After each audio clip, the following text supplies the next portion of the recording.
Рустем Дамирович Галеев. Это исполнительный директор Уральской палаты недвижимости, да. Можно как-то себя обозначить, потому что не совсем понятно, кто именно Рустем Дамирович. Михаил Харьков – это руководитель аналитического отдела Уральской палаты недвижимости. Валерия Козлова – председатель комитета проектов и идей Уральской палаты недвижимости.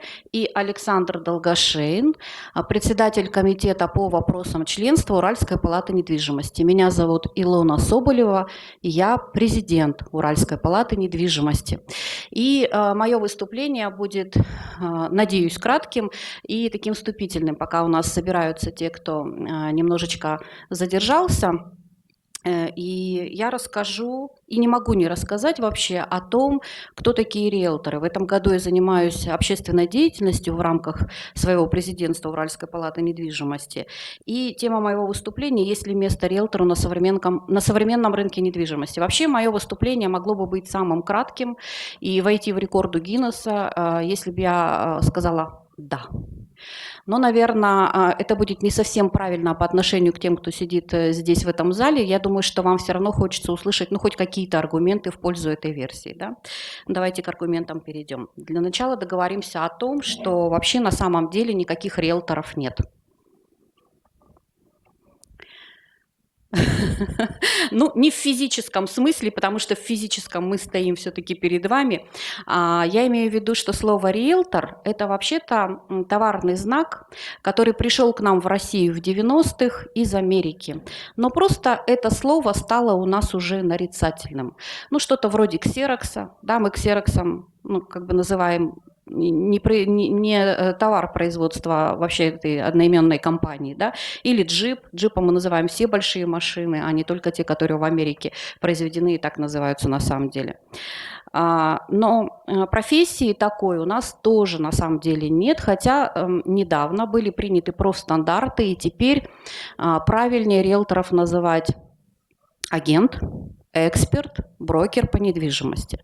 Но нашему с вами слуху, уральскому, например, да, слово риэлтор, оно намного привычнее, поэтому я сегодня это слово все равно буду употреблять, еще раз повторюсь, как уже имя нарицательное. Так кто же они, эти самые специалисты по недвижимости, чем они занимаются и приносят ли какую-то пользу на рынке? Вообще часто нас называют посредниками, но риэлторов это обижает. То есть если вы будете с риэлтором общаться и скажете посредник, да, вы увидите, как он, ну, так несколько, там, может быть, гримаса недовольства у него на лице появилась, вообще, потому что это в корне неверно. Мы не посредники. Хотя, если посмотреть упоминания в интернете, вы увидите, что агент по недвижимости – это специалист, занимающийся посреднической деятельностью или агентской. Но почему же мы так не любим слово «посредник»? Дело в том, что если мы, опять же, почитаем определение, что такое посредник, мы увидим, там написано: посредник действует исключительно в своих интересах и в своей выгоде. Риэлтор действует в интересах своего заказчика, своего клиента и исключительно в выгоде этого клиента. Безусловно, за вознаграждение, потому что любая работа должна быть оплачена. Но тем не менее, понимаете разницу? Вот она тонкая, но она тем не менее есть. Посредников в России традиционно не любят. Это связано и с некоторыми историческими моментами, которые пришли к нам еще из советского прошлого. Но давайте аналогию проведем, например, с работой адвоката. Вот адвокат, он же по сути тоже посредник, вот если так, да, посмотреть. Но мы ведь адвокатов посредниками не называем, потому что мы четко понимаем, что адвокат – это представитель одной из стороны, который защищает ее интересы. Так вот, риэлтор – это то же самое, он представитель одной из сторон сделки и защищает интересы своего клиента, действуя, да, в рамках там вознаграждения своего, но тем не менее не посредник.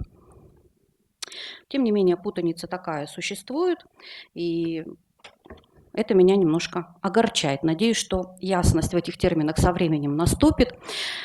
Чем же риэлторы на сегодня занимаются? Какая их основная функция? Есть вот у вас варианты, например? Вот чем риэлтор сегодня занимается? Что он делает? Вот для чего вы бы обратились к риэлтору? Чтобы получить что? Консультацию. Ну вот какую услугу? Что именно? Вот зачем вам нужен риэлтор? Для продажи. Почему?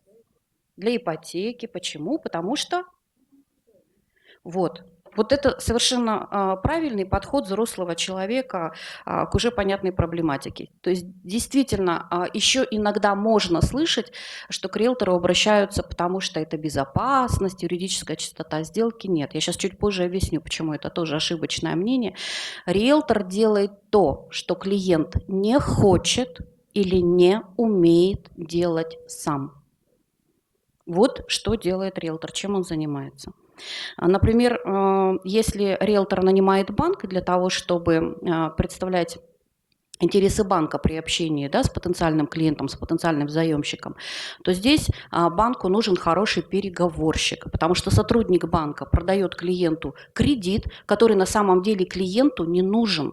Ну, кто мечтает, я хочу взять кредит и вот это вот, да, кабалу себе там на шею повесить? Нет, конечно. На самом деле клиенту нужно купить квартиру, а кредит, ну, это клиент воспринимает это как необходимое зло, да, как неизбежное зло, которое нужно вот для себя принять. Поэтому вот риэлторов еще очень часто называют переводчиками с одного языка на другой, с языка банковского служащего на язык клиента, с языка застройщика или отдела продаж, да, на язык потенциального покупателя. Очень часто сейчас в соцсетях можно увидеть статьи о том, что профессия риэлтор умирает. Кто-нибудь уже наверняка натыкался на такую статью. В принципе, не только о риэлторах это пишут. И связано это с тем, что цифровые технологии очень активно входят в нашу жизнь, и считается, что профессия риэлтор скоро не будет никому нужна. Почему, как думаете? Такое мнение есть. Да, потому что много информации, очень много сайтов, куда зашел, посмотрел, квартиры выставлены на продажу, сам выбрал, сам купил. Да, есть такое мнение. Но на самом деле оно не совсем точное, не совсем верное. И кто уже сталкивался с самостоятельным поиском на этих сайтах объектов, да, он уже понимает, к чему я клоню. Итак, действительно, мнение о том, что профессия риэлтор умрет, оно существует, и связано оно именно с тем, что сейчас очень много информации в интернете открытой, с тем, что активно наступают банки со своими цифровыми какими-то технологиями, нотариусов подключили к совершению очень многих, вернее, к совершению очень многих сделок с недвижимостью, да, к удостоверению этих сделок. Все верно. Передовые технологии действительно активно очень входят в нашу жизнь, но все ли можно сделать самостоятельно с помощью этих технологий? В русском языке вообще есть понятие историзмов. То есть есть слова, которые раньше работали, действовали, например, название каких-то профессий. Но со временем эти слова исчезли. Но это не значит, что исчезли эти профессии. Про профессию, конечно, сейчас только поговорим. Например, помните, были извозчики, городовые. То есть мы сейчас такими словами не пользуемся. Но какими словами заменены извозчики сегодня? Таксисты. То есть профессия-то она же осталась, да, только извозчик сейчас управляет не конным экипажем, да, а автомобилем. А также точно городовые. Городовые – это кто? Классику вспоминаем. Полицейские, да, полицейские, участковые, полицейские. То есть сама профессия, она никуда не исчезла, она осталась, только название изменилось. Корабейники, тоже вычитала в интернете очень интересное сравнение корабейников кое с кем. Вот хочу, чтобы вы сейчас догадались, кого сейчас называют корабейниками. А вообще корабейники раньше это кто были? Это люди, торгующие на улице с лотка, да? То есть на шею такой ремень вешался, на нем поднос, да, и вот, значит, что-то на подносе, там бублики, я не знаю, что там, чем-то торговали, пряники. А корабейники сейчас это кто? М? М? Яндекс.Еда.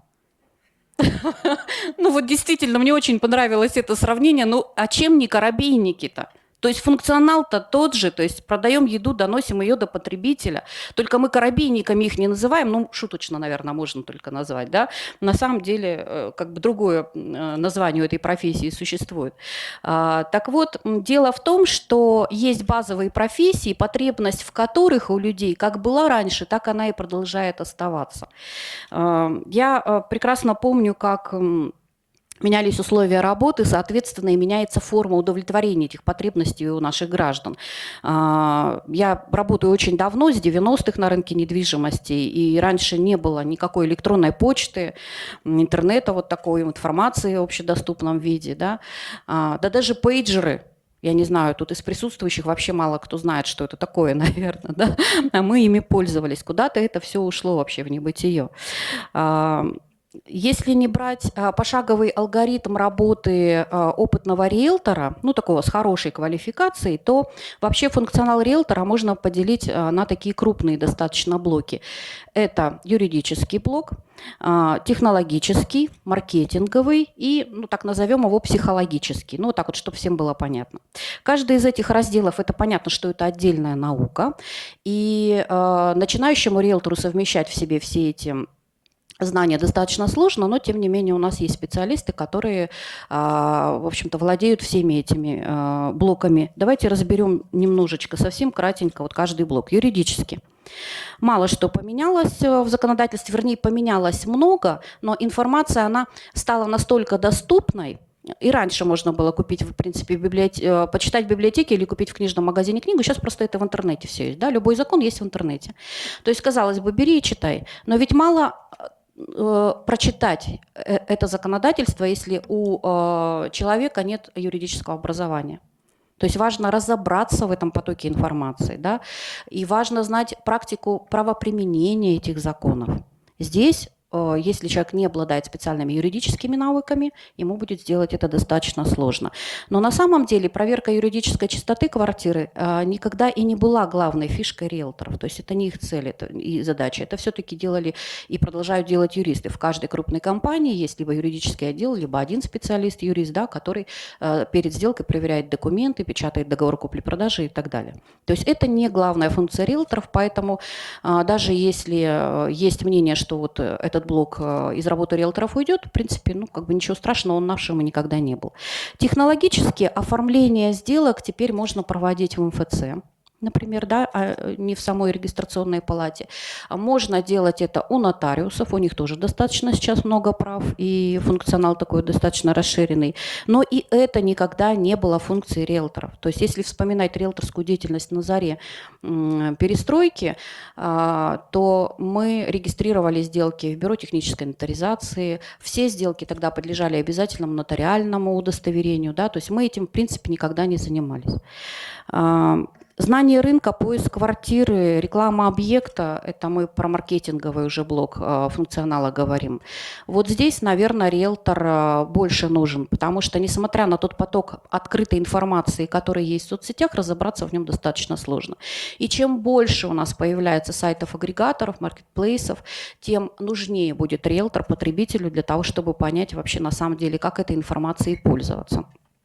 Ну, а знание рынка, и я тут вообще об этом молчу, но представляете, если для клиента сделка с недвижимостью – это один раз в жизни, ну, может быть, один раз там в 5, 10, 15 лет у всех по-разному, да, и это очень волнительный момент, то для риэлтора это ежедневная, рутинная работа. У него гораздо больше психологическая устойчивость даже к тем острым и проблемным ситуациям, которые во время сделки возникают, и он знает выход из них. Коммуникация – это совершенно отдельная тема. Тут уже вообще сложно говорить о том, что риэлтора кто-то может заменить. Никакой интеллектуальный робот риэлтора не заменит. Человеку нужен человек. Это изречение, оно останется актуальным до тех пор, пока вообще люди будут, в принципе, ходить по этой планете Земля. И таким образом мы подходим с вами к тому, что рынок развивается, технологии меняются, услуги наши, безусловно, корректируются, но саму суть услуги никак не уничтожить. Другое дело, что всегда есть и были люди, которые пользуются услугами риэлторов и которые не пользуются услугами. Но если говорить о цифрах, то сегодня в Свердловской области по вторичной недвижимости услугами риэлторов пользуются около 70% населения Екатеринбурга и Свердловской области. Ну, вот так вот на минуточку задумайтесь. На первичном рынке, то есть на рынке новостроек, около 30%. Так что риэлторы – люди востребованные, профессия будет актуальна. И, в принципе, это Это все, о чем я хотела сказать, пока у нас народ опоздавший собрался, пока вы настроились на более глубокую и серьезную работу. И я передаю следующее слово Александру Долгошейному. Он нам расскажет с вами о сертификации, что это такое, зачем это нужно и почему нужно знать о сертификации хотя бы какие-то начальные азы и аспекты. Пожалуйста.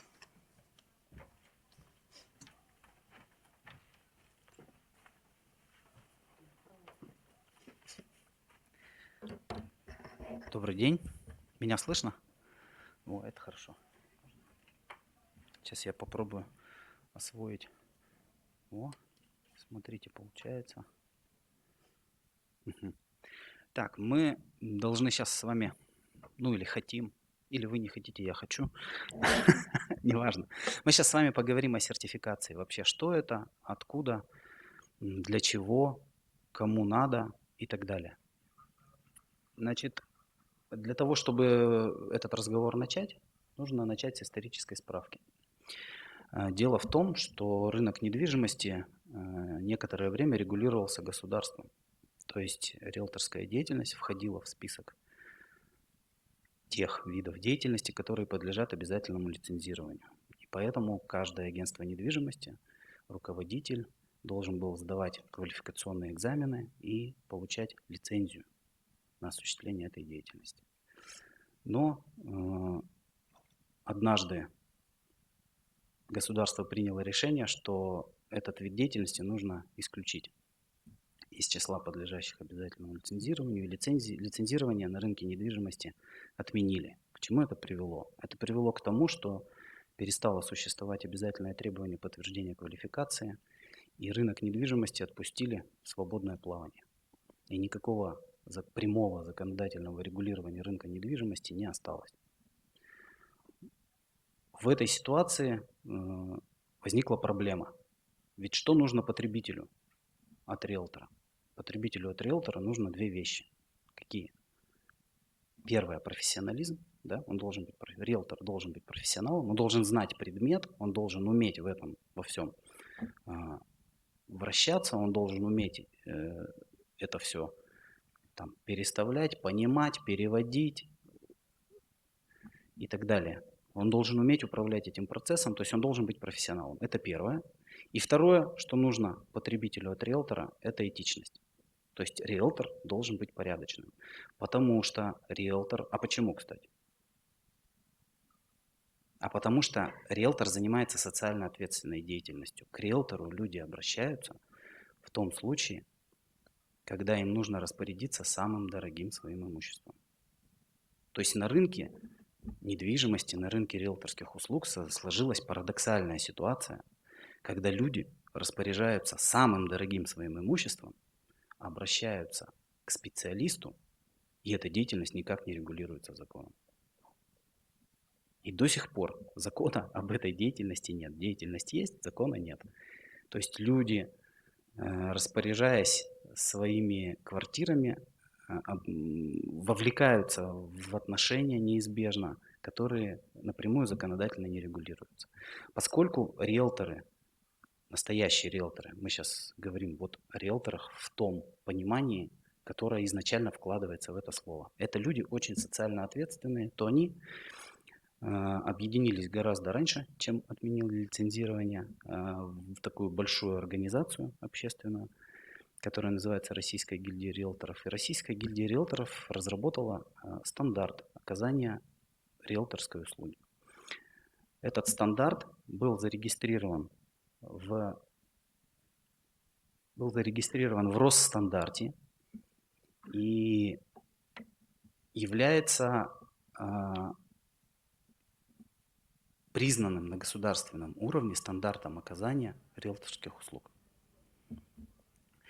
Значит, для того, чтобы регулировать рынок недвижимости, потребовалось как-то проверять соответствие этому стандарту агентств недвижимости.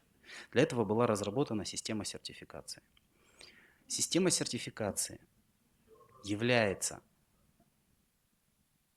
совокупностью органов и методов для того, чтобы проверять соответствие национальному стандарту операторов рынка недвижимости. Риэлторы это сделали добровольно, сами, для того, чтобы этот рынок хоть как-то регулировался. На сегодня сама система признана также государством и также зарегистрирована в госстандарте России. Вот об этой системе сертификации мы сейчас поговорим. Значит, сама сертификация включает в себя процедуру оценки деятельности агентства на соответствие национальному стандарту. Проводится она специальными территориальными органами по сертификации, которых у нас много, мы позже об этом скажем. Конечным результатом проведения процедуры сертификации является сертификат соответствия. Это документ, который выдается агентству недвижимости в том, что его деятельность соответствует национальному стандарту. И эта информация вносится в единый реестр сертифицированных агентств и специалистов.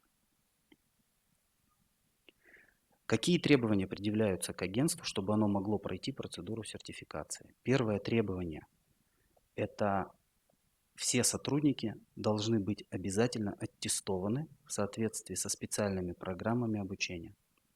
То есть существуют программы обучения, существуют требования квалификационного экзамена, какими навыками должен обладать специалист на рынке недвижимости, агент и специалист на рынке недвижимости, брокер. И обязательно все без исключения сотрудники агентства недвижимости, которые работают с конечным потребителем, должны быть аттестованы аттестационной комиссией. Дальше. Деятельность свою агентство недвижимости должно осуществлять обязательно на основании договора. Письменный договор между потребителем и исполнителем услуги должен быть обязательно.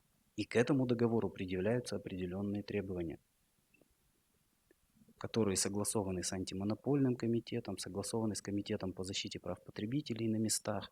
Есть федеральные требования, каким должен быть этот договор. Дальше. Агентство недвижимости обязательно должно осуществлять свою деятельность в офисе, то есть в нежилом помещении, которое оно использует на законных основаниях, имеет или в собственности, или в аренде. И кроме того, деятельность на рынке риэлторских услуг агентства недвижимости должна быть застрахована. Вот только те агентства недвижимости, которые добровольно исполняют вот эти требования, они могут получить сертификат, могут и не получить. После того, как агентству выдан сертификат, агентство вносится в единый реестр сертифицированных компаний и аттестованных специалистов. Что такое единый реестр? Единый реестр – это портал, который ведет Российская гильдия риэлторов, в котором содержится информация о сертифицированных агентствах и о аттестованных специалистах. И вот об этом я сейчас немножко расскажу. Представляет он собой такой поисковичок, поисковой справочный сервис. Вот в нижней части слайда прямо это скриншот. То есть вы можете, зайдя на сайт реестра, реестр РГР.ру, вы можете проверить хоть агентство, хоть риэлтора, есть он в этом реестре или нет.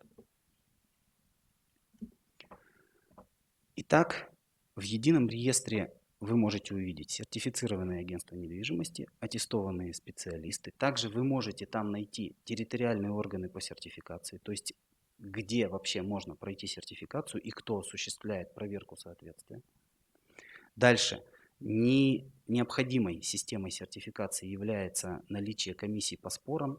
В нашем регионе это Третейская комиссия. Это специальный орган, который позволяет урегулировать споры между потребителями и исполнителями услуги в досудебном порядке.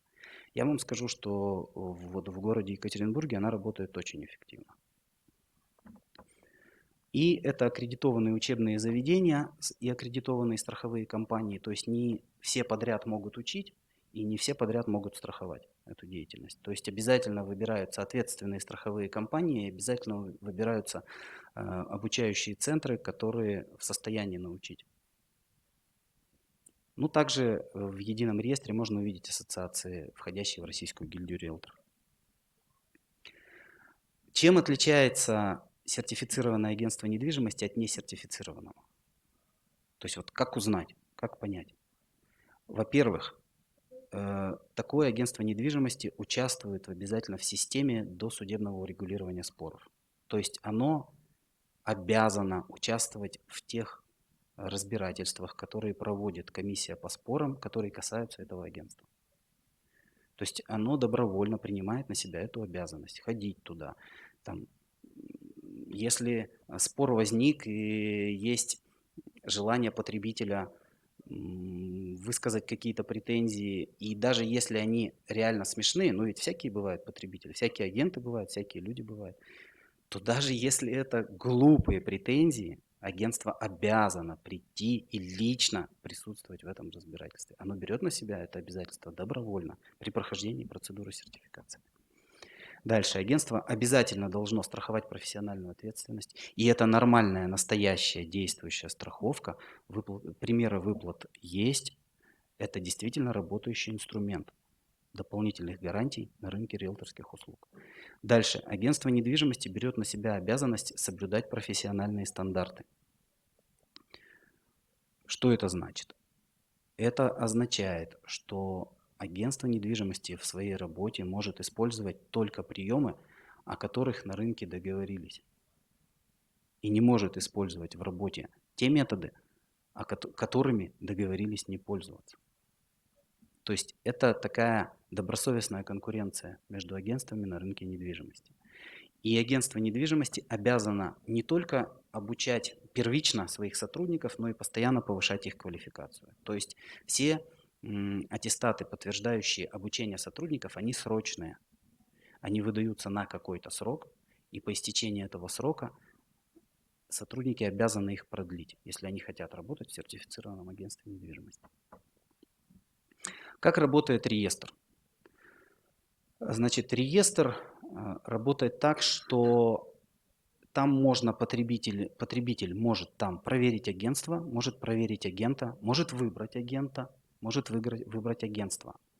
Агентства сами могут также выбирать партнеров в регионах. То есть вот вы обращаетесь к своему постоянному риэлтору. Он у вас надежный, этичный, профессиональный.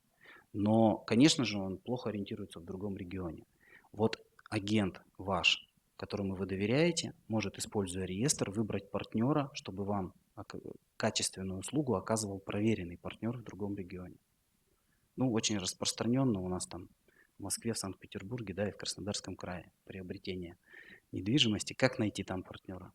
Вот агентство недвижимости пользуется единым реестром, чтобы выбрать там партнера. То есть такой же точно сертифицированный, аттестованный специалист, который там есть своя комиссия по разрешению споров и так далее. Вот он будет вам оказывать услугу там. Это очень удобно. Дальше. Потребитель, клиент агентства может обратиться в комиссию по разрешению споров, я об этом уже говорил. Также точно может обратиться в комиссию по разрешению споров и агентство-контрагент, потому что оно тоже может являться клиентом, да, агентства. Агентство недвижимости в реестре можно найти по названию компании, по населенному пункту, по субъекту Российской Федерации. То есть просто прямо в поисковике забивать, и это хорошо очень ищется. Специалиста можно найти по фамилию, по названию города, по названию субъекта Российской Федерации. У каждой компании, у каждого аттестованного специалиста в этом реестре есть своя карточка.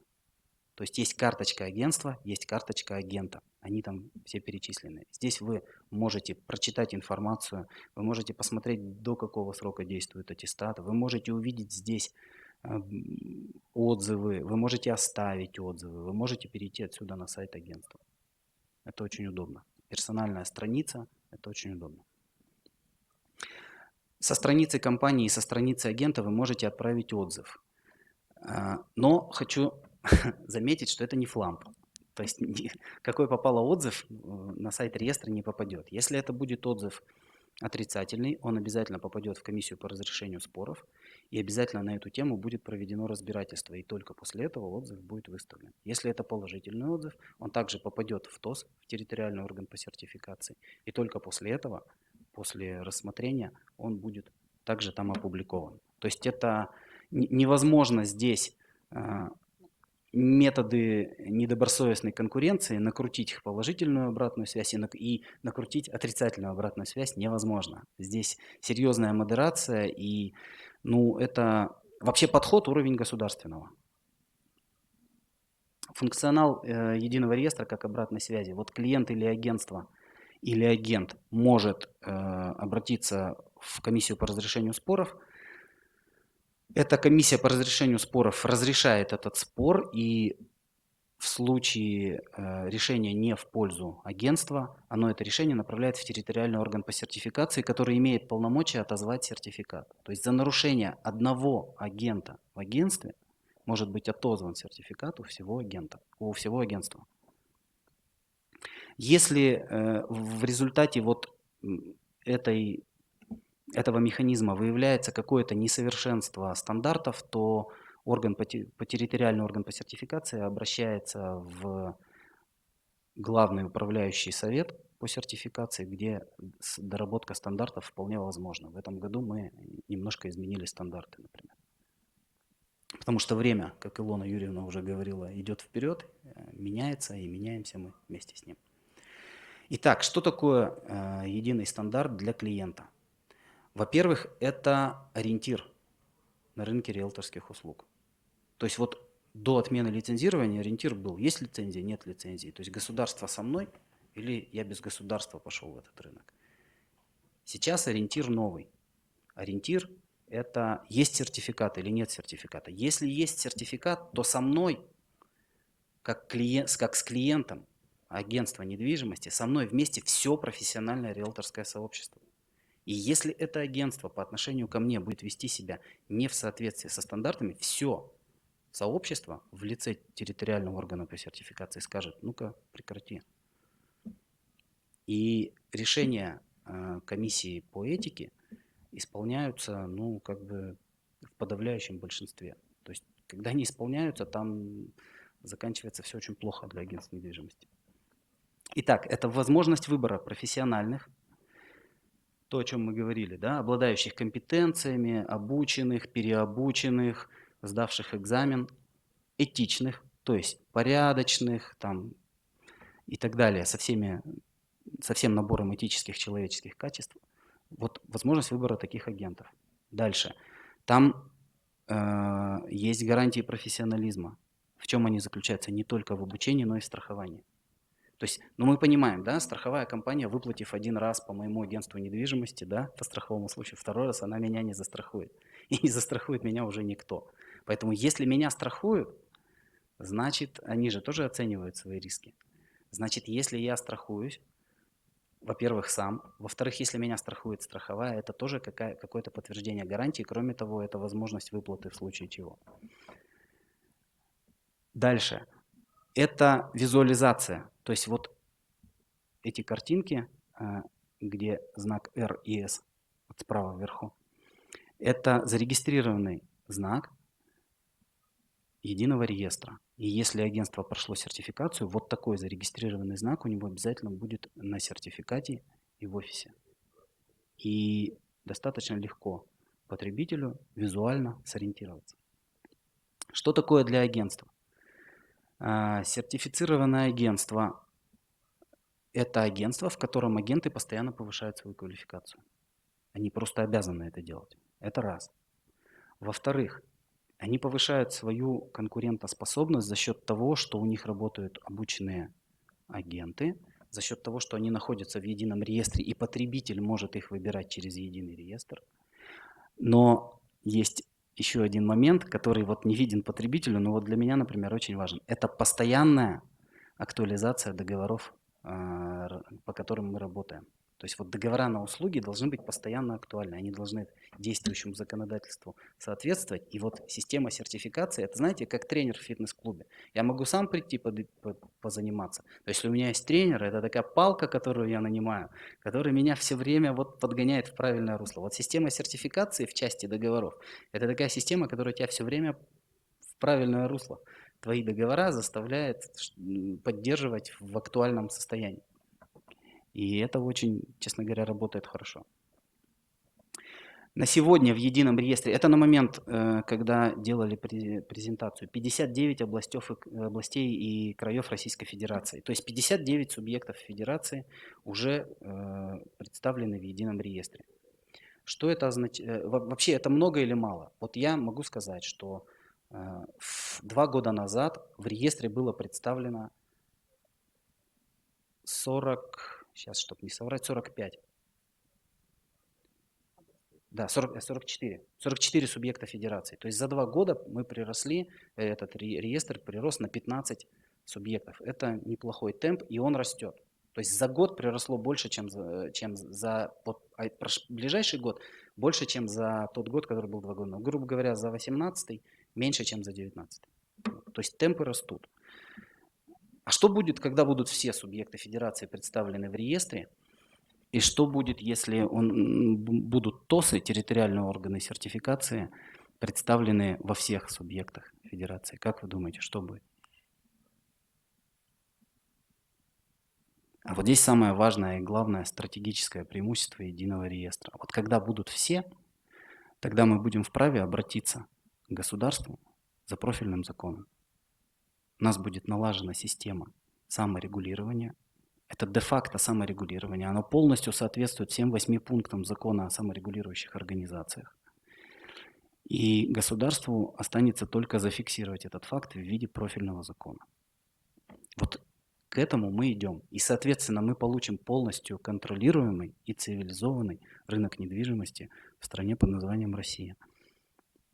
Более 1600 офисов агентств недвижимости и более 16 тысяч специалистов.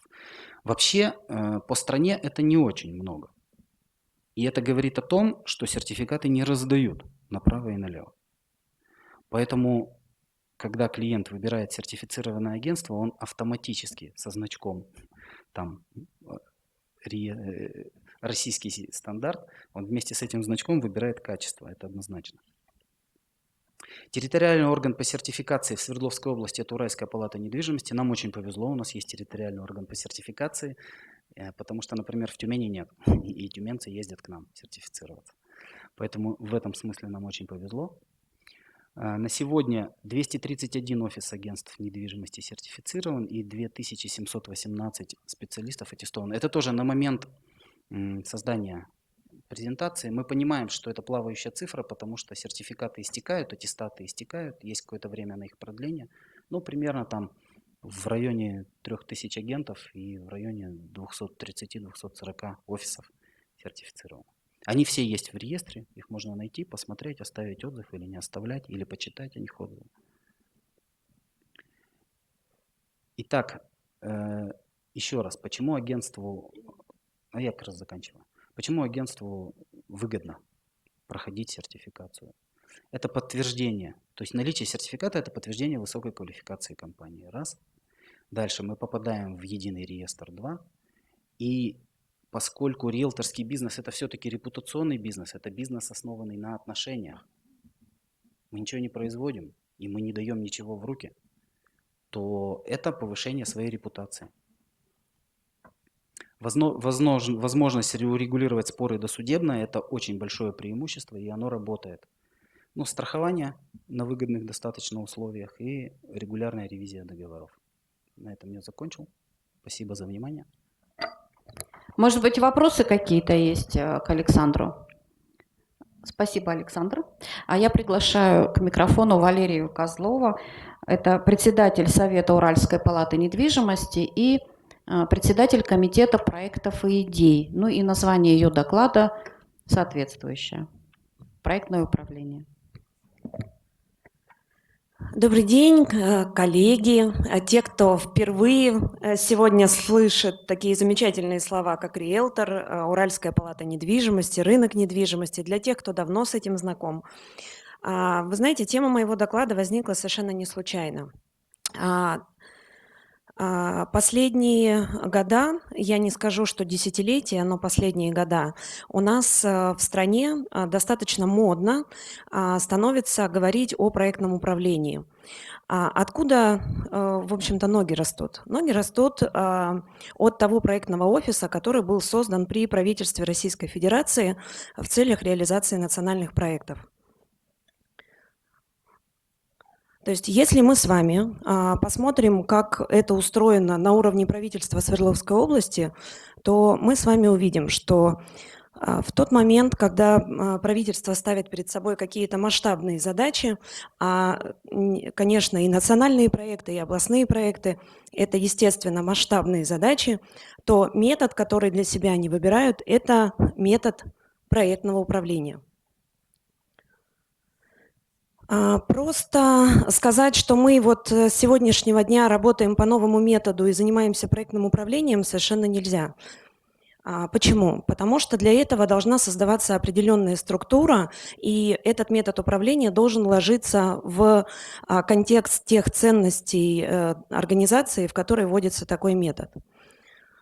Нам достаточно повезло. Я считаю, что весь этот год в Уральской палате недвижимости велась активная работа. Работа велась по разным направлениям.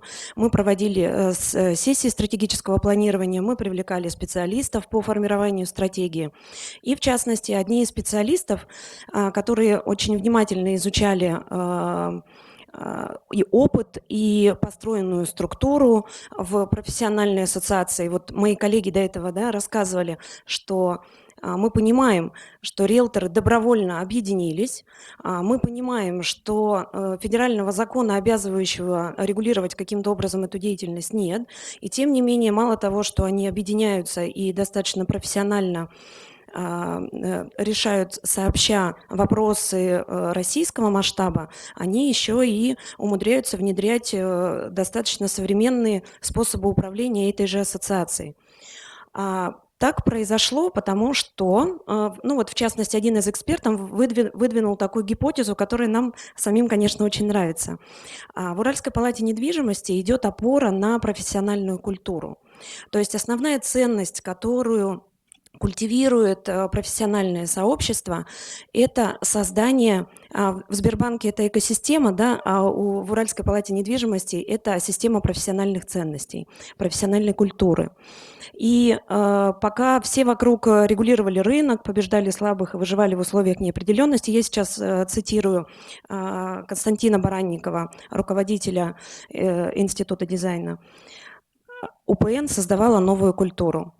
И, как показывает практика изучения различных методов управления, как раз-таки такая стратегия, которая основывается на профессиональной культуре, является наиболее сегодня успешной и вводится, на самом деле, в компаниях межгалактического масштаба. Почему межгалактического? Тут я, конечно, пошутила. Так любят сейчас говорить представители больших компаний Google и так далее. Потому что надо не ограничивать себя уже масштабами одной нашей Солнечной системы. Это ремарка, шутка, конечно. Те ценности, которые мы сегодня выделяем и на которые опираемся, это единство, защита, саморазвитие и партнерство. И здесь мы доходим, наверное, до самого главного, что решающий фактор и некопируемое преимущество у профессиональной ассоциации – это диалог, который заканчивается результатом.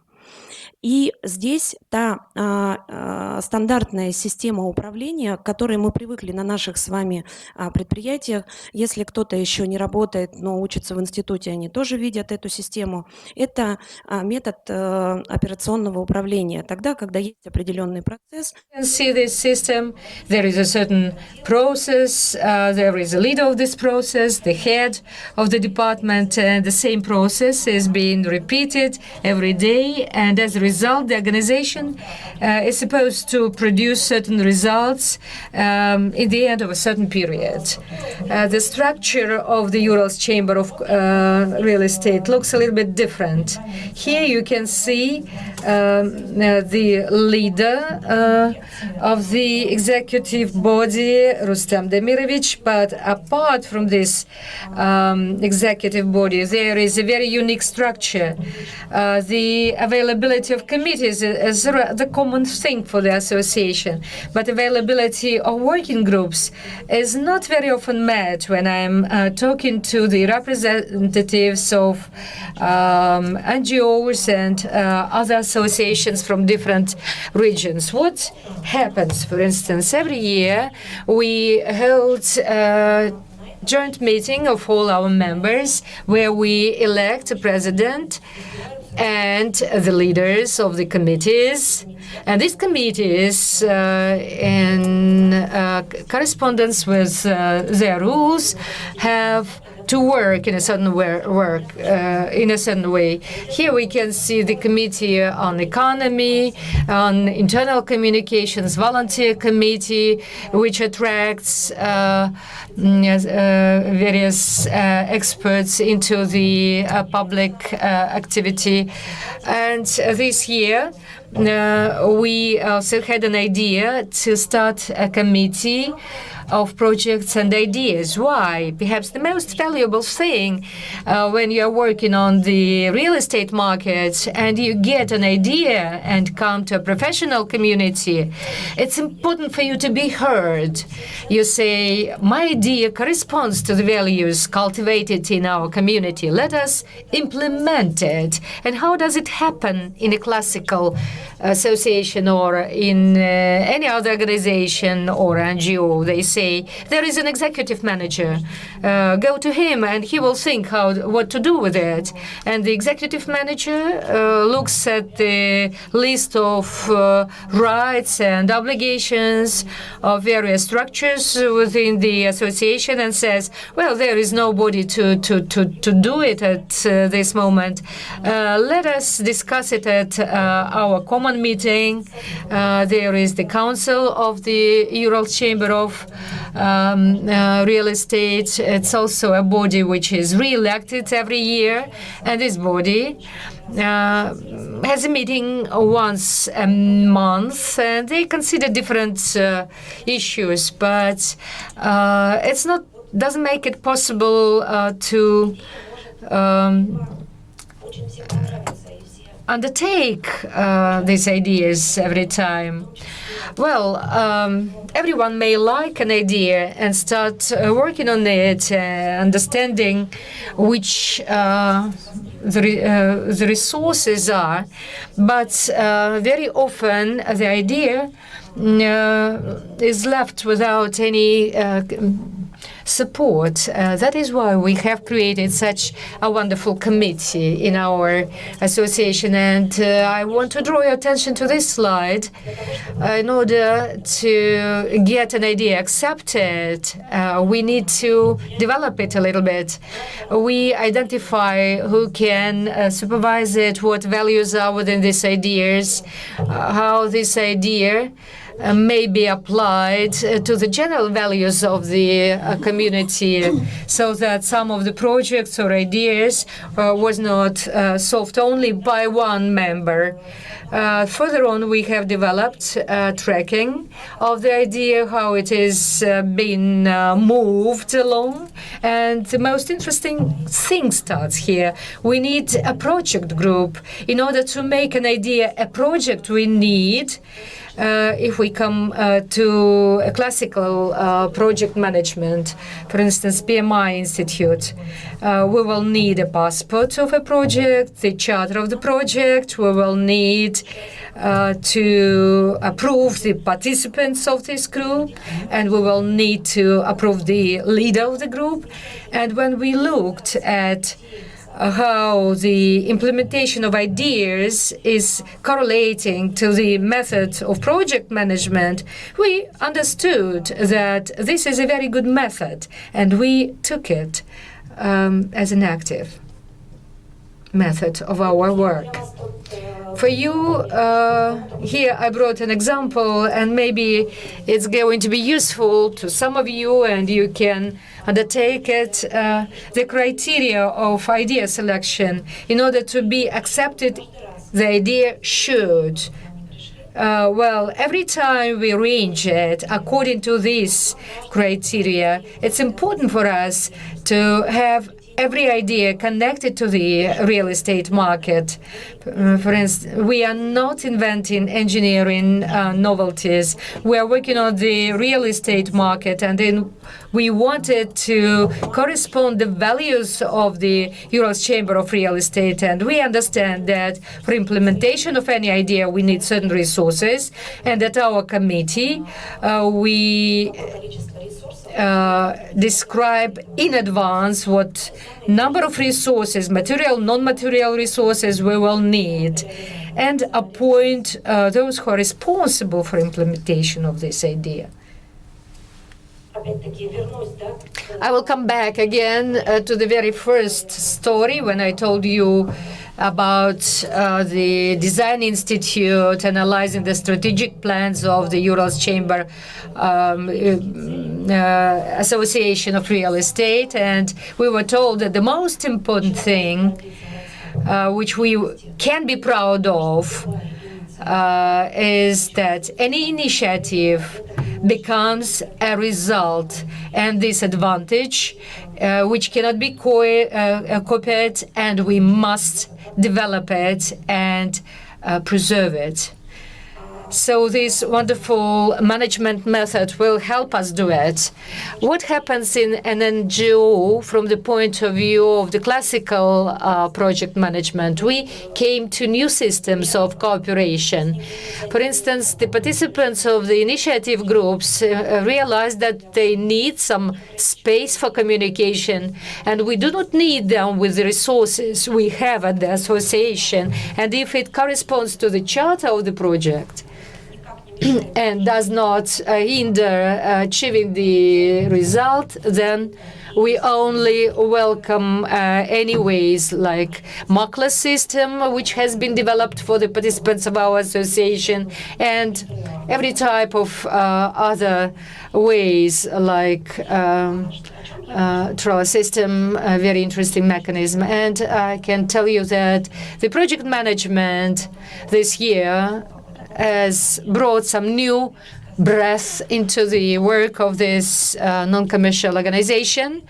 There is a nuance, one nuance that perhaps you have already understood, that the main volunteers in our professional association are the leaders of real estate agencies.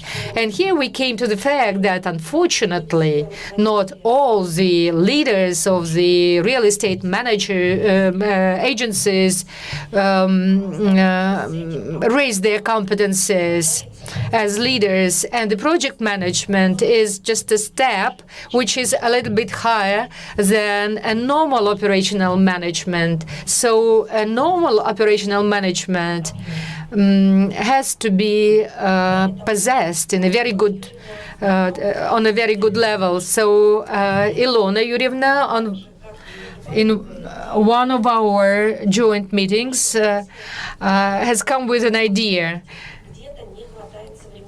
If our leaders of real estate agencies lack some knowledge on operational management, let us create a director's school at our association, and the management school will be just one module of the school. And everyone liked it so much that this idea, another idea, has become another project.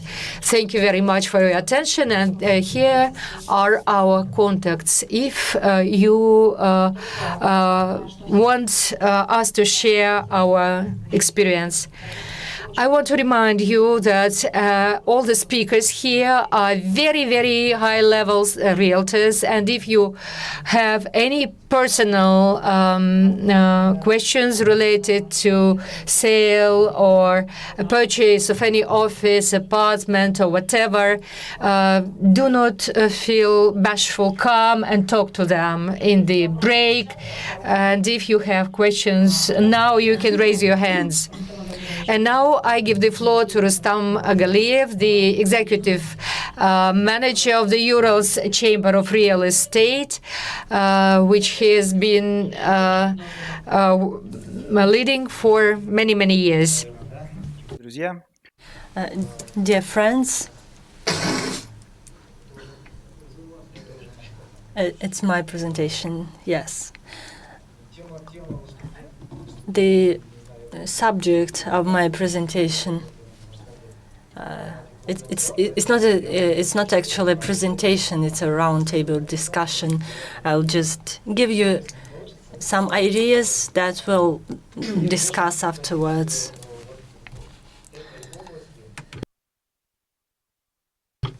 We'll talk about the practices in interaction of the developers and real estate agencies. We couldn't pass through without talking about the construction projects. We'll start from the history. As the previous speaker, the Ural Real Estate Agency was founded in 1995. Before, there were only realtor agencies, and we were smart enough to get together.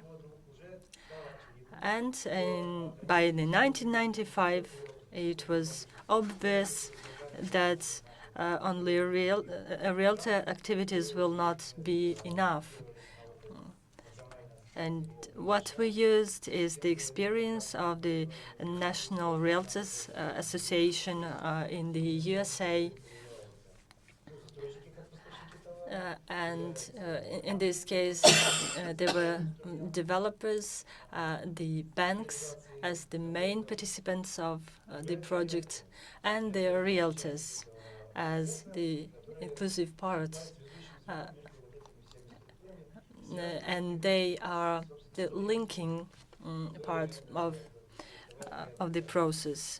They are connected with the consumers of the goods. And in 1995, there have been this initiative, further to which a real estate chamber has been created. And at that time, we thought we would raise questions of the relations between the participants on the real estate market. At that time, there were only two construction companies. The market was different at that time. The needs of the clients were different. There was a time of deficit of the new built houses. The developers were not concerned by this problem, and the developers were proposing only the number of the buildings that they needed or they wanted to bring to the market. And the developers didn't need any help. This situation was stayed as it was until 2010. There were some consultations, discussions, but any partnership has not been created. But in 2010, some regions where the volume of the construction was bigger than in our region, the situation changed. This was the case of Tyumen region. The people realized that there should be professionals everywhere in the development services and among the sellers. In 2015 is the year where we developed a flat seller software. You can go and see on our booth, and our specialist will advise you on the software. And at that very time, regulation in the interaction of the participants on the housing market was developed. There were banks, insurance companies. They were participating on the mortgage process and insurances products. What do we have today? There are over 30 developers in our system.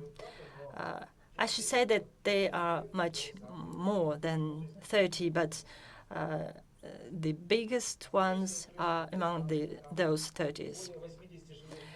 There are over 80 building houses. All the participants of the register has access to this register. What will happen by 2020? I think we should discuss today what will happen. We're not afraid of it, but we do see that the market of the partial participants is changing today. There are new implementations, new laws on this market. So presently, I don't feel any negative trends, but I should say the old scheme is still here. But the new approach has not revealed any problems. We'll see what happens later, and I'll tell you what is my idea about that. So why does realty need this interaction? Firstly, it's a diversification of the activities. It's a very high competitiveness. So today is over 500 subjects, participants on the realtors market. Not everyone can get into this register. To do that, the participant should confirm that he is a professional on this market. He should confirm, he should prove that he or she has a specialist professionally working on this market. So that is to say, diversification of the activity is a very important point. Second point is a higher quality of the services. The agency could bring to the client a better service, a larger choice of the variants. Sometimes a client comes to a realtor to solve his housing problem, and the realtor would advise him about selling or buying some apartment or getting a mortgage. So the choice is wider in this case, and the number of clients becomes bigger. So this system helps to unify the professional standards within this unique interaction service within the partners on the market and with the developers. What is important for the realtor is the professional ethics, which is followed by all the participants. Why is this solution important for the developer? It is a possibility for him to get more potential buyers. Sometimes a client comes to him and doesn't have any desire to buy an apartment, and sometimes some clients who come to an agency, to a realtor doesn't plan to buy a new house, but it's sometimes the case.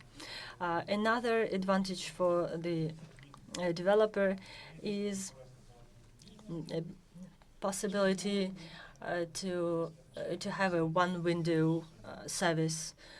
He doesn't have to go and sign many contracts with the participants of the real estate market. And finally, it is important to use the potential of the professional associations. I'm talking here about the Ural real estate chamber or the commission of the settlement of the claims. Now let's talk about perspectives. I'll talk once again. I'll talk once again about the our forum in September. It's we will create unified authorities to develop new mutually acceptable principles of the work, because there are various rules within a professional community. In our community, they do not exist yet, but our interaction will help us to develop such principles, because today we have different ways of communication, interaction with various developers. Within this interaction, we could more efficiently interact with one another, and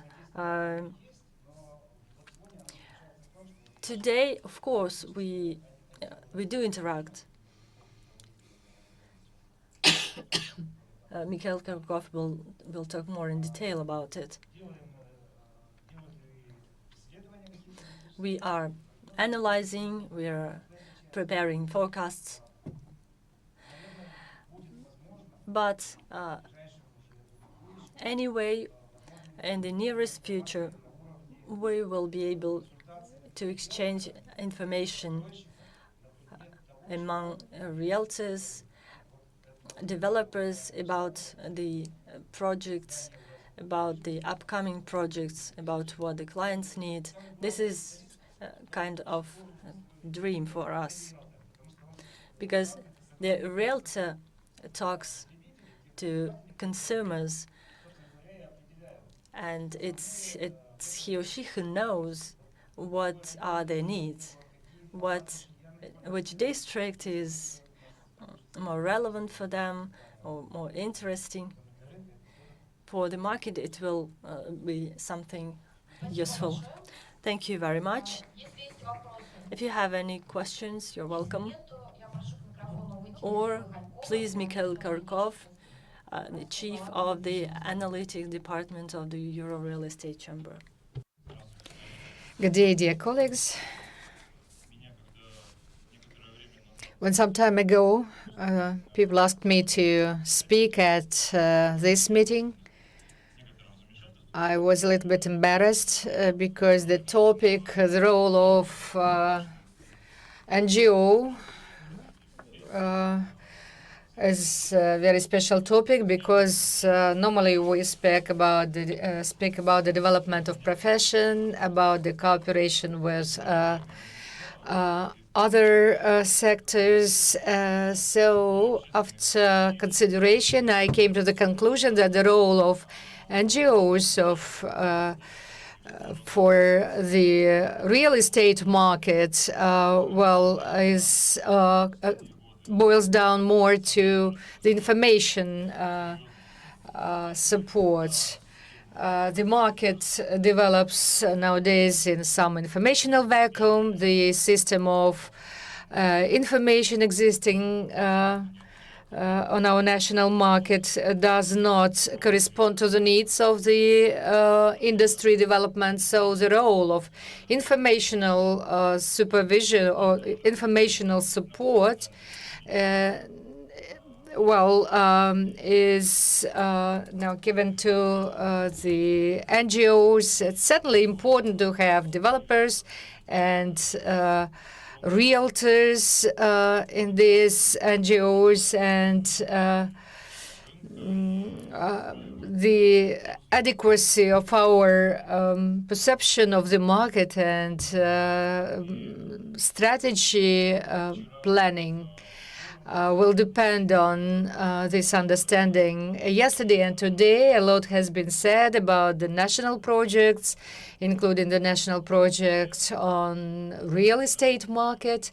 And today, I would like to give you several considerations of the figures and objectives and real projects facing the industry.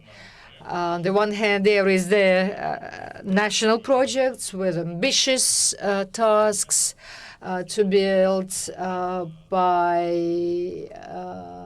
2024 millions of square meters. We have to demolish the old housing funds. We have a lot of funds to invest in this work, and this year the mortgage percentage has to be lower than 9%, which is an achievable rate. And the provision of mortgage has to grow as well, though it's still hindered. According to the growth of Michael, there is some lively music from the neighboring room, and you have such wonderful figures. We can't even dance along with the rhythm of that music and your figures. There are figures related to the price, some orientation that the prices have to go on the level of inflation. But if we go into details of these indices more and more, it reminds me the national planning, Gosplan, with some objectives which are very far from real, actual market processes. When figures become more important than the essence and the quality changes which are identified on this market. And now I'm going to show you why this figure, 120 million square meters per year, does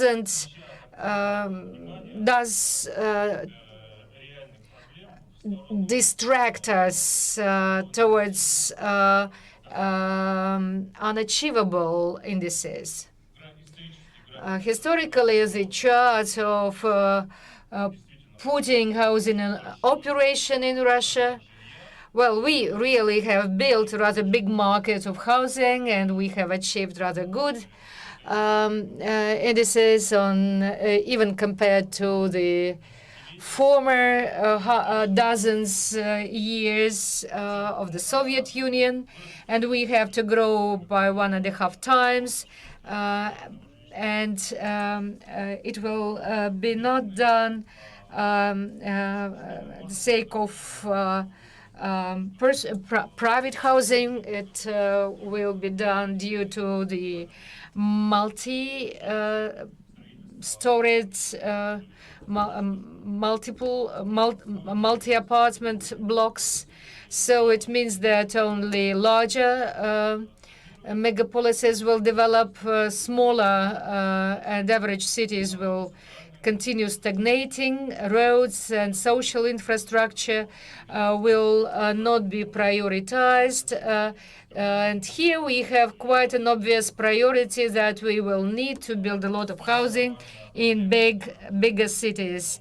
The second problem, which has been formed by now, is the territorial disproportion, also on the national scale and on the scale of various regions. If we look at the volumes of housing put in operation per 1,000 residents, we can see that in the east they built less than in the west. That's why it assists the migration of people from the eastern parts of the country to the west, and there are still no solutions to stop this process. In fact, as to the separate regions, when you look at the housing put in operation, for instance, we have a Primorsky Krai, where they build a little bit more than 100 square meters per person. And if you take the Leningrad region, which is actually the St. Petersburg suburbs, where they build a lot of very simple, typical housing blocks. And this difference is 7 times. It's per capita. It's not absolute volumes. So in the east, certainly, they built many times less. And now it's understandable that we won't be able to solve these disproportions, and they will be strengthened. As to the figures of construction of housing on various cities, you can see a lot of contrast here as well. Volgograd and well, the structure of construction of city construction also differs very much. There is Rostov-on-the-Don, which builds both individual and apartment blocks. Well, my question relates to this chart. Volgograd and Krasnodar, why the difference is so big? The cities are in the same region. Not really in one region, but the conditions, the climate conditions are similar. The economy of Volgograd is stagnating, and as to Krasnodar, it has got a very good impulse in the last 10 years, and now they face a great infrastructural problem when we are speaking about attracting people to the city. Krasnodar is not able to cope with the migration flow which exists there. Certainly, it looks as if it develops the housing market, but the overflowed the markets and traffic jams, etc., and there appeared a lot of companies who decided to earn money in this process. So Krasnodar now is not only a leader in volumes of constructed apartments, but also on the volume of frozen, so-called frozen housing construction. And they require the same they make the same requirements to all the cities to build more and more, but the situation is very, very different. In the regions, they do not build much, and all the load on fulfillment of those plans is relate to the million resident cities. May I also ask you something? The previous slide, please. It seems to me that Volgograd and Krasnodar should not be compared because Volgograd is less than Krasnodar. But if you compare Krasnodar and Rostov-on-the-Don, well, Krasnodar became a million city only last year, and Volgograd was always higher than this. Well, but Rostov-on-the-Don and Krasnodar are neighboring cities. Yes, right. But historically, in Rostov-on-the-Don, historically, they have always built lots of private houses. The structure of the housing fund there, is in favor of private housing. Private houses, and these requirements do not take into account the existing traditions in the territories. The next problem, which in our opinion does not allow to just increase the volumes of housing. The market which has been formed by now is to a large extent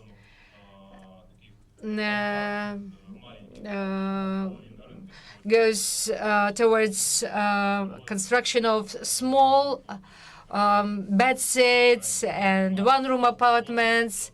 And every year, the share of high-rises grows. And from the point of view of the construction technologies development, it's good. But from the point of view of housing structure, it narrows the range of housing, types of housing, and if we take Ekaterinburg, the average number of floors is 21. The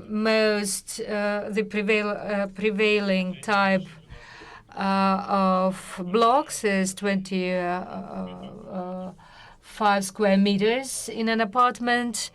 It is lower than an average in this country, and in other cities it's lower than 40, etc., etc. The whole sub-markets are being formed by bedsits and studio apartments, and this is not the basis for growing the housing market. If we're speaking about the strategic tasks, we have to focus on people. We have to base on the needs of people, on the structure of families, and the next households. And the next thing we say, well, we need to build more and renew the housing fund. And the provision with housing is rather low here. That's true. But in different groups of households, the situation is very, very different. The highest provision is when there is only one person in a household. He or she has an apartment, and this figure was on the level of 40 square meter per person. Though the average is 24 square meters per person in this region, the more kids the family has, the quality, the less provision with the square meters is. If we look at the national programs of supporting the development of housing markets, we can see that they all provide for support of young people, and they provide assistance of buying the first apartment. But if we look now at the situation, we need to assist families and not and help them to buy their bigger apartments, and not just help the people to buy their very first apartments. In the UN Habitat program, there is also a ratio of comfort for when it provides that each family member needs to have his own bedroom and a common sitting room for the family. For our market is not yet an achievable result, but if we're speaking about the goals, we need to strive to this type of proportions. And the structure of households today is rather even in Russia. We have 26% of single households, then we have couples, then 23% is families of 3 persons, and then 4 and more. And the structure of housing is corresponding to this proportion. In a way, we have 24% of bedsids, 34% of one-bedroom apartments, and we have quite a number of families with a big number of kids, and the provision of bigger apartments by bigger apartments is rather low. In fact, we have a lot of apartments for single people, and main disproportions are within the category of 3 or 4 room apartments. And nowadays, this structure of market leads to the fact that in many cities, we have less bedsids. We have more bedsids than there are single persons. And these disproportions are going to grow. And on this background, we forget about the task of demolishing the deteriorated housing. And we always hear that we need to renew the housing fund and we have to build more. We do not renew the housing. We just build more. We demolish less than 1% of the general volume of housing being put in operation. And this is the problem. Without solving the problems of old housing funds is not possible. We have not yet solved the problem of demolishing even wooden houses or built in 20s or 30s of the last century. And all the talks about the renovation and dissemination of the Moscow experience on the national level. I must say that Yekaterinburg is not the worst city from the point of view of old housing fund, but still we have this problem, and still we are too far from solving this issue. And if we are going to continue demolishing old housing fund with the speed of today, we will need 28 years to demolish all old wooden houses. 2 years ago, the figure was 30 years. Now we have lived for 2 years, and this figure has been reduced by 2 years. And if we are speaking about the prefabricated panel houses, then we will need about 80 years to demolish all these old houses. And we need to speak about it, not just because 220 million square meters is not an achievable index, but it leads us to a wrong direction. And all these associations, this figure, 120 million square meters, starts controlling the industry. The officials say, well, we need to increase the housing construction. The housing, the developers come to the officials and say, well, we agree with you, but you need to approve of the higher density of construction on a certain territory. They forget about kindergartens, they forget about infrastructure, do not develop it, and there appear very serious contradictions which aggravate all the problems mentioned by me today. So the role of NGOs and association is very, very important in bringing this information towards those who make these decisions on the level of the Russian Federation. Thank you very much. May I ask you a question? The slide, this one, yes. Can you say that we need to change this deteriorated housing to a new construction block, construction? Are we speaking again about this pointed construction? You can build quickly only in a pure in a free field. Here we are not speaking about increase of the density of construction. We are speaking about the demolition of old housing and developing new residential areas on their place. I have another question to Michael. When we discussed in between ourselves, it turns out that now there are mainly bed sits in new apartment blocks, and we need to focus on improvement of the quality of housing and build multi-room apartments.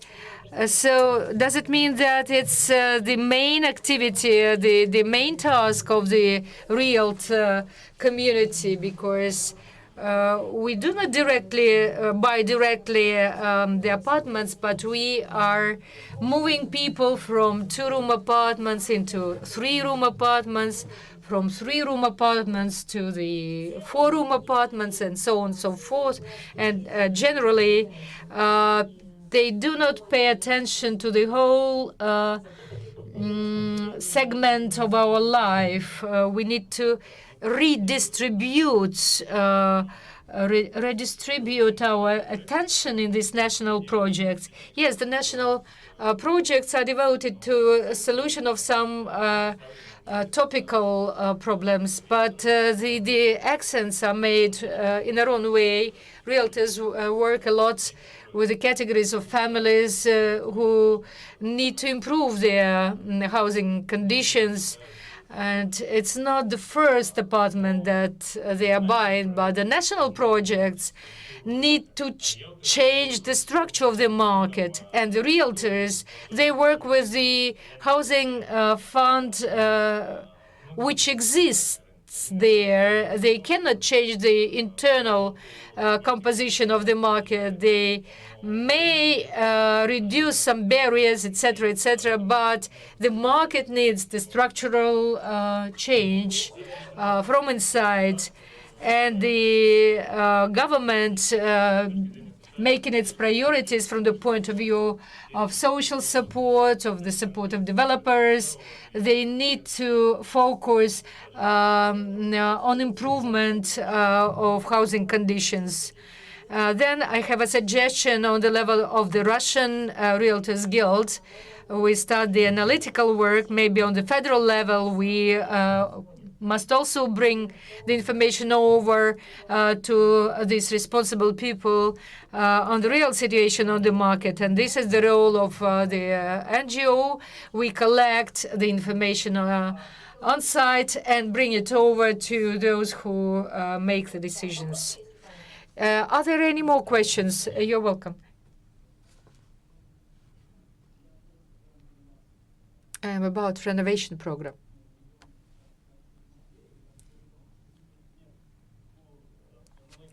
May it be developed the way it is done in Moscow, for instance? How do you see it? Renovation program here.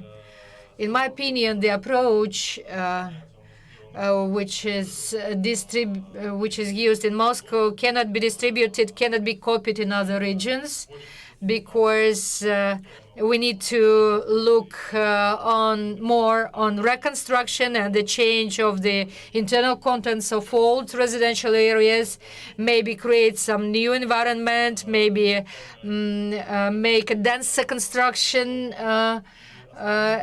built up, and improve the structure of the housing fund. And here, perhaps it doesn't concern the construction aspect, but maybe organization of this markets, because we will need also the involvement of the residents in order we could change the organization or the structure of the existing residential areas.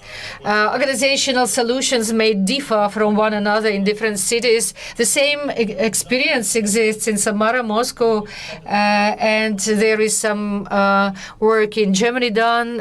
Do you do something like that on your level? Well, on the national level in Russia here, I can see that it's sort of experiments and not the practice which can be copied or translated to Ekaterinburg. Here in Ekaterinburg, nothing is done in this respect. In Perm, we also had a city forum, and we had some experts from Samara and Moscow. Yes, I was there, and I saw this presentation, and frankly speaking, maybe it was a solution for some smaller cities when we're speaking about adding 1 or 2 floors for two or 3-storied buildings.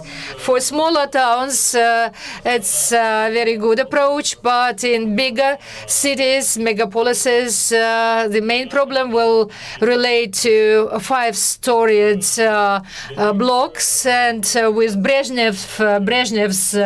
Brezhnevkas. So the Samara approach is not applicable here.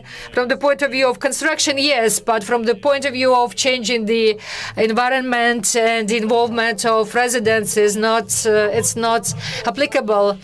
Thank you, dear colleagues. If you have more questions, you can ask them further during the break. I could see that you were interested in what has been discussed here, and I thank you for participation till further meetings. Thank you.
Session of the 100 Plus Forum. I believe that it's a very interesting topic that we will be discussing today, and it's quite obvious due to the amount of people that we see here. Masterplan of the future cities. It's a great chance for me to congratulate you with the World Cities Day. And exactly on this day we will be discussing the Masterplan of the cities of the future. We have wonderful speakers today. They are not all present yet. However, I would like to speak a little about each. Federico Paralotta, our first speaker today, engineer specialist in the field of transport infrastructure, member of the Council on Sustainable Master Plan in Milano, head executive senior partner of Mobility in Chain. It is impossible to widen the roads and so we have to redistribute the space between cars and cyclists, and basically we'll hear all about it in your speech. Right now we do not have the second speaker yet. He's a little bit late. Hiroki Matsuura. He's a wonderful architect. Oh, there you are, Hiroki. Please sit down.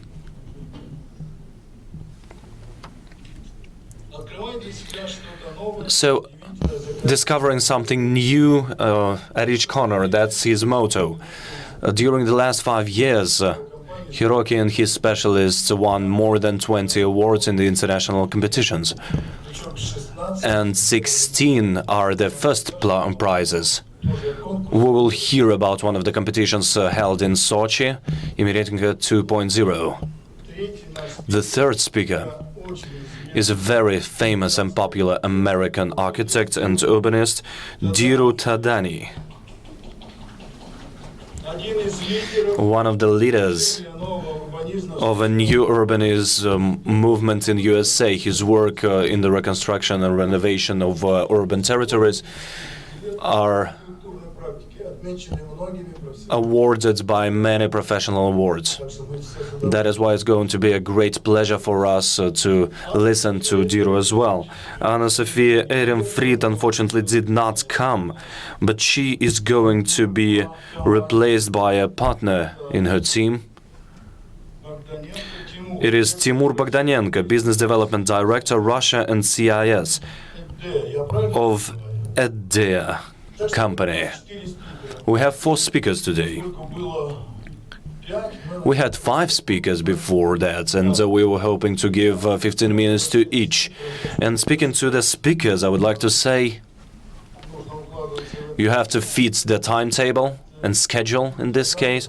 However, Dhiru Thadani wanted to have a little longer speech. Would you mind? So 20 minutes for Mr. Thadani, and all the rest is for all of you. I guess we'll have the lecture, and then we will have Q&A right away. The first speech from Federico Paralotto. Oh, we won't have any dinner then. Okay, that's a good idea then. I'm not then restricting you. Okay, thanks a lot for the introduction. What I will be talking about is О проекте. Это туристический проект, который мы представляли на Шэньчжэньской биеннале. Мы представим ее в декабре в Шэньчжэне. Нас попросили изучить вопрос мобильности будущего. Но как мы представляем себе мобильность будущего? Это не просто что-то, что выглядит, что будет у нас в далеком будущем. Опять же, возможно, если мы будем думать так, то мы только опоздаем. Мы рассматриваем радикальные изменения, которые могут произойти в существующих структурах, если уж мы говорим о ткани самого города. И самое главное понимать, что это может быть применено с новыми технологиями, и важно применять это как можно скорее. Почему это в этом у нас дело? А может мне кликер? Он там у вас?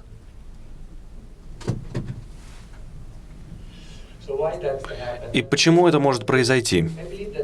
Я считаю, что это может случиться по одной важной причине. Зачастую мы говорим о так называемом взрыве, буме населения, но мы не часто говорим о буме автотранспорта, который происходит на нашей планете. Позвольте поговорить именно о этом буме. И опять же, мы говорим здесь не только о выбросах. Опять же, переход на электромобили происходит тоже довольно-таки быстро из-за этих выбросов. Но опять же, нужно говорить о том, что факт остается фактом, что если мы посмотрим на продажи машин за последние годы, если мы посмотрим на графики, мы видим, что на первом месте у нас Китай, но один сильный производитель машин из Германии уже не столько заинтересован в in China and in South America. And this graph is clearly telling you why that's going to happen. And it is true that also there's a World Bank report that says that if the current mobility pattern are maintained in 2050, the planet will experience 2 billion vehicles moving on it. And it gives you a sense that there is explosion of population, but also that we have to worry about, but also an explosion of amount of vehicles. And why that is actually going to happen, I think it's pretty easy to understand, because if you look at this graph here, this is the population, the Asia population, sorry, and this is the split that owns a car. Now, if we take this split and we take it to the population of Europe or to the population of the States, and we transform into this population and we make this pie go flat, you understand the scale of the growth of vehicles that we're going to be going into the near future. So as Schlaffer says, I really like this sentence, I always say, that the largest wave of motorization is yet to come. We haven't really experienced just yet, and if you think about how many cars there are around and how much we are worried about the presence of the vehicles, it's interesting because it basically says that it's not actually already happened. The biggest wave is yet to come. So we think that we should try to explore a possibility to move away from those patterns, to try to think a possibility of deploying a different kind of mobility, a better mobility, something that provides freedom, great experience, but doesn't go through the pattern of car ownership that the Western world has actually, and Russia as well, has actually developed in the last decades. So the project that we're looking at is in the Pearl River Delta, is in China. And it starts from the first component, which is the fact that we're not going to be focusing on high-density areas. Why high-density areas? Because high-density areas will be, and already happening, accessed by other modes of transport. Large dense cities are already deploying a way to control car access, and in general, in dense cities, there will be more and more the presence of public transport and other modes of transport. The real growth, so this is basically what I was mentioning just now, the fact that the real growth will actually happen to the surrounding areas. This is where we expect the growth of the cars, because that's where the car becomes a competitive system against which transit becomes less competitive for various reasons. But the most important reason of them all is the fact that the demand, the people that want to move are fewer, and having public transport becomes way less valuable in terms of costs, of capital and operational costs. So the car becomes the winning system. And so what we did is that we took the area of Shenzhen as the sort of area of analysis, and we mapped the population density. So this is people per square kilometers, and it gives you a sense of the density of the population. And unfortunately, don't see it very well, but we carved out the dense area. So we said, okay, above a certain level, which is here, 35,000 people per kilometer, we remove those areas, and we do the same for public transport. So we highlighted the public transport densities, and we highlighted the map of density of public transport where there are a lot of mass transit. And we removed that too. So what we did is that we say that in the high density area, in terms of population and public transport, it's very unlikely that we need to fight a battle. The battle will have to be fought in the areas which are outside the donut. So not the center, but the donut. So we carved out the areas which are not the areas that you see here, the carved out area. The rest is where we are imagining the transport revolution will happen. Because in dense areas, in urban dense areas, cars will be progressively reduced and removed. But on the outskirts, in suburban and rural areas, is that the fight, we have to fight the battle to contain the number of vehicles. So what are the proposals? The proposals consist in two, I oversimplified, but if you come to Shenzhen in December, you will have much more information. It's made of two components. The first component is something that, using driverless system, we think that are coming to the market. We think there is a possibility to reduce greatly the costs of public transport, and the possibility of reducing the cost of public transport and imagining a new generation of electrical vehicles that move on a driverless condition. We think we can imagine something completely different. But why is that? Because we think we can move away from a fixed steel infrastructure that have trucks, that have power cable, that have all the paraphernalia that are needed to actually allow those things to happen, by driverless vehicles. Why driverless? Because driverless allows you to have that kind of safety and comfort of a fixed truck, because of the precision of the system. And because more and more the energy is actually going to be stored on board. This is also happening already with the modern LRT systems that go through our cities in order to reduce the problem linked to the fact of having cable and power cable flying around in cities. So we also think that these vehicles could become modular meaning much smaller, much more contained, and then can come together and act as a train or as an LRT when is needed. But when it's not needed, they can actually split and go in diverse directions, in several directions, and become able to actually respond to a much more flexible set of demand. And this is what you see in here. We move away from a fixed, fast point to point that bisects the territory that is going through, to an isotropic diffuse system. So we also like to think that we move away from the idea of speed. I don't think this going fast as creating us any good experience until now. Our cities, our suburban environment should move the way of the idea of going faster. No Hyperloop, no A to B express systems, no 10 minutes from Moscow to St. Petersburg, assuming that we need it, because those systems are normally for people that are extremely wealthy, and they address only a little fraction of the population. The idea is that we want to create an isotropic, diffuse system that allows to access a wider territory. And also, you have to imagine that most of the trips by car are actually happening around 30, 40 kilometers on the outskirts of cities. So you don't need a very fast system, you need a diffuse isotropic network. And if we go back to our plans, this is an isochron axis, so how far you go in the unit of time. But so this is Guangzhou, and this is the existing, and this is the proposed. You see the difference, because those systems can be actually attached to the last mile system, so you can use the backbone of the metro and the rail and then diffuse by that. So in this case, for instance, where we're starting from a very dense environment, you see that it's already a good area covered, but it gets larger. But then if you go, for instance, Tuanzhen, sorry my pronunciation, but the truth is that this is completely deprived of any backbone of mass transit, and you can see how better our systems allow to connect the territory. So, and this goes through the various options. So you see the before and after, that shows that instead of having in a very localized environment, you can actually access a much wider network. And we don't do it by actually going faster. We do it by going in a more dispersed, diffused way.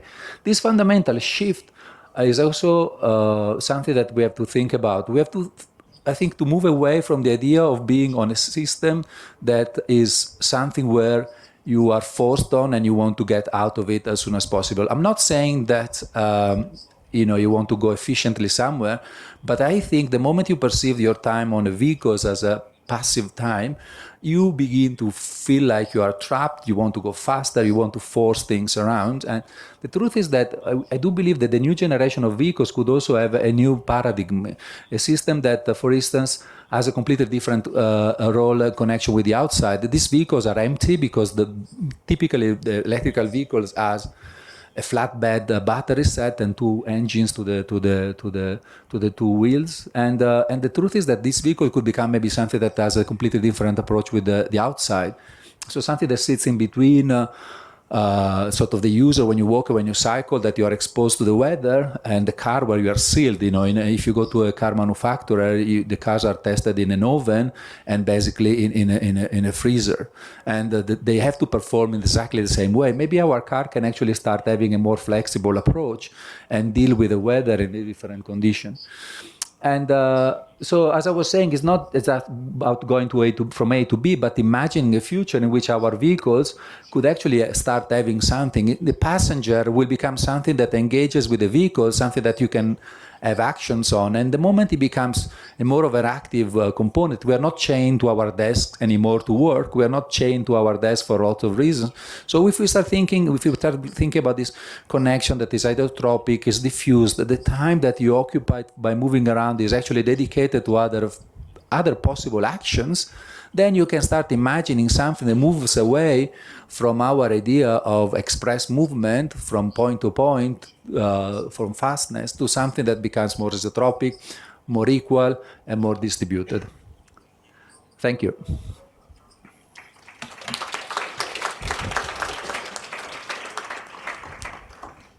Пожалуйста, вопросы. Your questions, please. Could you please give a microphone to a lady?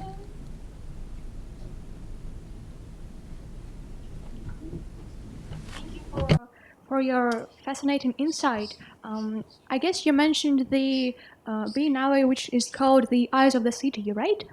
Well, I'm really curious, what is your company anticipating from presenting your work there? So what are your future plans afterwards? Because my colleagues are also presenting their work on mobility there. That would be interesting to correlate. Sorry, I didn't get the question. The question is, what are we going... Yes, what are your anticipations for your future development of your project via the biennale results? Okay.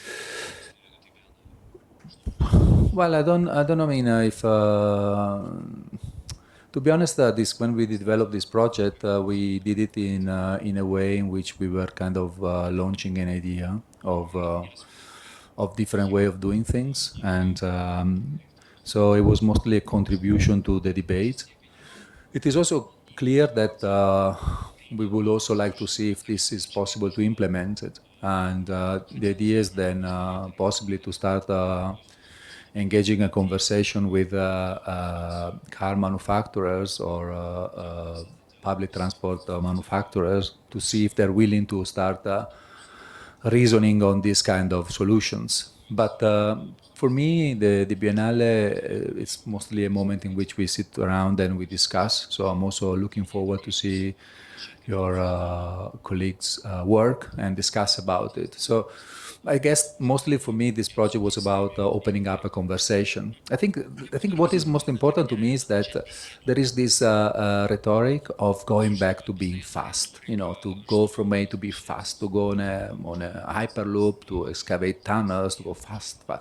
And the truth is that if you look at the number of people on high-speed trains, they're just a slim slice of the society because it costs a lot of money. And we have to move away from this paradigm. I think we have to move away from this idea of express movement. I think it hasn't done any good in cities, and I don't think it's doing any good in outside cities. So in that sense, I think the project was about opening up a conversation and sort of countering the hyperloop approach. Thank you. Так, еще вопрос. Any more questions? Federica, I would like to ask you a question. So you said, I understand your ideology about the public transport and inside the cities, inside the megapolises. But you've said that today the problem is that from the suburban areas, the transport is going to grow in the suburban areas because it's going to be more demanded there in the future. But in order for the transport to deliver people to the center, there will be roads. For example, let's take Russia. We have small villages. They are tens and hundreds of kilometers from centers. Don't you think then in perspective, in future, we will need to find some new alternatives of transport which are going to deliver us to different places? So we're not talking about, maybe it's not the network of roads that actually matter, but something else. What I was trying to say in the presentation is that dense city center tend to naturally restrain car access, and this is going more and more ahead. And I think the future, Manhattan is introducing a congestion charge, although it's very still car dominated. The city center of Moscow introduced the on-street paid parking that changed things big time. And then with the My Street program, there was a massive space distribution. Paris removed the Rive Droit expressway that Pompidou wanted. There is around the world a very aggressive or incremental steps into reducing car access. And I think it's very obvious that if you are in a city center, using a car is not a good idea. So what we were saying in the presentation is that it will be outside in the metropolitan area and the suburban regions where the fight to control car growth will be fought. And the truth is that our solution, our suggestion is about that. It's about thinking of a solution in which those areas are addressed. Now, we don't have the sort of ideological approach of saying that, okay, because we like this idea, we have to do it everywhere. Clearly, there will be a need of express train connection to collect areas if you want to move somewhere far away, and those systems will be act mostly as last mile. But this system allows also to have a more spread out connectivity. So they have a double role, last mile and a more isotropic spread out connectivity. And I think when we're talking about those are the solution that will allow us to move away from the current patterns of development that we have, because we have to find a solution, because I don't think that it's a good idea to have another billion vehicles coming in 25 years. So that was a suggestion how to address. So if you're living in the outskirts of some areas, 40 or 100 kilometers from Moscow, you can have those systems to connect to the surrounding area, 30, 40 kilometers, but you can also connect to the main rail network, and that will take you into the city. One thing is for certain, the answer is that coming into town by car is not the right solution. So we were trying to address that kind of framework. Спасибо. Thank you. Do you have any more questions? Okay, the last question then, because we have restricted time.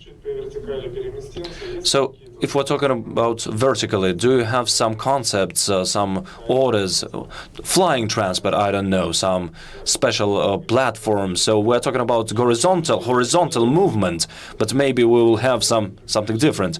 Yes, basically the answer is that the demand is for something new, right? Well, I think is that first of all, it's pretty clear that going, up and down takes more energy than to move on a cinematic way, or move cinematic way to move horizontally, staying on ground. So in general, flying for for energy purpose is not the best solutions. And there are several now startups, and also Boeing Airbus, sorry, is doing their own connections. But again, the connection that we are looking at is that if you're a rich guy coming into Manhattan, flying first, you get your drone and you fly into Manhattan, because it's very unlikely that this system will become something that everybody can afford because of the fact that they consume so much energy. So I don't see these things happening very soon because of the fact that, or better, they're actually happening, but for a very tiny, minute fraction of privileged people, and the rest is stuck in the cab on the way to the JFK and vice versa. And I think that is not. To think that mass transit for urban environments, suburban will go, that you can imagine fly object to become mass transit for urban suburban environment is very, very unlikely, to be honest. Very last thing, because it was mentioned yesterday, is when you fly, it's just not a matter of, it's also a matter of vibration, noise. Until we find a way to counter gravity, you're going to be something very difficult to fly between buildings and have a kind of level of quality that we expect. Спасибо, Федерико. Thank you very much. So we are pressed on time. That is why let us express our gratitude to Federico for interesting speech. And I give floor to Hiroki Matsura.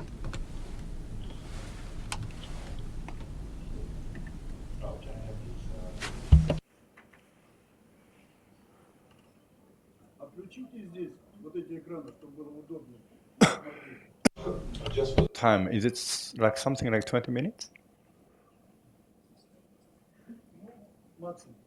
Okay. Then I have to go really quick because it's a very big master plan.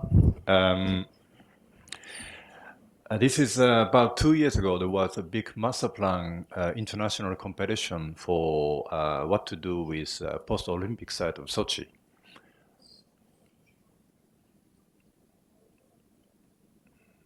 So the situation before our intervention as a master planner came in. So the idea of this master plan was basically the mix of resort as well as the permanent residents together. As you know, Sochi has a long history of being a resort, but I actually want to make a real city there. And then this was the images I have shown in my presentation of the master plan, just showing a lot of nice kind of resort from all over the places. And then raising question back to the organizer of the competition, actually, what do you think? How to make this possible to happen in Sochi? And this is the situation currently in Sochi. You see there's a big concrete wall along the coast. And these are the main sites of our master plan, where very big road running through all over the places, huge parking places. And this is the reality of our project site.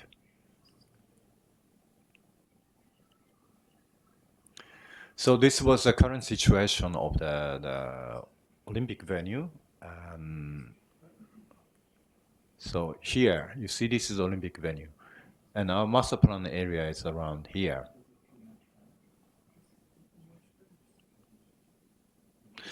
And this is our master plan. Actually, if you look very carefully, this area, there are already quite a lot of quality area. Like there's a big, very big botanical garden there. And this is a very environmentally valuable area for the birds, actually, for the Russia. And of course, this is the Black Sea.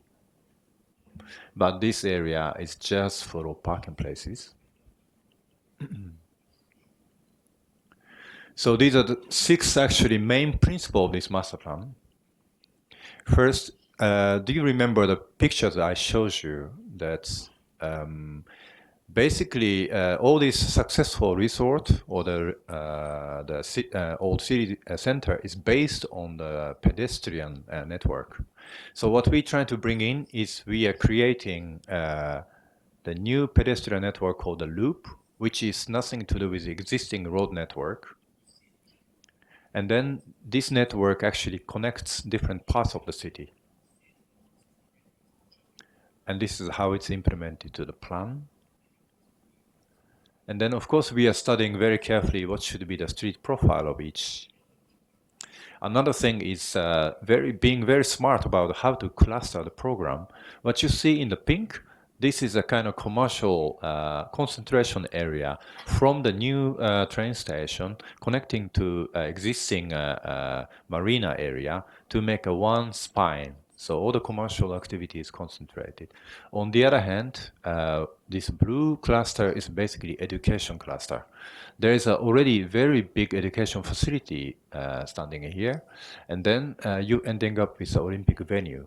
So this is a sports and education.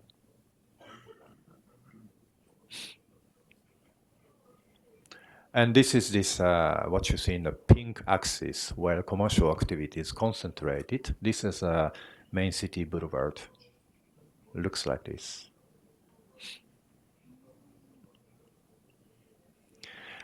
Another very important aspect is that if you look at the current situation of the site, there are three green areas already existing. One is a cemetery here, one is a botanical garden, and then one is what I meant birds park.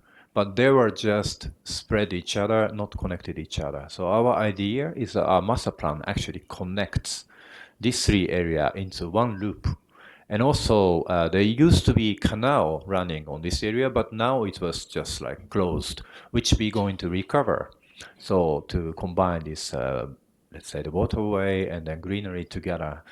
As you know, once you connect the green starts working much better for insects, birds, all animals, and also for us also. You can take a bike and then take a loop. So this is how it looks on the master plan. So this is a photo of the birds park, which I mentioned. This is the current situation.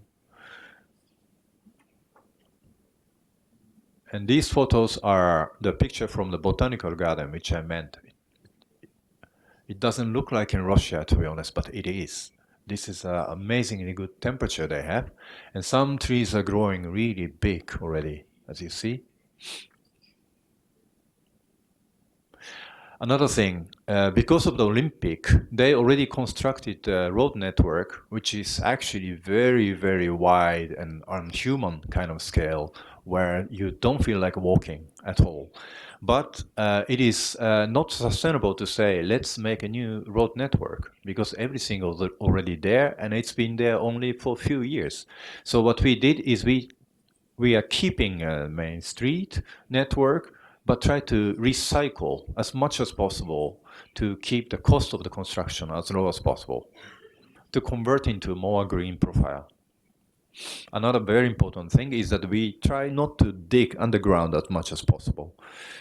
This area of the master plan is a very environmentally sensitive and valuable area, as well as always under the threat of the flood.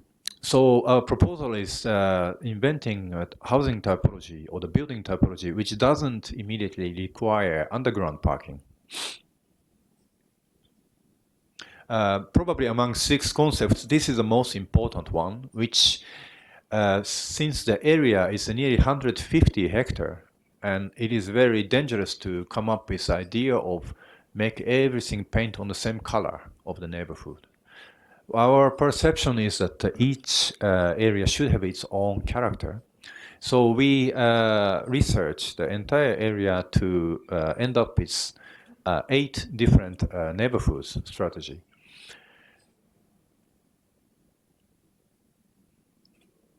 So from this entire master plan, I explain 5 different neighborhoods as an example. The first one here. This is a new station, and this is the area which doesn't have any quality. The land is flat. There is no greenery, nothing actually. The only good thing is there is a station right there. So what we did is we tried to create a neighborhood which has the inner city quality, like old city center in the medieval age. So we densifying the building quite a lot, but there are lots of nice walk paths and alley in the city. So this is housing topologies developed for this particular area. So this is image of the neighborhood. Basically, you do not have a big park or something, but you feel you are living in a city, and then there's an intimate interior quality of the city, let's say. And next one is around this birds park. Obviously, you do have external quality, which is a birds park. And then what we came up with is that try to optimize the view from each apartment towards this park, but also try to keep the height of the building as low as possible towards the edge. This is very important environmentally, especially for birds during the nighttime. So this is imagery. And this is a marina area. Obviously, this area consists of a lot of commercial activities, but also we try to keep the transparency towards the Black Sea. So there is no slab building. Building is having a relatively small footprints. Try to optimize the view towards the Black Sea.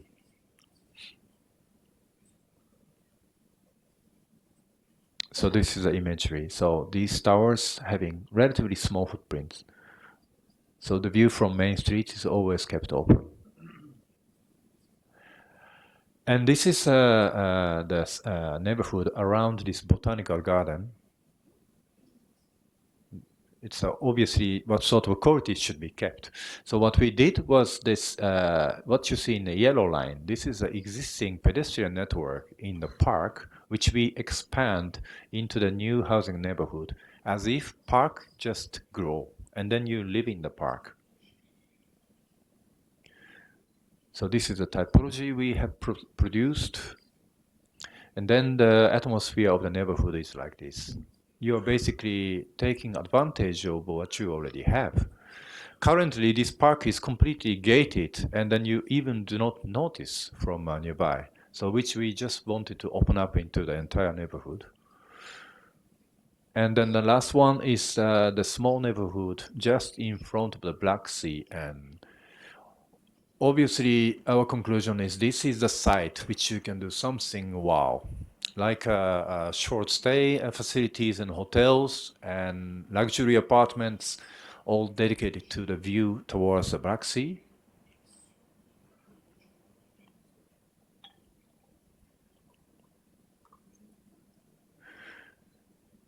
So what was the most important part of this master plan, which we think the future of the master plan is not about, let's say, depending on the technology, it's more about way of thinking. Like what's most important for us is to look at the site before we starting such a big master plan, just try to use what you already have as much as possible to start with. That is the way how we can make the master plan more sustainable than ever. Okay, thank you.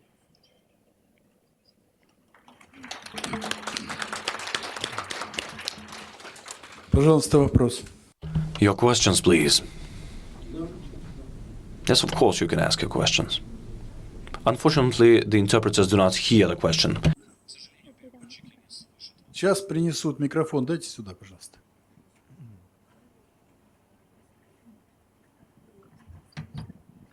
Да, слышно? Да. Okay, you hear me well. Wonderful. Could you please tell me, how are you going to attract people to this new city? As far as I know, Miretinka has a lot of vacant places which are not occupied by anyone after the Olympics.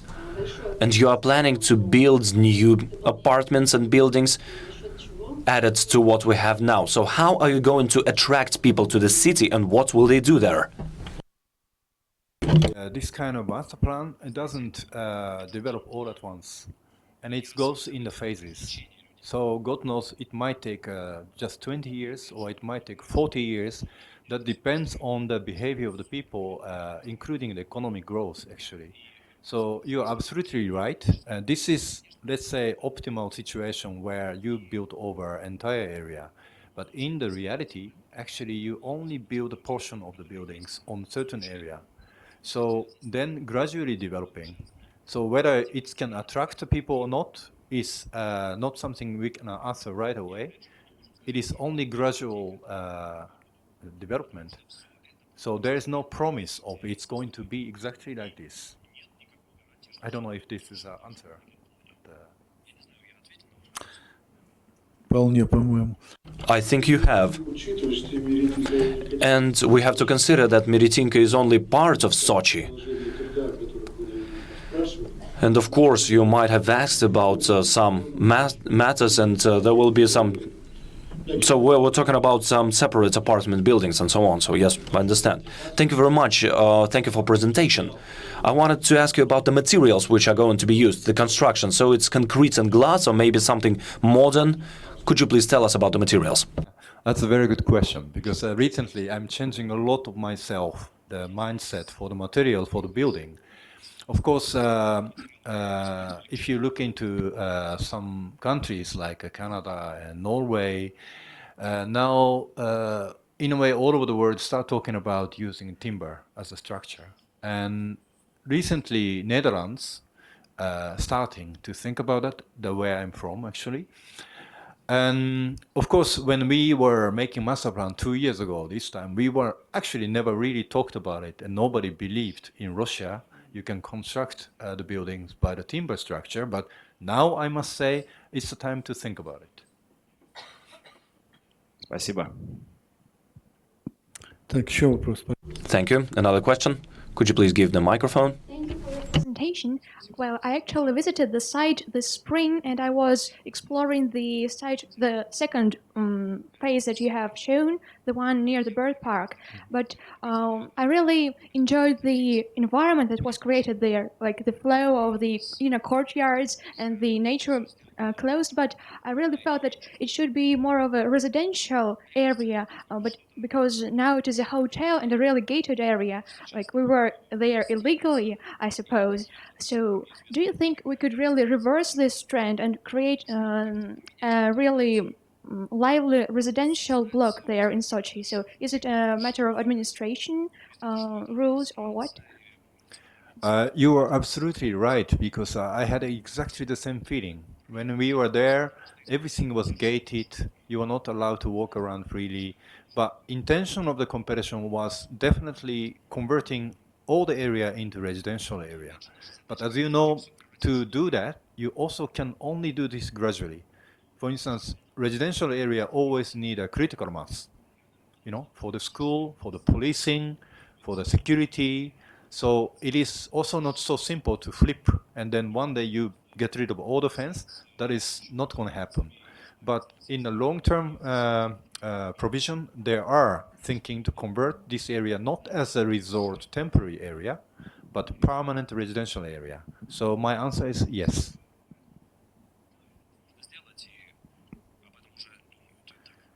Так, ну и последний вопрос. And the last question.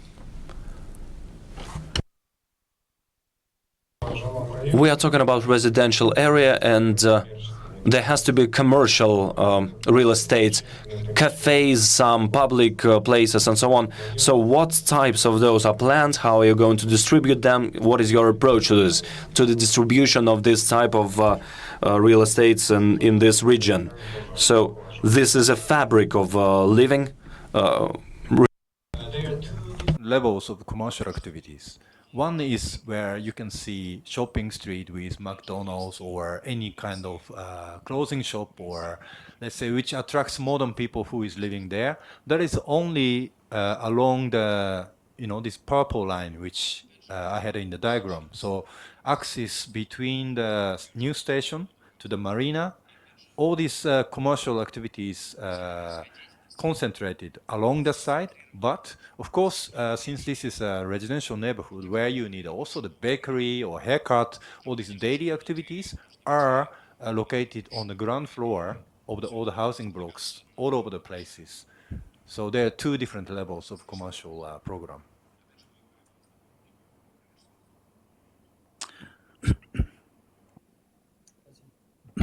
Спасибо. Ну что, переходим. Thank you. We're getting down to the next speaker. Thank you. Hiroki Matsuura, thank you very much. The next speaker, Diru Tadani. So it's not working, or what? Нет. Просто последним. Чтобы презентация была последним, я не против. So you want the presentation to be, your presentation to be the last, right? У нас пропущено, одного не будет, поэтому We are not having one of the speakers, that is why I give floor to you. красным должно загораться. It should be red, actually, not green. Something is wrong. What I was suggesting was that I go last. Ну я не понял. Because I'm going to be Поменяться talking about местами. principles. Ну что ж, давайте поменяемся. Нет. Yes, let's switch places. Yeah, not a problem. Okay, now we will have Богданенко Тимур, Timur Bogdanenko, директор по развитию бизнеса. Business Development Director, Russia and CIS, City Thinking by Edea. К сожалению, Анна София Unfortunately, Anna Sofia Ehrenfried hasn't come, but they are partners. He is working along with her, and let's listen to him. I am the Business Development Director, so we are part of IDEA, Spanish company, project company, design company. I will tell you about Spanish regions, neighborhoods. It's implements a master plan and our approach to technology and what we received next. And then we will have a small video, a part of the research on the quality of life, which we took this summer. It's going to be very visual as far as I think. So Spanish neighborhood is a pilot project, part of A101 project. So we won it in 2011 when we had international competition by the company Masштаб. And within this competition we suggested some idea of fractal master plan. And you can see the scales of the design of the master plan. So the biggest unit is restricted by the borders. Then we then took the city territory, we divided it into big clusters and, so to say, mass blocks. On the left diagram you can see the borders of the design. On the right you can see main transport connections which we suggested.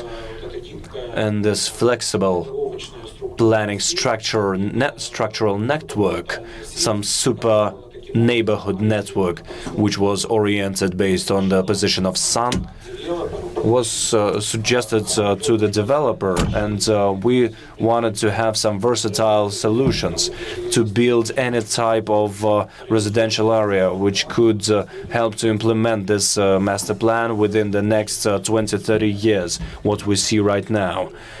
And the design is being done based on our master plan.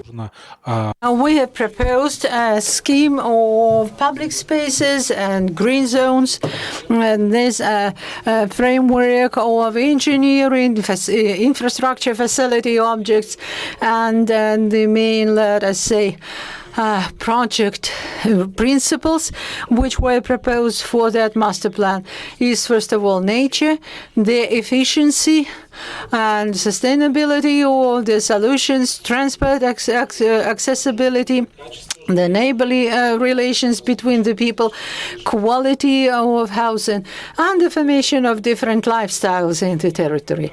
And the final proposal, a kind of a frontal idea, we believe that the master plan is a kind of the main board which upon which the developer may integrate different typologies of housing construction.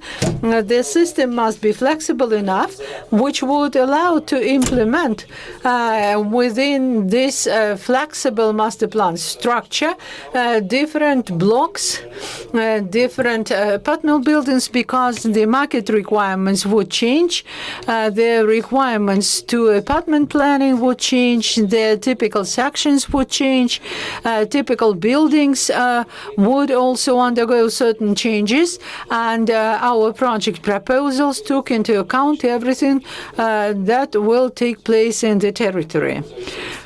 Depending on what zone it will be placed in.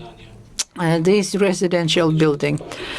Different types of residential quarters organization, different type of sections, open facing south, southwest, and typology of buildings which would take into account the requirements of a developer in terms of meeting and the areas. So it was approximately 600 typical buildings which could appear in this territory. 600 is not quite typical value, but nonetheless, if we are talking about the theory that we are using in terms of master planning of the future, probably it would be right to say that our design method is based on ecosystem.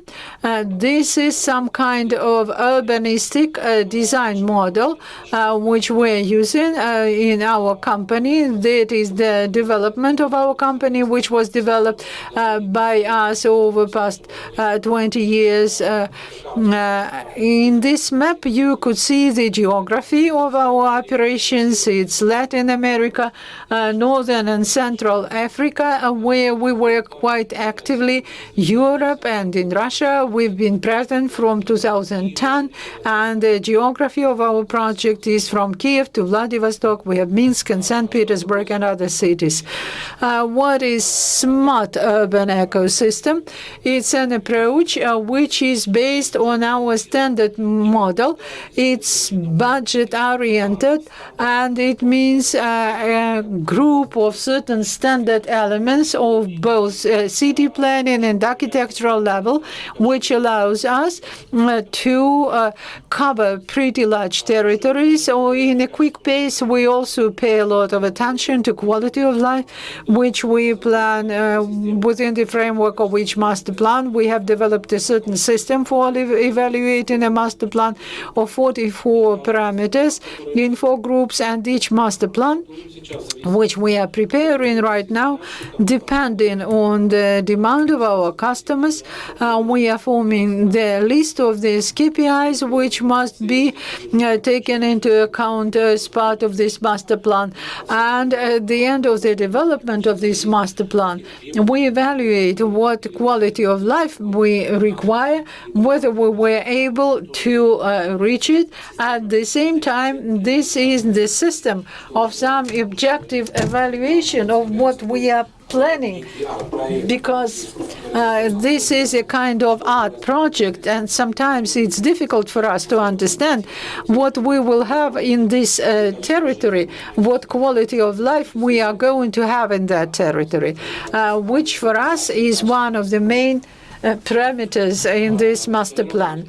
In our work, we are using parametric approach to a design which allows us to design in various scales immediately, from the large-scale master plan, large blocks, to planning individual apartments or kitchens or bedrooms, because the product has a tremendous effect on master plan, and it affects the product as such. And operating simultaneously about these two things, we may produce several versions of one and the same solution in master planning, and we discuss those versions with the customer, and we may come to some kind of an optimal solutions, either by a private or public developer or a city. Talking about typical elements which we are using, we have developed libraries of various elements and different levels, from transportation solutions to engineering solutions, public spaces, parks, social objects, and typology of construction and final housing product. If we are making a master plan for 3,000 hectares, we cannot in each case plan individual apartments. We are using some kinds of units, but using typical units does not mean that the space would be monotonous and uniform. We can offer a diversity of solutions. At the same time, it would be cost efficient, because knowing the cost of certain typical solutions and using parametrical design tools. We can work with budget. We can take it into account transportation or architectural budget and change in master plan. We are making changes in budget. All that takes place in real time and pretty quickly. One of the projects which is already completed this year, it was already moved into. This is a Spanish quarter in the territory of Moscow, about 100,000 apartments. All those principles which I listed were used there. We worked closely with the developer, and the master plan was developed on the basis of work with the housing product. The unit of a product was an apartment. We have developed about 65 typical layouts of apartments, typical sections, and we have made up blocks of apartments on the basis of those sections in order to reduce developers' costs at construction stage, investment of a developer into infrastructure. So you can see the breakdown by apartment blocks. We have that principle of super blocks from Barcelona, and here you see the pattern, the arrangements of typical sections, which could be turned into typical blocks and super blocks. This is a construction site, 2017 picture. A lot of attention was paid to organization of public spaces and the quality of life in those areas. It was based in a pedestrian access that crosses the territory. You could see that it goes through the whole of this territory. You can cross it without having to cross any highways. You can see this aerial photo of this zone. It's pretty active. The front facades of the buildings, the ground floors are mostly commercial real estate. All of them, mostly, almost all of them are rented already. You can see the photos, playgrounds, mothers with children.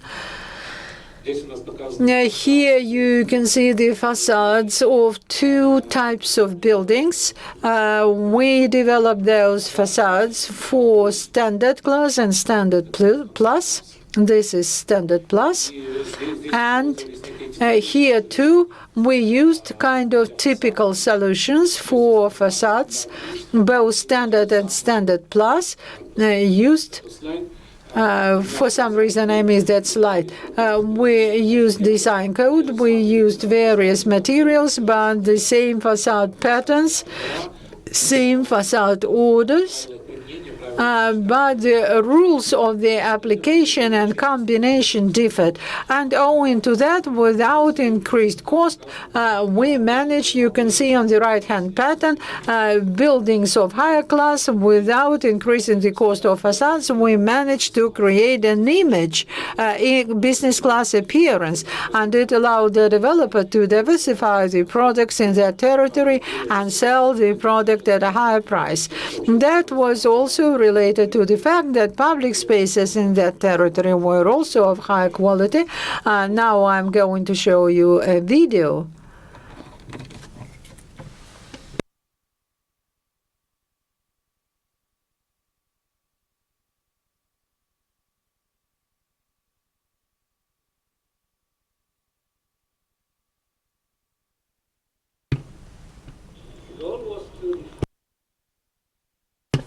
City extensions where people live like in the center of the big cities, but outside of the edges of the city where it's more green and it's more open space, and you can also build more affordable houses, not so expensive. So we were trying to make a new area without traffic, a little bit not so tall, but more close to each other, also to create this place where you meet more people and where you get closer to your friends and to your neighbors. So we learned from Barcelona the concept of the superblocks. Superblocks means a group of buildings where there are no cars inside those buildings, and the cars are always kept away. And this was probably the strongest idea that shaped the project in the beginning. See, also the first floor is combining some of the building in two heights, meaning that there are offices on the first floor to create more working places, to create more economical activity. So it's not only a dormitory, but it's also a place where you can work and you can live. It's always a challenge to do such a big project. And we have to use some tools to understand that the model that we were proposing was good enough. So we have some software where we tested the model and the different scenarios, and we're able to see that what we were proposing was going to be a nice neighborhood.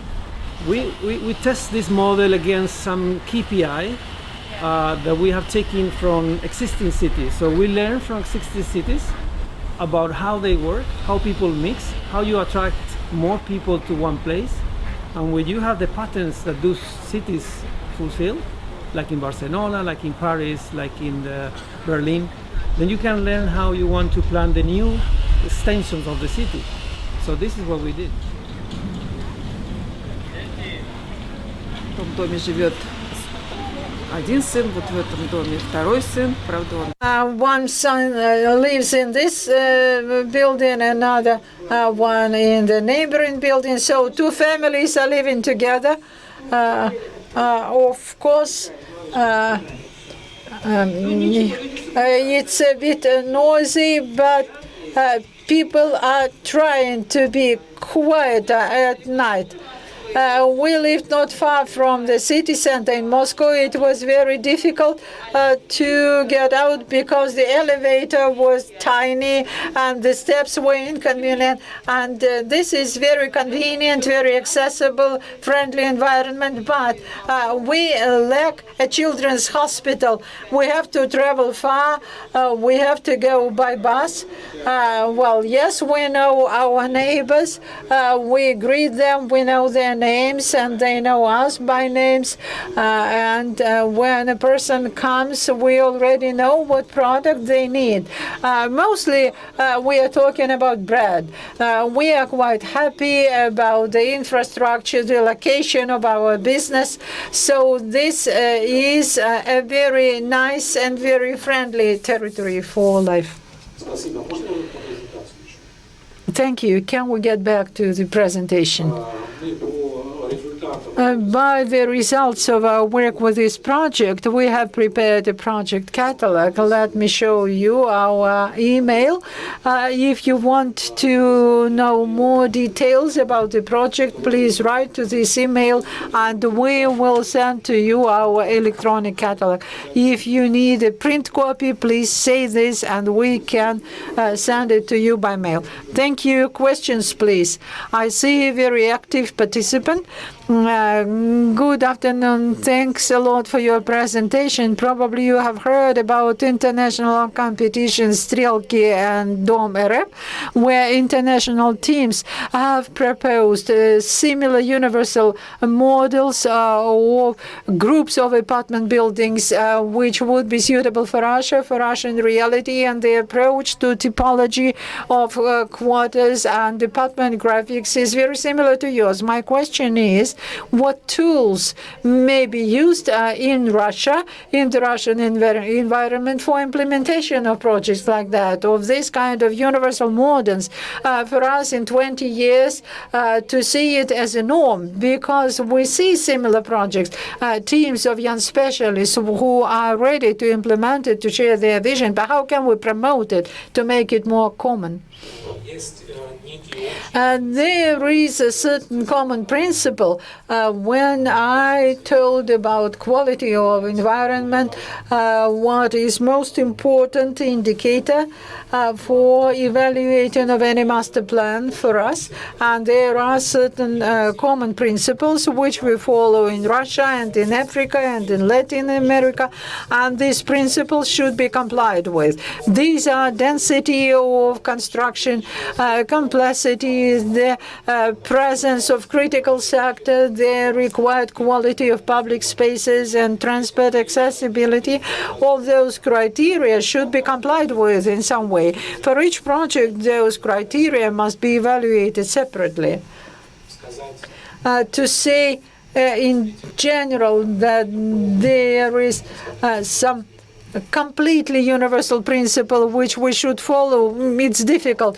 Talking about Strelki project, I'm afraid it's a bit too abstract. We've been in contact with Domirev in terms of evaluating this master plan because this is a project of evaluating urban environment. It did not allow us to perform this evaluation at the level of apartment block. It was an average for the city, and this is not very demonstrative. Can I ask you how your project master plan is integrated into our Russian law, development law system? I mean regulations about land use and so on. Or did you have most favorable regime in Moscow for the Spanish Quarter? Spanish Quarter meets all the city planning regulations in full.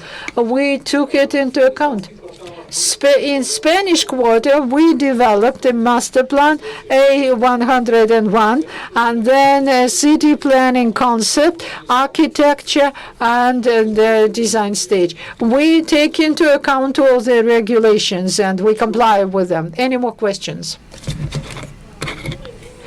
Good afternoon. My name is Anna, and I would like to learn from you what is the population in this quarter, and whether they have sufficient educational institutions, kindergarten, schools. The number of people is about 9,000, which is planned right now.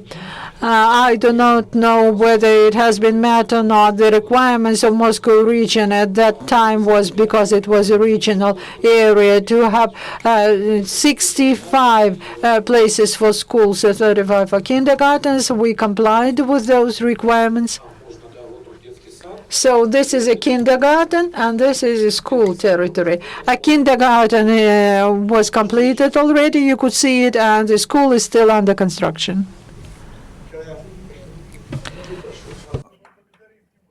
Sorry, can I just, how big is the site? The site is totally around 24 hectares, and under the residential, we have only 14 hectares. Okay. And did your firm do all the architecture? The architecture, yes. Okay. We developed the architectural program, but it was, you have to understand that this is a very standard architecture. This is very low budget project. We achieved 26,000 rubles per 1 square meter of the construction cost. It was 2014, but the appearance of the building is, it doesn't look like a cheap residential. So we applied some kind of standard typology, standard solutions for the architecture, which allow developer to reduce the cost and receive the quality and diversity of the solutions.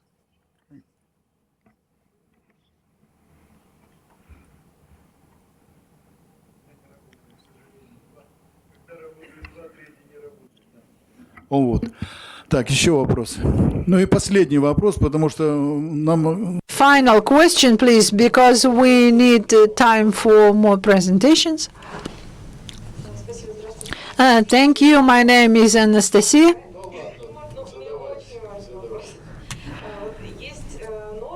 And there is a norm that we all know, and that in the territory of a landside, there must be a certain number of parking lots. You have very correct yards without parking lots, and only in the periphery there was certain parking areas. How did you approach it? Because there is a requirement that there must be some land allocated for parking. We are developing some master plans in Kurgan and Magnitogorsk, and we had to address this problem, that there must be a full provision of parking lots for the residents of the buildings. So that my first question. question. And I also wanted to know how within the existing legislature, when there is a separate land plot for each building, you are fighting the density of population. Well, talking about parkings, the storage of cars. For each project, the parking strategy is developed separately, and it depends on the requirements in a particular region. In Moscow region, we do not have these requirements, but there are regions where you are right, there are these requirements, there are regions where this is not regulated at all. Normally, we allocate different territories, some places in underground parkings, some parkings in multi-level parkings, or in the side levels. We have mostly multi-level parkings. We have several places. These are in the central square places for visitors, and also under the business class apartment blocks, we have underground parkings in the yards. Talking about land allocation, this is also very individual. We have to see specific regulations for every particular site and for every particular location. Very, very short question. In presentation, you have mentioned that in order to increase the comfort level of this apartment building, you tried to reduce the height of the building. How did you manage to convince the developer to do that? This is a very rare occasion for Moscow, because normally the developer wants to have as many floors as possible. Here we managed to meet the targets because of the increase of density, because of better planning of the quarters, and they stay closer together. And because of that, we managed to reach this performance. Because the density and the number of square meters, it's not always growing high. It's sometimes maybe different. Thank you. We have completed this. Let us thank Timur for his presentation, and I give the floor to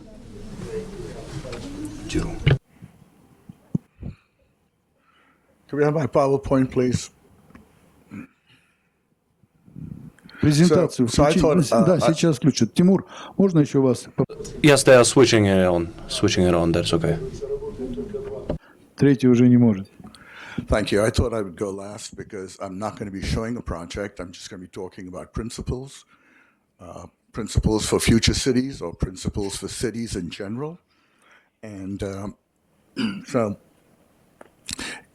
as you know, that everybody now, every country, every organization is interested in cities because the metric in 2000, the year 2000, was that 50% of the world's population was now living in urban areas. So all of a sudden, the World Bank and the United Nations and everybody wakes up and has a vested interest now to look at cities. But prior to 2000, all those organizations were really kind of looking at suburban developments. So this is a pretty relatively new phenomena, and every architectural firm, and we've seen some really good projects here, everyone's now interested in cities and in master planning. I'm going to just point out a few things about master planning in cities. And a lot of what I'm going to be saying is really empirical knowledge, really gained from looking at cities and walking in cities, and what cities are about. And there will be some metrics that I will show you, but this is stuff that we've been working on, a group of us have been working on for many years, and now that there's enough data to prove what we have been saying for the last 30 years is pretty much true. We didn't need those reports, but we now have reports and statistics that prove some of this stuff. So my bias is that I like to draw, I like cities, and I like making books. And I kind of lived my life by this philosophy that Einstein wrote about, which was insanity is doing the same thing over and over again and expecting different results. And that insanity is auto-dependent environments. We all know that auto-dependent environments are miserable places. Okay, nobody is happy, and I don't understand why we would continue to design and build places that predominantly rely on the automobile, the private automobile. And I really appreciated Federico's presentation about looking at alternatives of transit and actually looking at transit that might have other uses while you're traveling from point A to point B. So let's just face it, in the last 50 years, we've done a terrible job with cities, okay? We've done a terrible job with the environment. This generation is really guilty of leaving the planet in worse condition. There's an old Indian saying that we borrow the planet from our children. We don't inherit it. And so it's really up to this next generation. We've left you in a real mess. And it's your obligation, your unfortunate circumstance that we are in the sixth extinction. Okay, the Earth has gone through 5 extinctions already, and now we've already approaching the 6th extinction. And when I say that because we used to have 5,000 different species on this planet, or bugs, insects, whatever, and we've already lost 1,000 of those. So we are losing. Things are actually getting extinct, and finally we'll be extinct if we continue down this path, because we will not be able to breathe given the conditions of burning coal for using fossil fuel. You also get a lot more concerned about this when you have children, and that's why I feel for the next generation, because it is not going to be a pleasant world in the next 30 years. So I said that everyone started looking at the metric. 50% of the world's population lives in urban areas. Now that is a metric, okay? That is a number, a statistical number. What I will guarantee you is that 50% of the world's population does not enjoy the benefits of an urban environment. Urban environments are really great, fascinating places that inspire you to do great things, okay?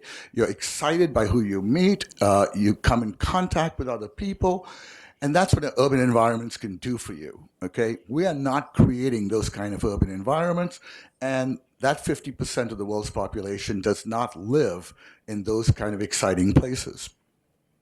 So the drawing in the middle there shows the global population in 1900. Only 10% of the world's population lived in urban areas, and that those were real urban areas because they were, pretty compact.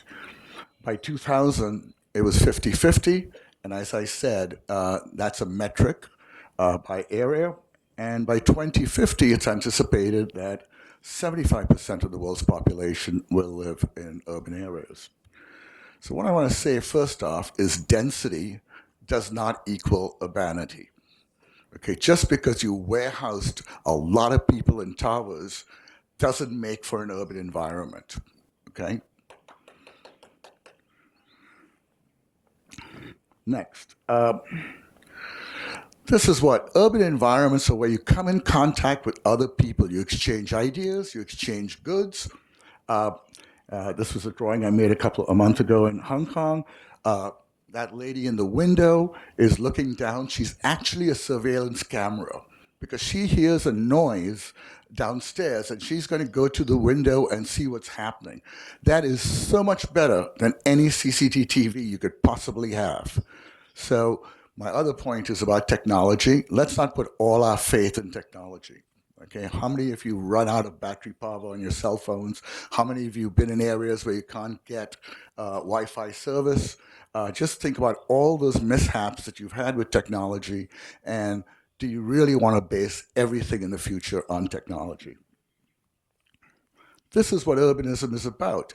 It's about places where people can learn and experience things on what they want to become. Okay, it's not about, squeezing a lot of people into apartment buildings. And it's also about place. Place is extremely important, and this notion of genius loci, which is the spirit of a place. When you look at these images, you can guess where these places are. Okay, you have some idea where these different cities are because they have a certain quality to them. Okay, and you know intrinsically, but when you see this kind of banal high-rise buildings everywhere, you have no idea. And that is the problem of globalization. Okay, we don't want every place to be the same form. Okay, and this is, as an architect and as a planner, you say, well, they did this in Paris, they did this in Barcelona, so you should do it the same way. Why would you want to do it the same way when, in terms of the building form, and be like every other place? Every place has its culture. Every place has its materials, its climate, and boy, I'm getting dry here.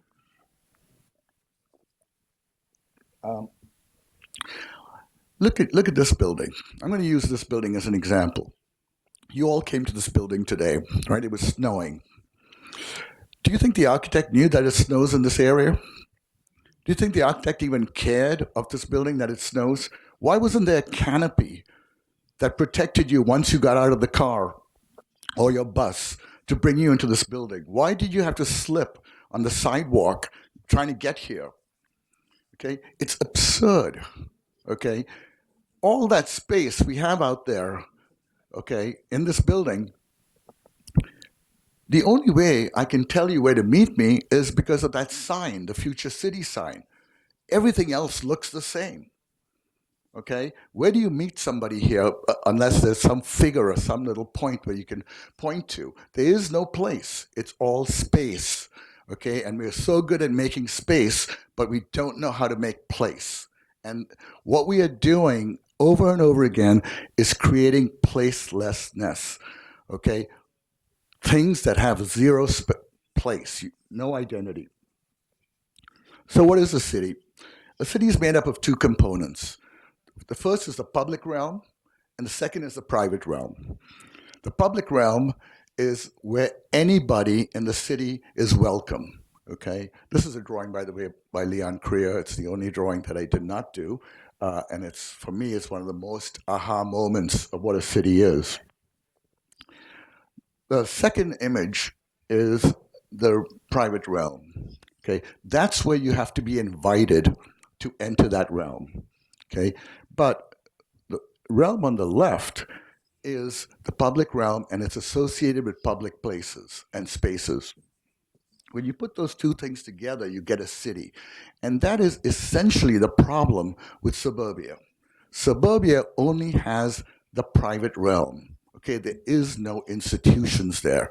So if you ever wonder, like in that video, no hospital, no services, okay, you have to go places. That is the problem with suburbia. It is a single-use monoculture.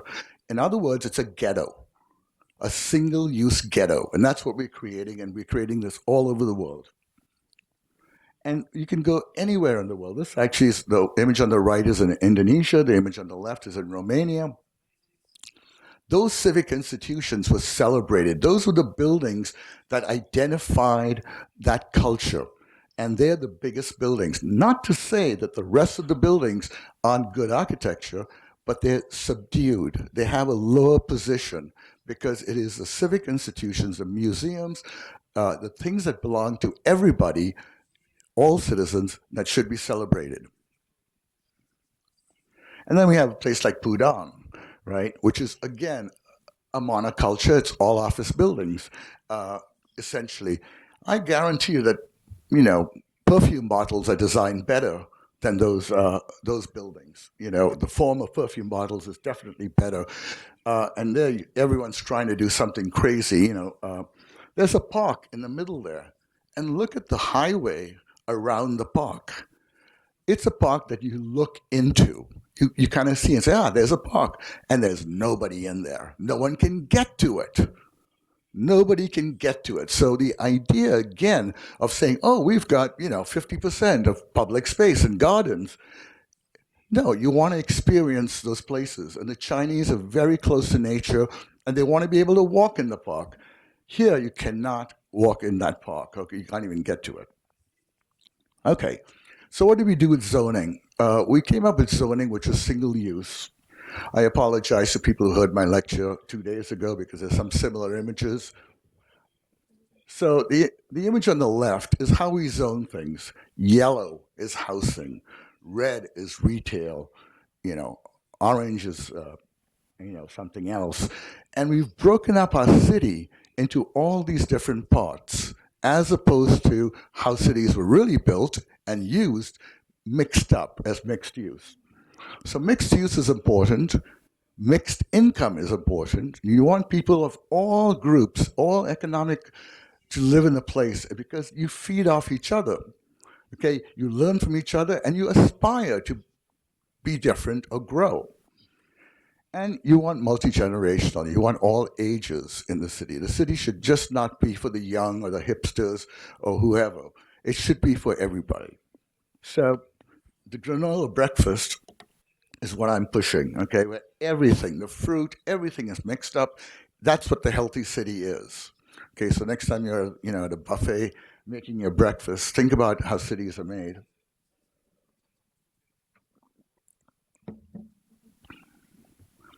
Okay, my third principle is that small blocks and small land parcels. Big is not always better. Just because you give this little child a big pair of boots doesn't mean he knows what to do with it. Okay, and everything in the past 50 years has gone bigger. We've all gained weight. Our cars have become bigger. Our businesses have become bigger, and government has become bigger.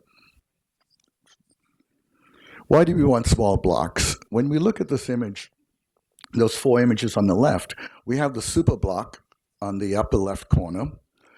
When you have the super block, you can only go from point A, from diagonally across, the way the arrows are, you can only go from point A to point B 2 ways.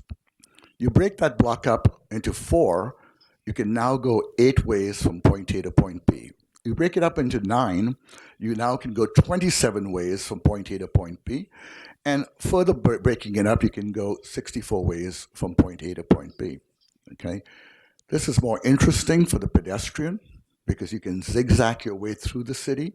You still get to the same place, but it's a more interesting route. You can take a different route every day. You can see what people are doing. You can look, explore the city. It's also better for the car because the network allows the car, if there's an accident, allows the car to take alternate routes. So that's an incredibly important aspect that we've forgotten, okay? All of New York, for instance, and I'll show you New York in a minute, but, this is a city that we worked on or did in China, but that was the government plan on the far left that we were given with, and the plan on the right is what we did with it, and we were able to break the blocks down, not as small as I wanted, but what we were, as far as we could stretch our client to give us the exceptions or the local government to. Okay, 4 is we need to create an equitable situation between the pedestrian and vehicles. Do you have those buttons here where you have to press a button for the light to change at a crosswalk? Does that exist in Russia? Okay, I call them the beg button. You're begging to cross the street. You as a pedestrian have to press this button, and of course they don't do anything, right? They do nothing, right? It just makes you feel good. You press the button, the light's gonna change, but it's still gonna be 45 seconds or a minute. What if the person in the automobile had to press the button to cross the intersection? And we have to change our thinking, okay? And we have to put on a new set of glasses, the image on the left, new, make them perfectly round. It's a good symbolic system. And we have to think about the smallest person who's going to cross the street and not the truck. Okay, the guy in the car is comfortable. It's air conditioned, it's heated, whatever. He's comfortable. But the person on the street is not. And they should have the right. And in most places, in most cities, and especially in the developing world, in India, for instance, 93% of the people walk. Okay, 7% drive. And why are we investing only in roads? Next point is the automobile. If you think I'm crazy about the automobile in terms of banning the automobile, here's a statistic. 1 in every 5,200 Russians die every year in automobile accidents. Okay, so in Russia, you kill, or the drivers kill 28,000 people every year. And that number in most countries was going down. It's spiked up again because now we are texting and driving, and so there's been again a surge increase in automobile fatalities. So it's absolutely dangerous. A car is a weapon. Okay, it's no different than a gun. If you hit a pedestrian at 60 kilometers an hour. Okay, the chances of that pedestrian surviving is less than 1%, 60 kilometers. So if you want to create a pedestrian environment, you have to control car speeds. You cannot say, this is a pedestrian environment, but these cars are zooming by at 100 kilometers an hour. The other point is that there's the globe, right? When you were in school, you saw the globe, you spun it around, saw the world. Imagine the globe is a gas tank. Okay, there's oil in that gas tank. We have reached that 50% point, okay? And no magic is going to fill that gas tank up, right? So in a few years, 40 years at the most, we're not going to have any gasoline. So we're building obsolescence, okay? And you can say electric cars, you can say autonomous cars. It takes energy to build those cars. And if you invest in all those technologies, you're going to deplete that oil and that fossil fuel even faster. So you really need to, and that's why, I say you really need to think about the future and what we're doing to our cities and all this hogwash you're being fed that technology will save the day.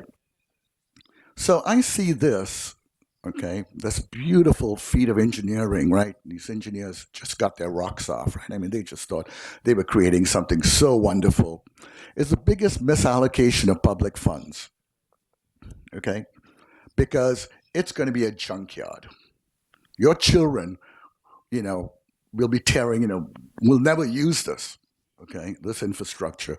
First of all, it won't last, and secondly, you won't have the money to repair it. Now, wide streets. In China today, the smallest street that you can build is 8 lanes, okay? That's the starting smallest street because they think big is better and it's going to take away the traffic, okay? So here's a graph that is actual scientific, 10 years of research on car fatalities on roads. The number at the bottom, it's in feet, is a 2-lane road. The number on top is a 4-lane road. The 2-lane road is 50 times safer than the 4-lane road. So imagine how much safer that is from an 8 or 10 or 15-lane road, okay? So it's better to build 25 2-lane roads than 1 4-lane road. And it's actually going to be safer. It's going to move traffic better than, and Federico, I'm sure you can confirm these numbers. Any good traffic engineer would be able to confirm this. Yet, of course, the client wants these wide roads. So this is the future of the private automobile. Okay, that's how we're going to be traveling. The next point is placemaking, and I talked about placemaking and this building. We have to create places for people, and that should be the first starting point of any master plan, is what is the space? Where are people going to congregate, get together, enjoy, be with nature, whatever, okay? But that should be the starting point of the conversation. And I show you Rockefeller Center. Rockefeller Center is that little space, number 6, in this grid, in that little plan diagram. The blocks in New York are 61 meters by 244, and every building type fits on that block, that size, okay? Occasionally, you might combine 2 building blocks for a hospital, but there's no reason to have super big blocks, okay? Because New York has incredible density, incredible vitality. So look at New York. If you know, everyone looks at New York and says, oh, you know, we want to be like Manhattan. But they don't create those kind of places. And it's amazing. Rockefeller Center, TV show named after it. It's a place that everybody knows, okay? The ice rink at Rockefeller Center, the Christmas tree. People line up. I mean, 1 million plus people will go there just to see the Christmas tree because it is a place. Lobbies. You can also make place within buildings, okay? Now imagine entering a building where we have 10,000 people and you're in a space like this versus this kind of nebulous nothingness, winding spaghetti stuff. You know, imagine that corridor here, you know, that someone actually designed that little corridor to get from this part of the building to the other part of the building. Now, you know, this is what is happening, unfortunately. I think those lights are really cool. This is in Rotterdam, but that place is pretty damn barren. Okay, it's not really a great place. So we've, you know, this architect or these architects thought they were making great place, or those buildings on the left, you know, it's like a petting zoo of what you can do with the skin of a building, okay? All the same building with different skins, and it's everywhere. No matter where you are in the world, the same zigzag, funny shaped glass and whatever shows up. Number 6 is you got to trust people, not machines. Low buildings, you have a contact with the street, windows that look onto the public realm, so that those windows are the policing of your neighborhood. No matter how many CCTVs you put up, they rarely stop crime. They help catch the criminal, but they do not stop crime. In one of my projects in Atlanta, we've put up 2 years ago, the city got a grant, put up 800 cameras in this neighborhood. Crime hasn't changed. Okay, the level of crime is pretty much the same because all the criminals know where the cameras are. They wear their hoodies, they turn their back to it, and still rob you. We have to give small a chance, okay, and we have to reject architectural pornography. This form, this kind of jerkin form that you know shows up, is showing up everywhere in the world, supposedly environmental. But it's starting with the wrong material. You're starting with glass, which is a precious material. Then you put 3 layers of glass so it becomes efficient. You know, start with a material that's got some good insulation, for God's sake. You know, don't make the building all glass. That's not the only material in your palette. And also these kind of long landscapers. The architectural profession is pretty much bankrupt, aesthetically and morally. The building on the left is in Abu Dhabi, done by one architect. It's similar to the building in Singapore. And there's another building happening in Chongqing. There's another building just like it happening somewhere else, okay? And the building on the right was done 40 years ago by Moretti in Washington. That's the Watergate, the little image on the lower right is the Watergate Hotel. Same forms. Now it's Soho in Beijing, and that same building form appears just about everywhere. Okay, so we're copying these forms and putting them, dropping them into city, into city, into city. Why? I mean, you know, why don't you just look at the context of the city, the materials of the city, and express the city, the place, instead of this kind of universality. Here, we have this donut building. You know, there's one in Abu Dhabi, there's one in Guangzhou, and, you know, same thing, okay? And I've never understood this. You have some of these buildings in Ekaterinburg, and I finally saw somebody licking their lips, and I realized that that's what the architect was trying to express, you know, this little pushing out of the form, you know, it's like you stuck your tongue out at the city. Why? It's expensive.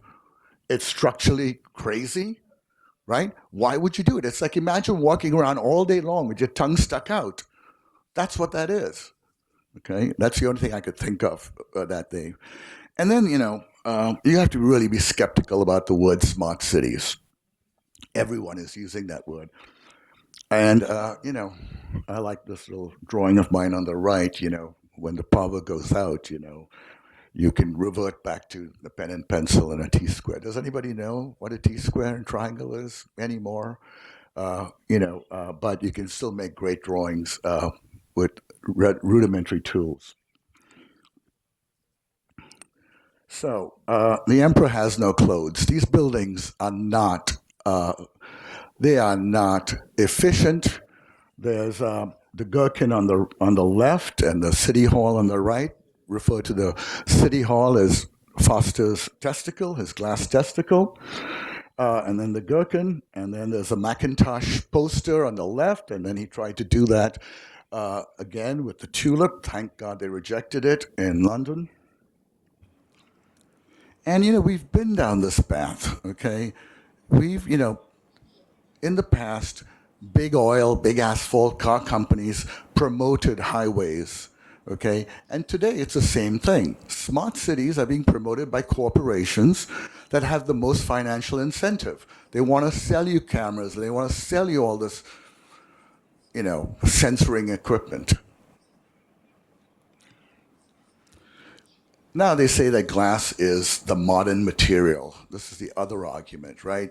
Glass is this incredibly modern. This building, the Crystal Palace, was done in 1851. Okay, so what's so modern about glass and steel? Just think about that, okay? And it was beautiful. They built the building around an existing tree. There was a tree on the site, and they built the building around it. Didn't manage to kill the tree. It was there. And it was commemorated on an English coin. Now, one of the things in the architectural profession is that all the buildings we admire in architecture, or we are told to admire as architects, are freestanding buildings. Okay? All of them are object buildings, and most of them do not exist in cities. So we're trained to be anti-urban. Okay, we think that what we need to do as architects is make freestanding buildings. The simple fact of the matter is, when a building is freestanding, it has the most exposed surfaces. But when buildings touch each other, like urban buildings, you right away get 40% efficiency. So the Spanish Quarter is looking at, the inspiration was Barcelona, right? Barcelona's blocks are contiguous. The walls, all those buildings touch each other and are contiguous, and then you have a private space inside, yes. But you make a street wall around the building, and street wall to street wall defines a space. And that's what streets are about. Streets are public rooms that are defined by walls of the building. And, again, here's another one of those things, this Buddhist is praying, if they think this building was smart. And bridges. Okay, does every bridge have to be white? Okay, is there some law that was written out after Calatrava did his first white bridge that every bridge must be white? And of course, that's what I think about the bridge that Zaha did in Abu Dhabi. You just imagine these sheikhs, driving through the legs of a woman. But look at these bridges. These bridges, again, are about place. Okay, they have materiality. They tell you something about the technology, how they were built. And yes, Calatrava fits into that category. But not every bridge has to be a white bridge or steel and cable. And then there's the architects who want to grow stuff on their buildings, want to make their buildings green. All those buildings need to be shaved. That's what they need to be. It's just awful. There's one guy in Milan, I think, who's done that building type on the left. It's an Italian architect. He's done that building on the left in just about, 10 cities. They all look the same. And the issue is how do you keep the tree outside the building, right? How many cables do you need to support that tree from flying away? So sustainability is really an ethic. It's not an aesthetic. Don't be fooled by the aesthetic of something being green. Okay, that's called greenwash. You're being taken down a path. You're just being fooled. Okay, it's not green just to stick. I mean, those buildings with those green stuff on have computer after computer that's sensing what the soil condition is so it can be watered so that building can stay green. Okay, it's not natural. And it doesn't do a damn bit of good for the interior, as they say, because you have to protect the interior from the moisture. Now, green is really important, and it's a serious subject, okay, to think about green. And it's really got to do with food security. Where is our food going to come from in the future? And currently today, we are wasting 50% of the food that we grow. So the next time you put a strawberry in your mouth and you're enjoying this wonderful juicy strawberry, realize that one juicy strawberry is going into the trash. Okay, so the other argument is that we're running out of space. We don't have any space, so we must go up, right? We've heard that, we just, so there's Paris on the left, okay? Not of the same scale, but that's Paris on the left, okay? Does anybody like Paris? Anyone think Paris is a good city? Okay, it's got green spaces, it's got boulevards, it's got beautiful buildings, art museums, everything, right? Imagine if the entire globe was built like Paris, okay? Every city. It would fit in Ukraine. The borders of Ukraine would hold 14 billion people. That's what the density of Paris would look like if you had to squeeze. Now, we don't want to do that, of course. There is no chance that we're running out of space. That is just, again, some stupidity to go up tall. Okay? It could fit in the state of Texas. It could fit in Ukraine or in 4 provinces in China. And here's Paris on the right, and Ekaterinburg, Jaipur, and Shihan, okay? And look at that fabric of Paris, okay? Small streets, small blocks, boulevards, and a great transit system, okay? Imagine applying that to, these are all drawn at the same scale, okay? And so we could get in that little piece of Ekaterinburg that I'm showing you there, we could get 500,000 people in the quality of Paris. And then finally, my last point is about beauty. And as much as I like modern art and conceptual art, I think most people, if they were given the choice of where they want to hang a piece of art, would pick the one on the left and not the one on the right. They're both priceless, of course, but what do you want hanging in your house, okay? So we really need to think about beauty. And there's beauty in nature. We want to preserve that as much as possible. We don't want to go destroy these beautiful places. There's beauty in architecture and nature, that kind of combination of those two things. And these are moments, when you see this, that take your breath away. And you say life is worth living because there's this incredible moment, okay? You see this, and it's a flash. There's beauty in plans. This is the original plan on the far left of Ekaterinburg. It's memorialized by the river right downtown. There's a plaque, and that's where that drawing comes from. And it's an amazing plan with the water coming into the city and then leaving in a stream.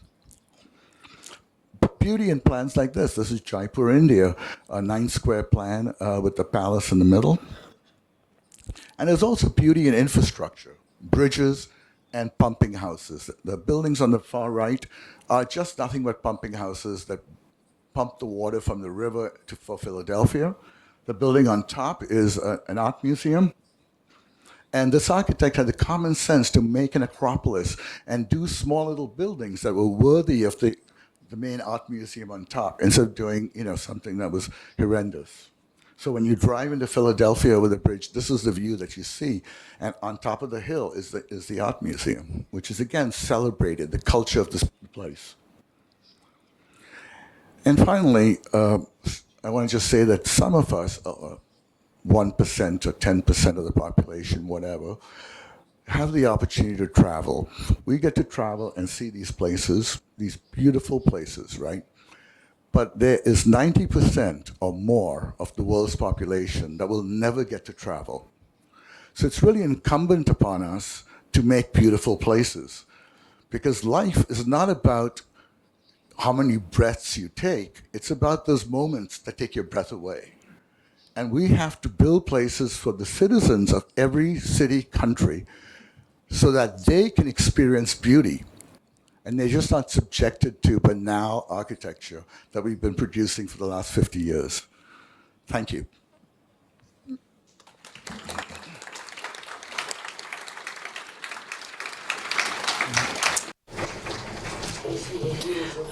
Thank you for this wonderful lecture.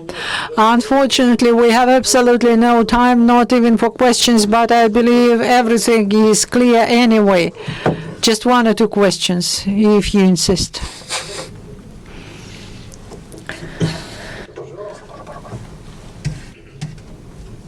just wanted to thank Diru for this beautiful presentation, and I wanted to just announce that there are some здесь несколько архитекторов сидит. Here are several architects who already started designing a community in this idea which was described now.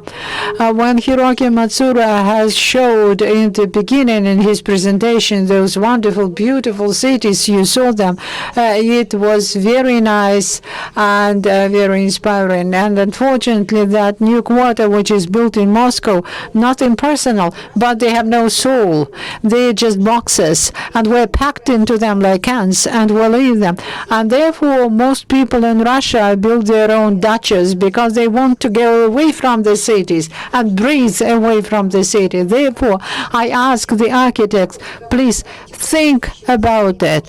Make a breakthrough. Architecture future is creating places where people can live, living places where people would be closer to nature. Some small cities which could be connected by rails, and they commute between those cities. Therefore, I call on the architects, if you are interested, they came from Omsk already today, they are designing like this. We have demonstrated this presentation. So I thank again above all Diru, despite the problems with his back, some health problem, he came and he asks you, and I repeat it, I join, build living cities, not to turn people into ants or robots. Thank you all. Well, that's the end of our panel. I want to thank all our speakers. All their presentations were very interesting, and we thank them a lot again.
with his presentation about the spaces, public spaces. Can I have a microphone with which I can walk around the room?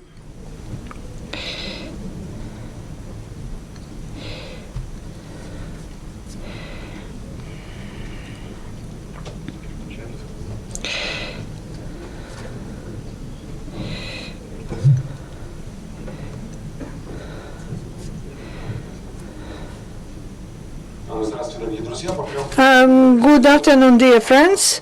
While they're switching on the microphone, probably we'll have some switch of the subjects because I told about meaningful objects yesterday, and today we'll be talking about housing as a service, some new quality to which we came as part of our already 15 years trip in architectural practices.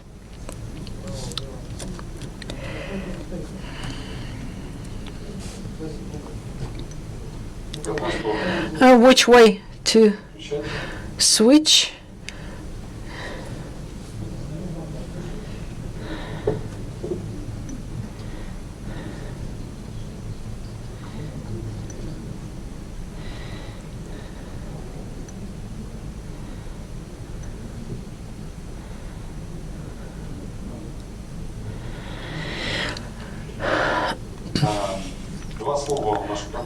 Just two words about our company. Our company is 14-year-old. We have 3 offices. So we were founded and started working in Kiev 2 years ago. We opened the office with my partner, Dmitry Laptev, who is trying to select the best place in the audience. And also, this year we began working in Oslo, in Norway, and we have a lot of projects, and I want to live through several projects which may be used within the context, and they were included into the short list of the past year and the white line of the multifunctional complexes which are now under construction in Kiev. This is time. This is also a complex which is now under construction, residential complex. This is a small city of Rovno. This is low, medium-sized buildings, very convenient city space. And these are the pictures, not to confuse pictures and renders. We just left the renders, but it has already been completed. This is a now residential facility in Lvov, which is currently under construction. This is a concept for Yekaterinburg, which we have developed our architectural concept. Concept was a winner of the competition, house on Breska Street as the best residential block. The company also added some changes to the complex, and we do hope that the project will be not worse but better than what we offered before. And finally, this is a complex of buildings in New York, in Manhattan, which I'm going to describe in greater detail. And now, before we move directly to architecture, I will sum up a little bit what is not exactly the architectural work, but what we also at some point started thinking about and began research work on that. While designing apartments, house after house, residential district one after another, we started thinking about the possibility to systematize organize their housing typology, how to parameterize it.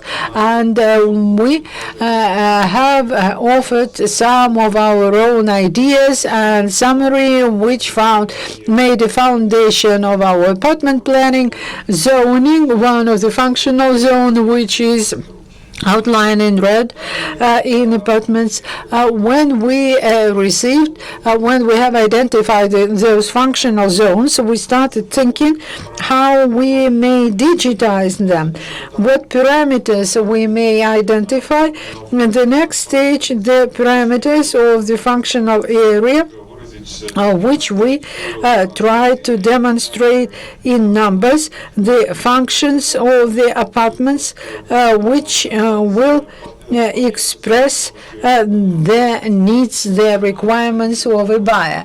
And when we have built this logic, we got an opportunity to systematize the apartments, and specifically to ask opinion of the people to understand the preferences of the customers. We had the recent poll in Moscow. We got interesting data together with GAK company. We formulated the apartment parameters, and we formulated the questions not for a professional community, but for an ordinary buyer of an apartment. Therefore, we obtained a kind of social matrix of a portrait of a typical customer. What was interesting, even though many of the apartments were the same, it's still a typical project, but on the basis of relevant sample, there were no complete coincidences. It has demonstrated how different are our customers and how much room is still there for perfection and customization of apartments. And when we went through this stage, we started thinking about the direction of further development. What are the drivers of our way of life, which is dominated by our housing? And we have identified this factor for ourselves, a driver, which tells us that our way of life every year is getting more and more nomadic, more and more mobile. More and more often we change locations, and this is what makes us different from our predecessors, from our ancestors. And we may imagine that in future people will do that even more frequently. We have performed this quasi-sociological survey, trying to understand why are people moving and changing their houses once every 2 or 3 years. It's either a birth of a child, or maybe a death of some elder member of a family, or people get married or divorce. With a change of family, demography changes, the apartment becomes either too big or too small. Another factor is employment. Every 5-6 years, some people more often, some people less often change the place of work. Their income also changes. It's either increases or gets lower, and this is also a reason to change the place of life. And the architects offer something new. This is also a reason for moving. If formerly your apartment seemed modern and interesting, but if there's a chance to change it for something better, people do that. If we put together all those factors, then we will see once every 10 years we change our place of habitation about 5 times, and we get a stimulus for that. And what are we getting every 2 years? Now let us move to our industry, real estate.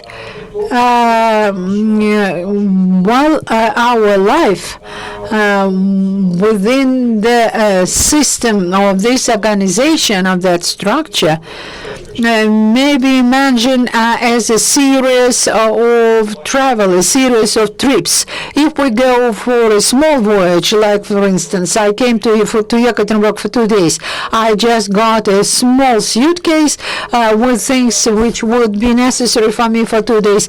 If somebody else will come to Yekaterinburg to stay, to work, then he will bring a lot more items with him, and he will spend some time living in a rented apartment, most likely, or sometimes buying an apartment.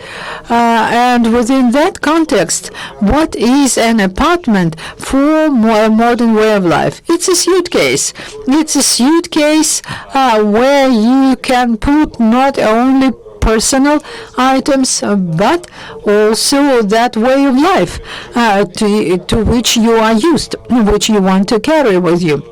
This idea inspired us within the Art Moscow 2019 and the project House of the Future to create this art installation. There is no architecture, it's just some artistic gesture. What is a modern house? It's a tower made of several suitcases where people put some things important for them. We imagined a girl who travels between different locations and who carried with her some important items. Getting back to a serious track, talking about real estate. What is the existing system of ownership of apartments, purchase and sale, taxation? This is what we inherited from castles. When people were tied to a family house where they had to pay taxes for that, and that was something extraordinary. But this is not in agreement with what we see in our modern life, when a stimulus to change apartment comes every 2 years. So what is the way out from that situation? That is a rented apartment. When you spend all your life in rented apartment, when you don't have to worry about letting your apartment when you move to some other city. And who goes beyond those boundaries are the wealthy people who can buy apartments in every new location, and people who own their own private jets, who can travel between the several private houses. But all others, including ourselves, the architects who fly between different cities and have to spend some time and work either in one or another location to supervise the construction, implementation of a project. We need an entirely different type of organization of real estate and property and change of houses. Now, it is clear that if you buy a house or an apartment, then it would be very difficult, complicated to sell and buy too often. What is it? This is a precondition to start thinking and change the very system of ownership, of title for real estate. Now, what are the main requirements? This is providing an opportunity to change location, to change apartments, providing an opportunity to transform your house in time, going along with technological process, and use real estate as an asset to accumulate your money. How can we do this? In fact, Manhattanism, which was described by Rem Koolhaas in his book New York Outside of Itself, said that this gets a new experimental tinge. It gets hotel a resident of which is a visitor in his own home. In fact, this hotel is a commune when all the residents invest in their public infrastructure, ensuring the possibility of developing for this system, development of services, and going alongside with time. When did it happen? In the 20s, 30s, beginning of the 20th century. Yes, this is a very local situation with very specific conditions, which was a specific response to new demands, new requirements. But now we may start thinking when the whole world now is very close, is approaching this way of life, this new organization of life, and there is a requirement of a global supply where people could get something like that in any place in the world. How could this be done? We started thinking, getting outside of the framework of architecture to try to test the format of future living, and we thought, what if we combine in one service renting and ownership of real estate with all the necessary services? The key point is that if you are constantly changing locations, you do not have to buy a specific apartment.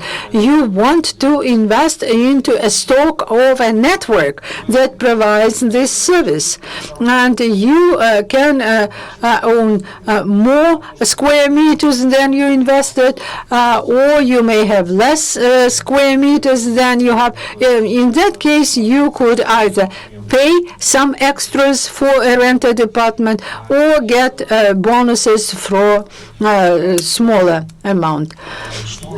What is a similarity? What analogies can we get? Is a hotel network. We know what to do with apartment for every type of way of life, and in fact, this global house for new nomads who plan to live next year in another location, and in a year again some parameter will change and they will move. And this is that demand which is in the air and waits to be formulated.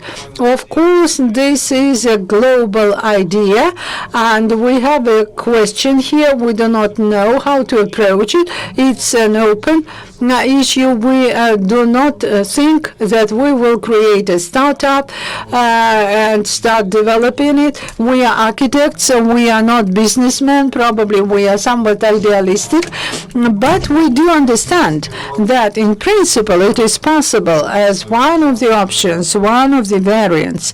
And now Airbnb as an alternative of hotel business has displaced the clients from a segment of three-star hotels throughout the world. We have that issue, what to do with those networks of low-budget hotels, which were built several years ago. They were relevant, and now we do not need that anymore. We already have this structured and formalized network which is trying to provide answers to global issues. So this may be some proposal which could offer new quality of life. So our complex in New York, this is a project which was not initially designed as our housing as a service. It was designed in standard system of rent-to-buy, but on its principles, on the structure of its organization, we may demonstrate that this system is quite feasible. I will show you the slides very quickly. This is the location in Manhattan Island. This is restriction the city planning restriction. Why we have snails on a facade? Because we have found that slow food organization in Milan, in Expo 2015 in Milan, it was presented. And there are lots of corresponding concepts for our housing approaches. We have defined this format of slow living compared to that fast food, slow food. Building not typical but individual and slow organization of housing. It's very functional on top residence and on lower floors, pedestrian areas and office spaces, commercial real estate. The pedestrians are walking in the street because public infrastructure works for the residents and guests. Also the layouts of ground and first floors, apartment graphics, 30 apartments of different types, maximum frontal diversity for each way of life, individual planning, individual layout and functionality. These are the floors of co-living where the minimum area could be allocated, but as in hotels we have a common lobby. And this is a floor higher up with one-bedroom apartments with a relatively small area. And this is travel number 2, one of the options which I demonstrated, what can be used as a co-living as in the next stage. A big studio which could be a stage in this format of housing as a service. This is the next level, apartments with terraces, which we obtain owing to compliance with city development requirements. Later on, we have several levels of somewhat bigger apartments which add air and at the same time, and they are still pretty modest in terms of area. These are the views that we get. Let me just leave through them and only stop on important things. And finally, at the very top, we have maintained the tradition of placing on top floors penthouses. And this also is part of the system of changing apartments, changing lifestyle. When a family gets wealthy enough, it may afford huge apartments, huge areas, but later on probably they would not need it any longer and will not have to support it. So these are cross sections and exteriors. We looked for architectural forms which could be simultaneously fitting into the city structure, but at the same time be innovative. We found this form of lenses which allowed us to create a very pleasant atmosphere inside, to expand the view because we had an opportunity owing to open spaces, create some impressive architecture, and this is what these windows look from the inside. Lens shape windows, 2 color spaces. And finally, our snail. Thank you. Thank you, Alexander. We spent a little bit more time on such a report but it was very interesting, I say. And without even stopping, we get down to the speak of Rory Hagen, new format of apartments and module construction.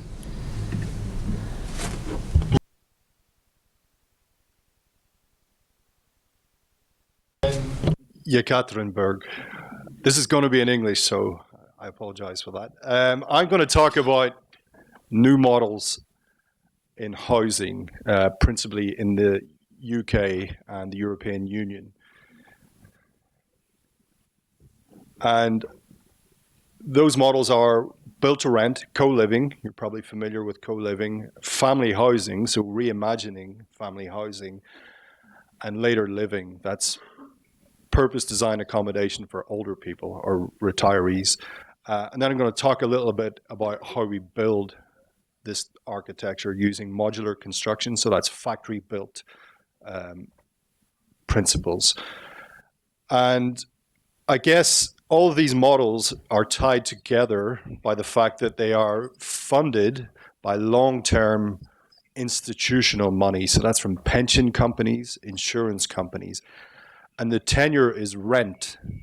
There is a decreasing level of home ownership in the UK. More people are renting.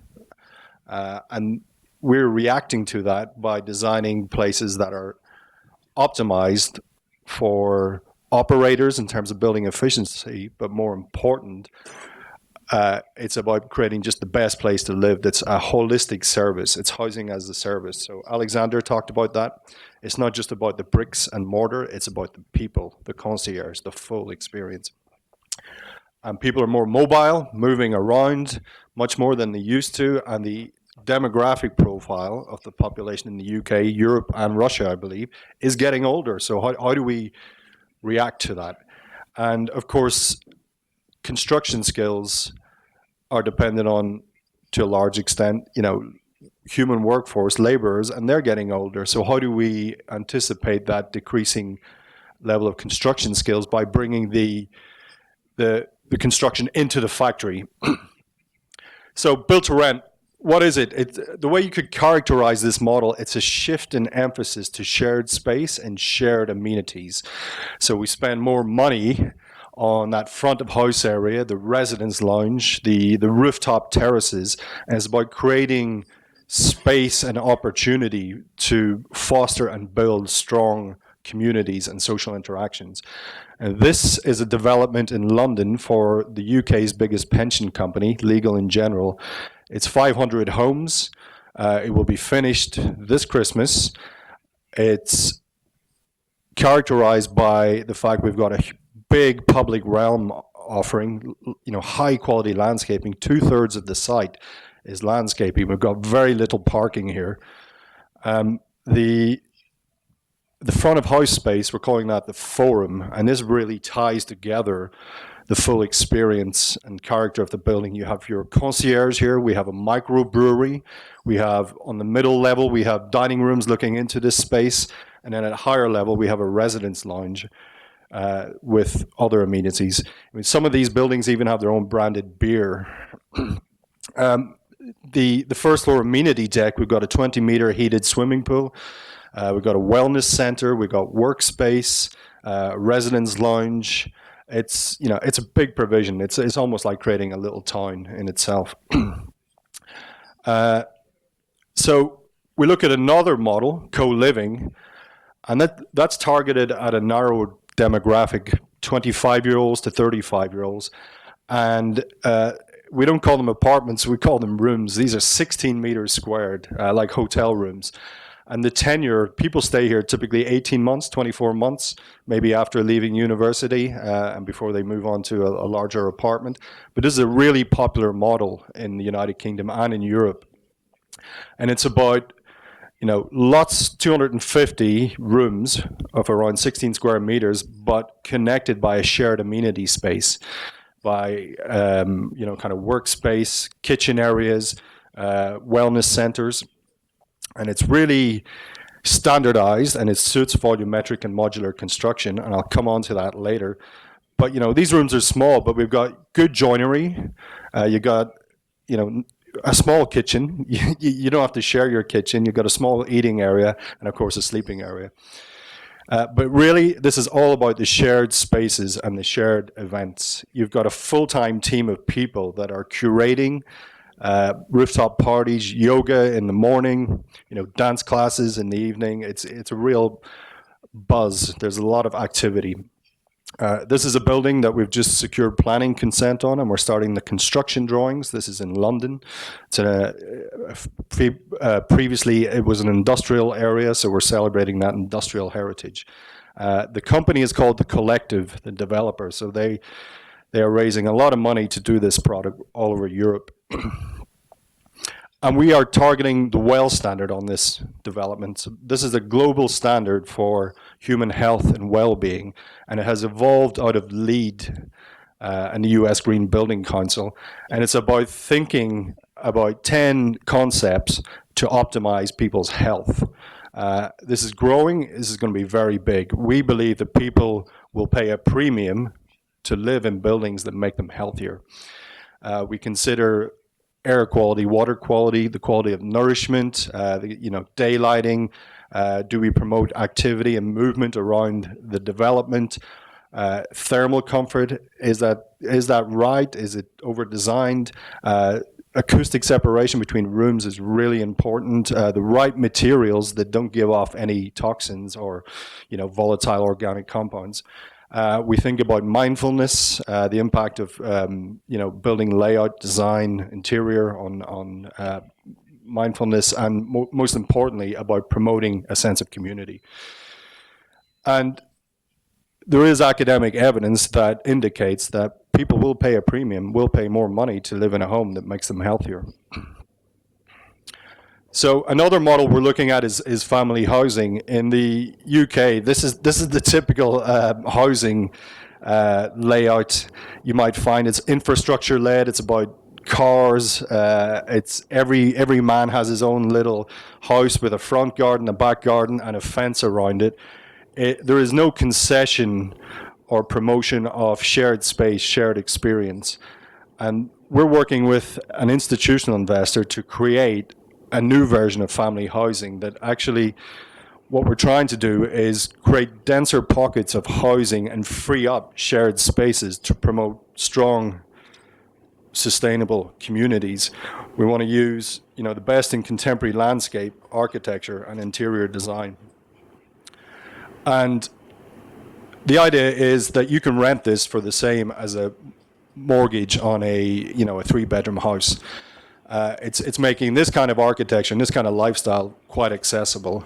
And this is predicated upon the fact that these houses are factory built volumetrically and delivered and assembled and constructed in half the time of traditional house building. So each of these developments, at the heart of it, you'll have what we're calling an amenity barn, which is like a village hall or a community center. And part of the deal for your rent, you will get childcare. So it's like a kindergarten. You can drop your kids off in the morning, go to work. It's a flexible space that can host birthday parties, family events. And it kind of references the village hall of decades ago in every English town and village. So this is a terrace house we're developing right now with a manufacturer. We're going to have this prototyped early March next year. And it's basically a 100 square meter house, 2 modules, so 5 meters wide by 12 meters deep. We can get these on-site, weather-tight, and plugged into utilities in 1 week. With the cladding probably to follow a couple of weeks afterwards. So it's pretty revolutionary in terms of accelerated delivery. So I talked about later living. When I say later living, that's thinking about aspirational housing for older people, typically over 75 years old. And we have a cohort of older people, we call them baby boomers, born after the Second World War, who have really quite different expectations in terms of what they want from housing and housing as a service. And we need to react to that. These people are sitting on a huge amount of paid off mortgage equity, but actually we don't really provide that much in terms of suitable housing for retirees in the UK. And we have a big structural problem with our town centres. In the UK, in terms of retail, retail is changing significantly in terms of people are shopping more and more online, and actual physical retail space isn't required in the way that it used to be. But what that means is every town centre has these department stores, these shops, these shopping centres that are becoming redundant, and we're promoting a model that basically what it says is we are creating these new spaces, these opportunities in our town centres, but we still have lifestyle amenities like cafes, bars, restaurants, the pub, the church. You know, these are amenities that people want. People want to move to town centres to be close to this. So what we're saying is, you know, every town in the UK has a couple of sites like this in a town centre. You know, it's 35 metres of dead facade, but actually what we're saying is we can redevelop this. We can create an active, open, community-led development that's specifically designed for the needs of, you know, over 75-year-olds. We work with care providers to understand what their needs are and what technology they need to embed into the architecture, almost make the care invisible. This is about promoting active living. And flexible layouts is something that when we tested with our residents, they're very keen on this idea that you have layouts that can accommodate changing needs and changing physicality. But actually, there's quite a lot of academic work on the benefits of community-led later living. You know, moving to this kind of accommodation increases your activity, your walking speed, a reduction in falls. It can actually reduce and reverse frailty and depression and anxiety, improve memory recall, and it really addresses one of the big problems that people don't really talk about in old age, which is loneliness. This idea that, you know, you don't have to be lonely when you're older. It's really not needed. And of course, it lessens the burden on the healthcare system. It reduces visits to doctors. So this opportunity is big. We need a lot of this kind of accommodation in the UK, and we're working with lots of local authorities and investors to make it happen on every high street and every town and city. So how do we deliver all these models? We promote modular construction. We design all of our architecture so it can be built volumetrically. And the benefits of that are almost a 50% saving on construction time. So if you think a lot of our clients, you know, they are using a rental model, if you can accelerate that return on investment, it kind of pays for itself. The quality is better when it's factory built. There's less defects, less snagging on site. It's very predictable performance, a lot less waste, much more sustainable, less embodied carbon. And of course, it really improves health and safety. It moves a lot of the risk away from the construction site and brings it into a safe, secure factory environment. And we advocate, you know, some pretty simple design rules, actually. There's no great mystery to designing for modular. It's about stacking floor plates. It's about minimizing the number of modules. It's about making sure that internal partitions run along the joint between modules. We minimize the amount of wet modules, so where we have a bathroom or a kitchen. And of course, we work with transportation constraints. How wide can we fit? How wide can a module be to fit on the back of a lorry? It's usually 5 meters is the maximum, 12 meters is the maximum length. And then you've got to think about, you know, the cladding and facade solutions you can use with this technology. Now, because we're doing modular, doesn't mean we have to diminish the quality of the finished product. In fact, it's going to be better. This is a one-bedroom studio apartment, really nice joinery, kind of recessed cove lighting in the ceiling. This is a project we're doing in London, 32 stories, volumetrically. This will take about 10 months to build this.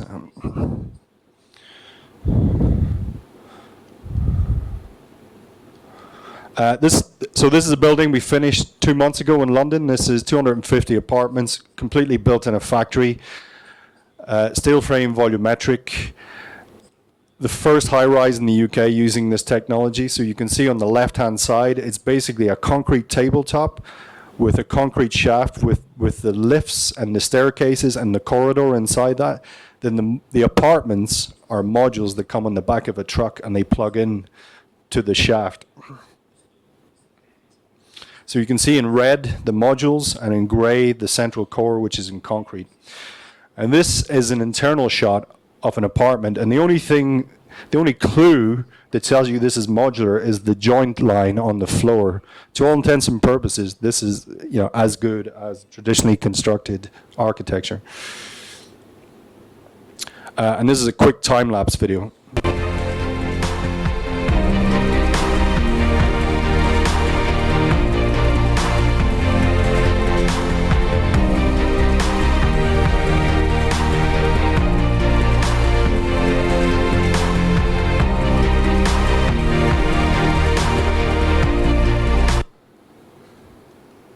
So there you go. Spasibo. I kept it under 10 minutes.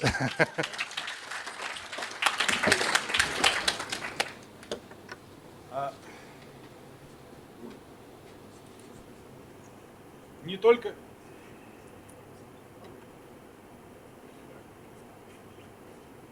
Микрофоны только два работают всегда. Так. Ну что ж, хочется задать вопрос, чем ответить. Okay, so what does Yekaterinburg has to answer to this? And we will have Viktor Ananyev, Nostroy-Complex, transformation of living quarters, living spaces. Good day, dear colleagues. It's a pleasure for me to see familiar faces in such a full crowd. So what's next is the main question that we ask ourselves during this forum. Where are we going? And it's wonderful that we hear this question in Yekaterinburg. About 5 years ago, we saw Yekaterinburg as the first developing city, which is developing very fast, and usually people used to smile at that, but right now we see that they are not, those people are not smiling anymore, because we see so many proofs to this statement. So I would like to accentuate several points. First of all, we have sociology in our development projects. It is wonderful because there are different methods. It's a separate topic. But if it makes the projects more efficient and better, then it's great. It's a tendency for next 5 years for sure. We heard about various formats of apartments, of living, and so on. So we will have more and more of those. We have been speaking about co-living, variations when living function is going out from the flat, from the apartment to the community space. We have been speaking about various formats, starting from mortgage to renting and even more difficult formats. We've been speaking with Minister Yakushev, and he said that flats for renting will be present in Russia, but maybe within 2 or 3 years, and we will receive a serious federal program on rented apartments. It's a great answer to the question, what's next? I would like to focus on one aspect, how classic apartments in Russia have been developing. So we got used to such apartments during the last 30 years of developer practice. So basically, usually things which you call home are apartments. So the next step was the apartments and the corridor. So we went out from our own apartment and expanded this home. Then the new quality change was when we started seeing a living apartment block as our home. So we started to compete in the yard spaces, in the facades. So basically we changed the sets within the apartments and outside the apartments. We learned how to do it. And within the prices which are possible in Yekaterinburg, we implement this in a very good manner. Getting back to the main question, what's next? I would like to say that there is a serious quality fork on this road. we discuss this matter. And come on, we cannot improve our facades and yards all the time, because there is a particular level which is good for people. And we understood that the next frog leap will be considering apartment not just as square meters, but as an experience, when the developer and builders will become not just persons who are laying bricks, but will organize experience. How do we answer this question in our experience, and what are these two key fields which we want to cover, and what are our plans for the next 5 years?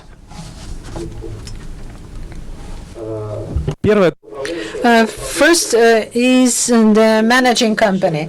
It's not the classical service company, but a friendly managing company.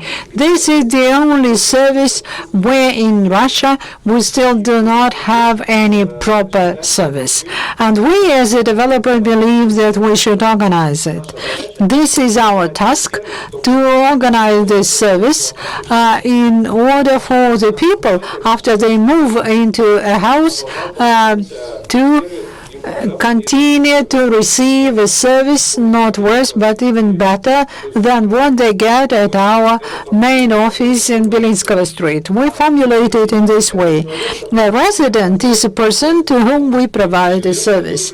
It's not a resident who comes to a managing company always complaining about some services and they're hiding from it, but it's a resident to whom we provide services, all services which we have to provide according to law, and also some additional services. A lot of small issues, minor issues, which could be made better, beginning from cleaning an apartment or organizing, plugging in a washing machine to get all the permits and agreements for replanning the apartment. All those services we should be able to provide to our residents. This is one of the serious factors of development for the nearest future. We are going to develop our interaction communication with our residents. Our contacts will not stop at the point when we give them keys to the apartment. In some areas, it will only begin at that point.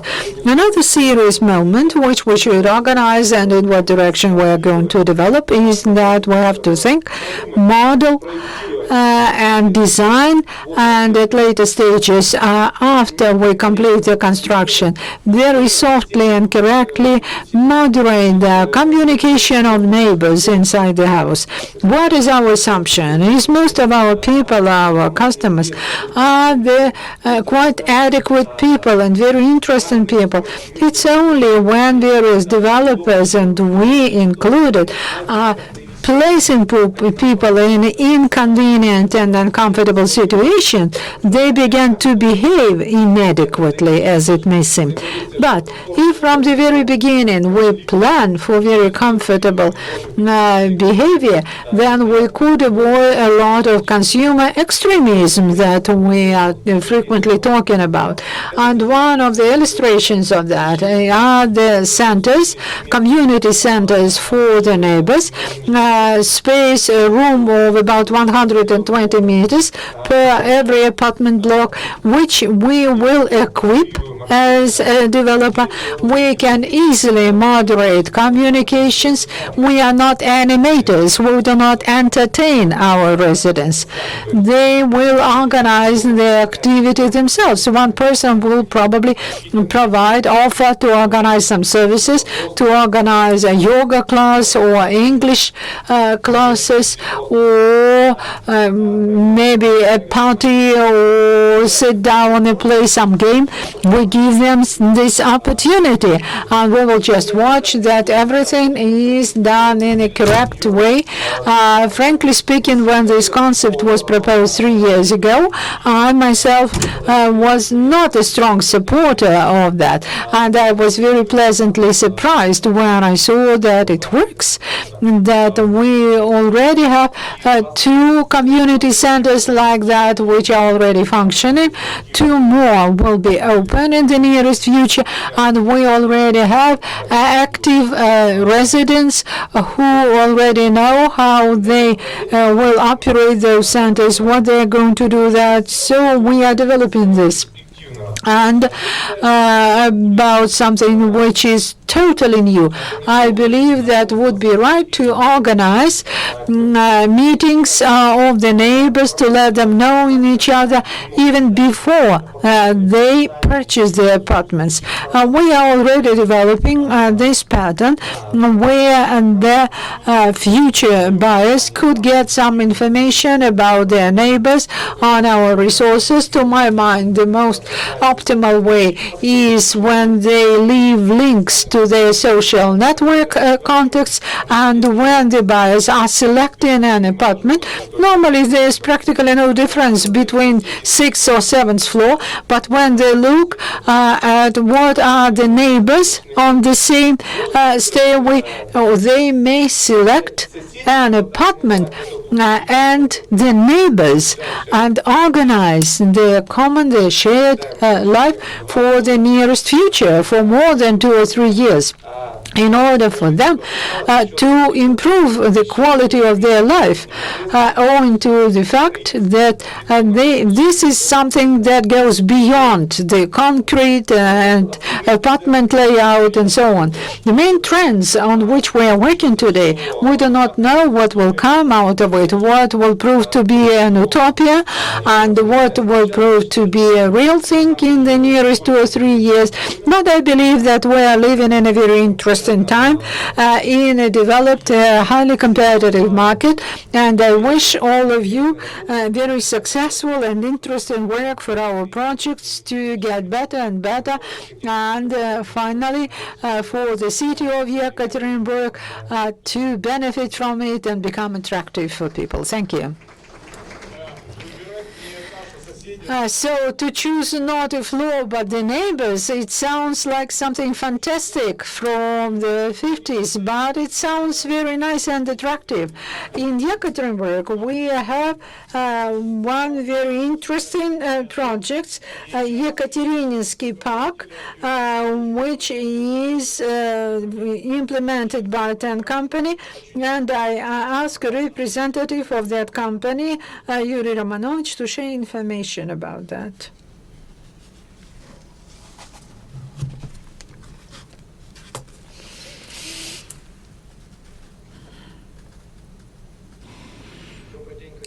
Good afternoon, dear colleagues. Thank you for an opportunity to speak here about that example of a concept of a project of comprehensive development on a large scale. Let me start with some history. We are the company, we are 10 company, and compared to Atomstroy complex, we are pretty young. We are present in the market for only 5 years, but we are already one of the top 3 developers, and we have an intention to move higher in terms of this classification. We are building about 360,000 square meters of housing in Yekaterinburg. We have several projects of comprehensive development, and Yekaterinsky Park is not our first project. A few words about the project itself. A very interesting history of this location. This is in fact the very heart of Yekaterinburg, and this is the territory between us and Sverdlovsk and Chenka Street. It's started very early when a gold refinery was built there on Milkovka River. Then it was converted into an engineering plant, then a metallist factory in Soviet times, and Ural Transmash at a later stage, which during World War II made tanks and lots of other military equipment.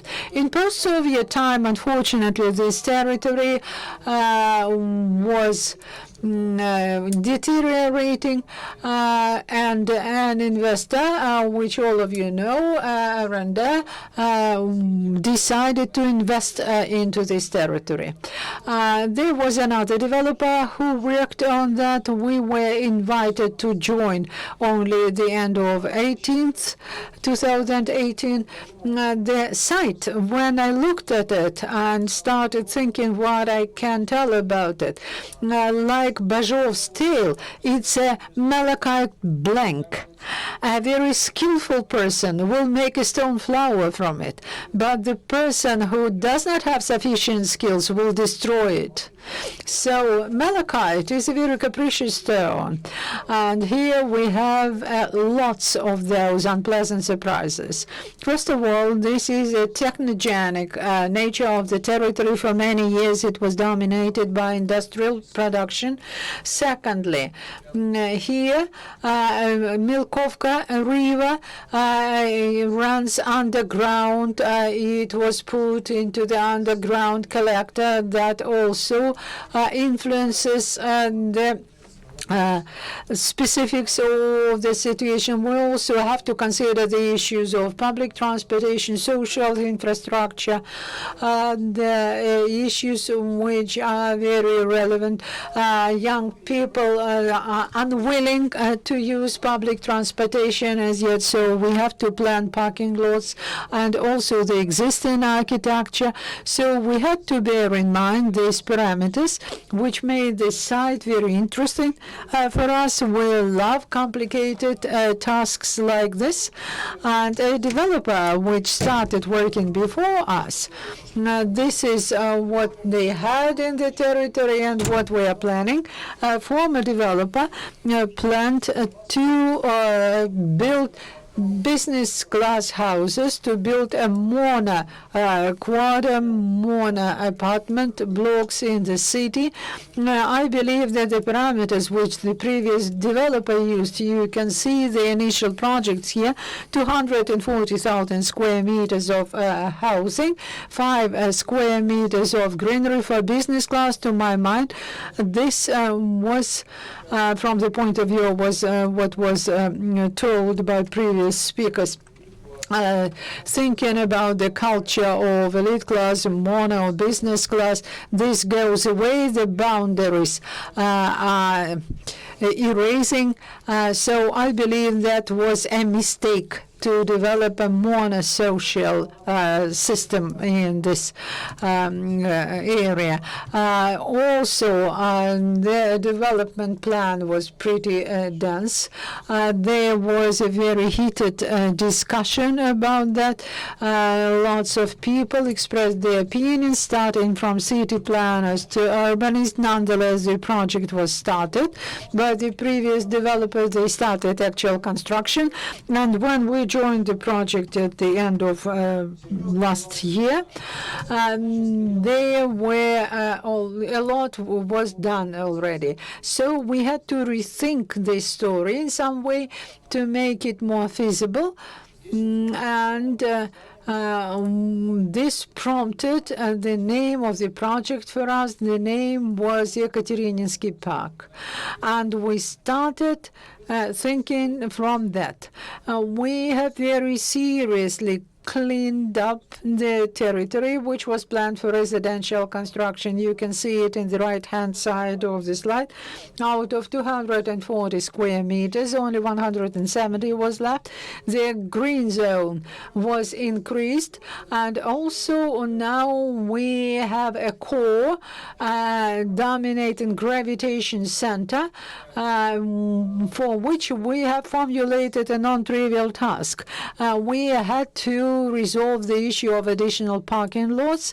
We needed to create this gravitation space for the residents of this block. Since it was located in the city center, the task which was formulated to us by investors to make a gift, a present to the city? Well, we decided that we'll have a park, which we believe will become a unique place for the city. This is not a level, flat structure. It's not just a surface park, lawns or squares. This is a location of a park space, green zones on roofs of commercial real estate. The first floors, ground floors, we plan to use for public spaces. I will talk in greater detail about it. And the roofs as a public space, which may be shared by all the residents of this location. Another task which was formulated to us by an investor, also non-trivial, the first developer, planned to complete it by 2032, but we wanted to see it during our lifetime, so the task was formulated to make a present to the city for the year of its 300 years anniversary. So we started working on this as part of one story, one subculture, one business class in the volume of 240 meters. There is no developer who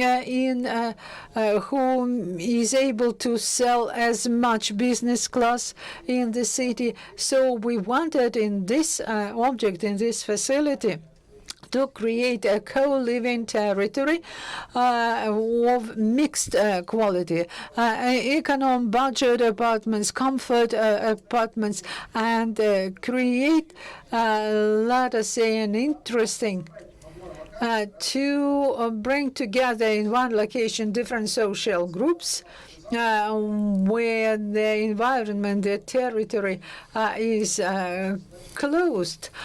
So it leads to extinction of a species because of interbreeding. So we wanted to create in this space a territory which would stimulate the development.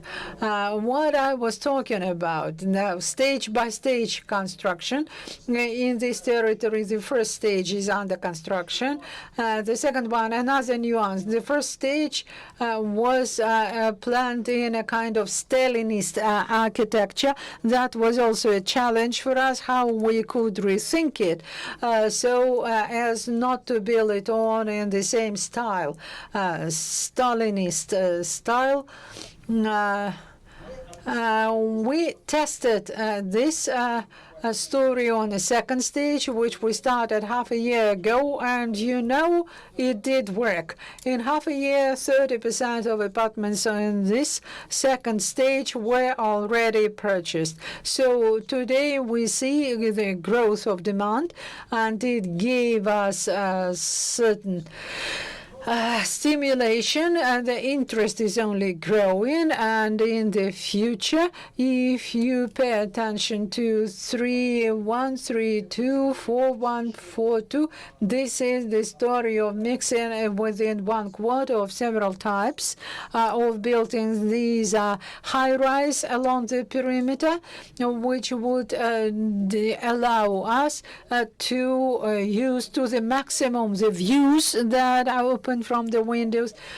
Second part is medium size up to 7 floors, which will be facing this urban park, which is going to become the gravitation point of this territory. In addition, an investor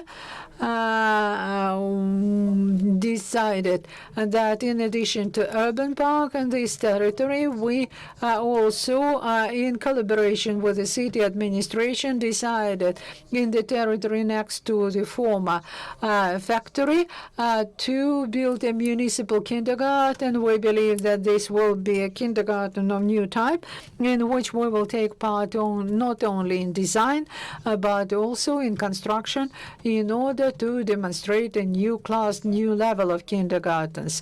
The stages themselves are located on Stylobate part, The reason for that was, first of all, the need to provide sufficient parking lot and also a lot of public space for the residents of each building. As our colleagues already mentioned, this principle, stay away and the public space, it does work here. Here it is implemented in that sense in which our colleagues already mentioned. We are organizing this space for creating a lifestyle and possibility for communication. And as to the deadlines for construction, it was driven by smart planning, change of the layouts of apartments for different social groups, and that allowed us to build about 70,000 square meters in one location, regardless of demand, not to be too dependent on demand. So this is an ambitious task, but we want to complete the construction in 23. So this is a few words about that park, urban park. We all know the classic Soviet parks and lawns, which are very nice to look at, but probably for the city of Yekaterinburg, we needed something new. This prompted the idea of this urban park. We're working together with Dutch landscape architects. We understand that the people will not stay away. Now we are working very close with Mr. Varlamov to discuss everything, not to leave some small details which will create problems in the future.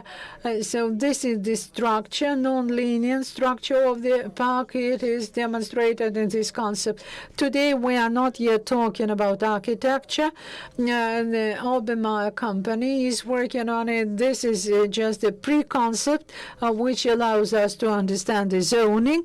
By the end of November, well, I did not want to show unfinished product, but this is all we have by now. By the end of November, our colleagues from Germany will prepare the final projects with all the logistics, with the flows, and in December we are going to present smart architecture. We are meeting our colleagues tomorrow because we do not want to make a second mistake with this project. We want to have a high quality, very nice aesthetically park because people are very demanding today, but we are working for the people. From the point of view of the park, we could make it on a ground level, but again, it's a challenge. Like all developers, we wanted to earn money and not to waste space, and then in that case, we had to do something about additional parking lots. The story of the park is 2 floors underground parking lots, both for the visitors and the residents of this complex. Ground floor. We also had a lot of ideas about ground floor. In 2010, first, we thought that that would be a trading mall. We would create a zone of negative feelings, but together with investors, we rethought that idea. In this location, we do not need any commercial space or any shops. Now is a working option, which we are discussing with our St. Petersburg colleagues who specialize in medicine. According to our plan, we will have some public spaces there, family centers, center of family, children, and health. There we will have some medicinal services, some health care, a kind of small polyclinic, children development center, and sports and recreational facilities, rehabilitation medicine as well. And we wanted to implement it together with our partner companies. So thanks to this core, we wanted to create inside that area an interesting space which would allow the people of that block to communicate, and it would attract, since it's an open space, attract other people from the city. In one other projects which we have already implemented, we faced the problem of millennials who are ready to buy very small apartment studios, and we understood that in Yekaterinburg this is very difficult because all of them, when they buy very small apartments, buy huge cars which need a lot of parking space, and they were not taught to care about something that they have, so they pay for an apartment and they are unwilling to pay for anything else. Good neighborhood is a good thing, but we have to bear that in mind as well. So in one of our projects now, we are working on a system together with our colleagues from the Ural University, which allows us to cover all that space by the principle of a big brother, which would allow us to watch and monitor the behavior of all the residents, because it's easier to take preventive measures than to have to deal with the consequences. So it's a kind of a discipline which we inbuilt in that complex. We are testing this solution now, and we will introduce, in addition to beauty, good looks, high quality, also some discipline, control, orderliness in that territory. And the story of that big brother and watching over the people. So in that way, we managed to rethink it. We expect a lot of criticism because it's a central area, and we will not get a second chance. And maybe in the nearest future, there will be no other project of reconstruction of an industrial territory in the city center. It's a unique project. We are ready to meet and talk with urbanists, with city planners, to argue with them, discuss it, but never forgetting that we are not building for ourselves. It's not a monument to our smartness. We are building for the people who are going to live there in 5, 10, 15 years, and we must be driven by their requirements, their demands, their opinions in both private and public spaces. That's about all I wanted to say. Not quite often you can see a developer who is actually cutting off 70,000 from the project. Well, let's say that this is one of the benefits from the 100 Plus Forum. Our next speaker is Yatulina Amir, founder and director general of the architectural studio A&D Architects, Co-Living.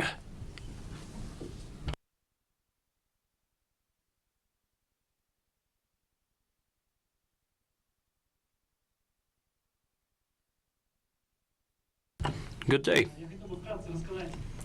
I wanted to speak in short about our company, why we started research of co-living. Being designers for apartments in residential area of various scales. For example, in Moscow we have mixed-use development and premium level apartments. So, and this was the formerly industrial building. We used it for various functions: co-living, retail, co-working, restaurant in the roof. And all of the functions are interlacing between each other, but also you have a chance to enter the residential area through various locations. You can see that the greenery is integrated into the space and so on. So we are also working in Derbent along with American and Danish company. So the strategy is 2040, the development of the city. Before I start my lecture, I would like to show a small video. Could you please switch it on? It will tell some premise of my lecture.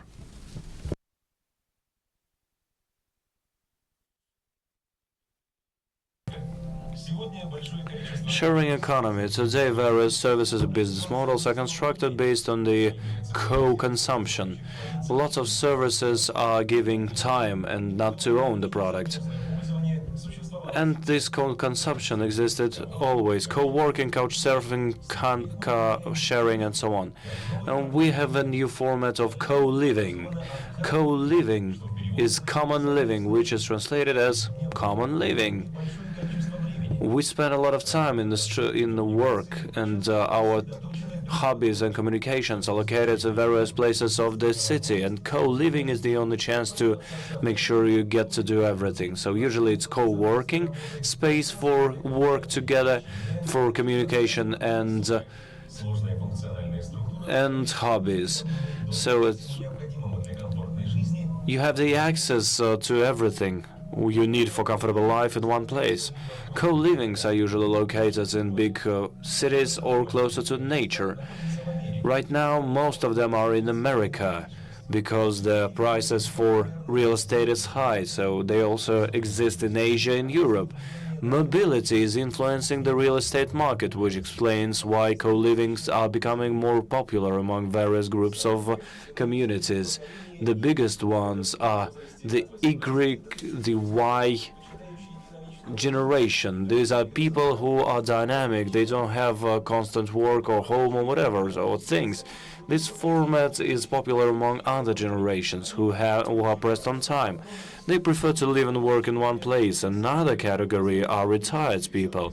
Organizing public time so helps them not to be isolated. Planning of co-living is built on three categories of space. First is private space for one or two people. Usually we have a bedroom there, amenities, wardrobe, and a little working place.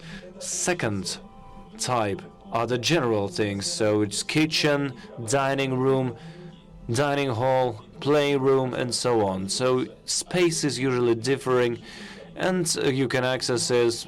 All the people who are living in co-living can access them. There is also a great chance to create spacious common spaces. Besides private and public spaces, there are lots of services, and access is either paid separately or it's included in the rent.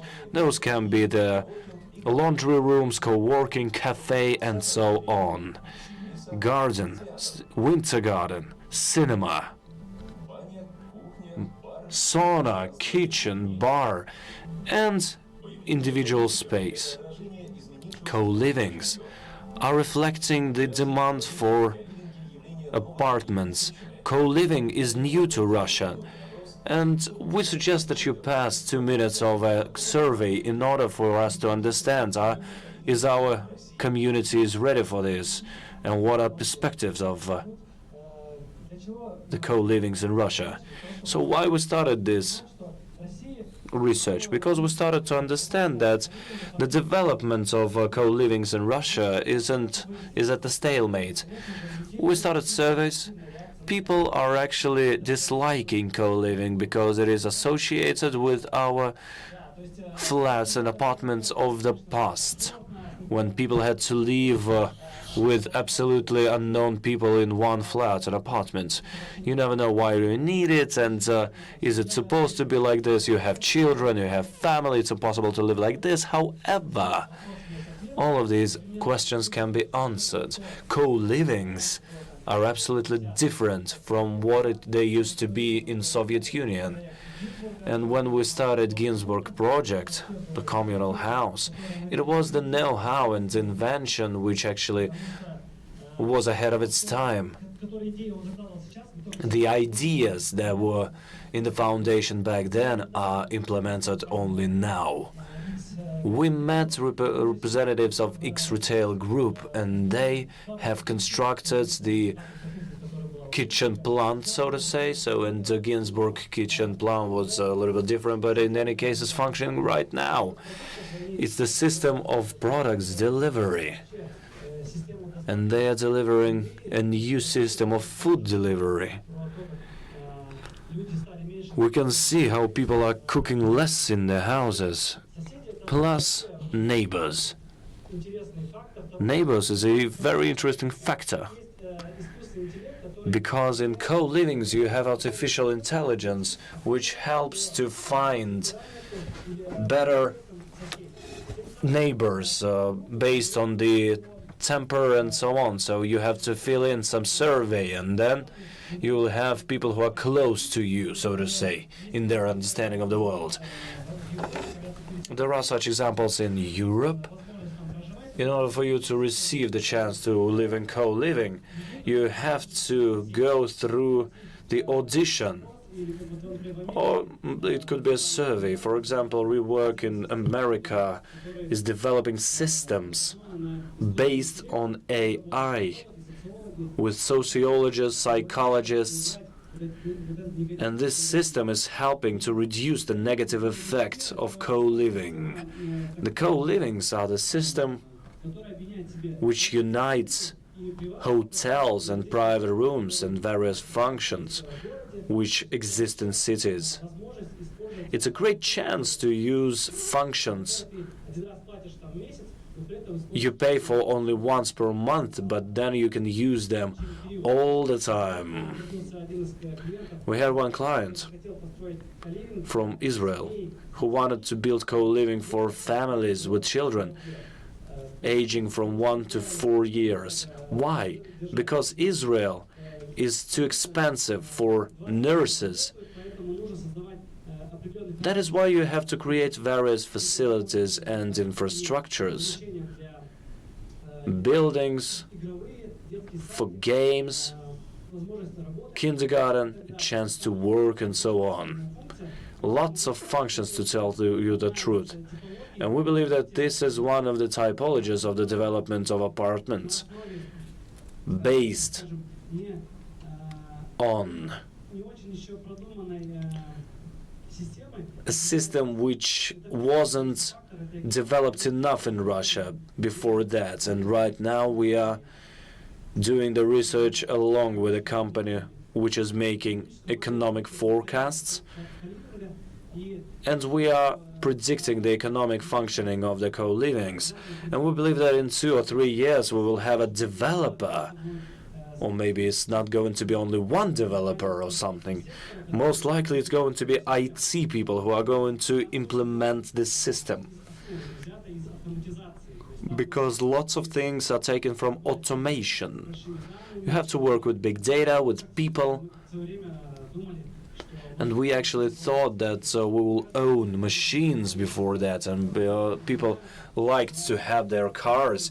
And right now we can see how, for example, car sharing is developing in Moscow. So functionality is like this. So these are co-livings. But we have gathered even about 300 of various arrangements. And I believe that in January and February we'll have a round table. We will call developers there and representatives of IT field.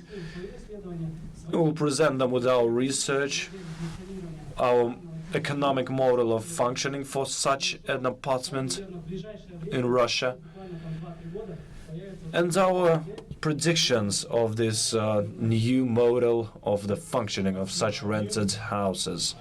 Thank you very much, Amir. When you said that this is something new for Russia, I thought of calling my mom and telling that tell her that we used to live in co-living when I was a kid. I had to make this joke. Come on, it was irresistible, really. We have another Yekaterinburg person who is going to give an answer. Another company called Princip. We have Gennady Chernych, but unfortunately he said that he wouldn't be available, and he will send this remarkable lady by the name of Kira, if I'm not mistaken. No, we don't have Kiras here. Maybe we should speak to the audience here. Oh, we won't know anything about the pedestrian paths? I'm not going to count to 3, okay. Thank you. Okay, then we will speak with Gennady Gennadievich separately about his discipline and the discipline of his people. We have wonderful speakers here. It's a wonderful topic, great demand, and I'm pretty sure that 6 or 7 minutes that we have are going to be dedicated to the questions. Could you show me our volunteers with the microphones? Okay, volunteer, I see. First question. Our friend Gaims, first row.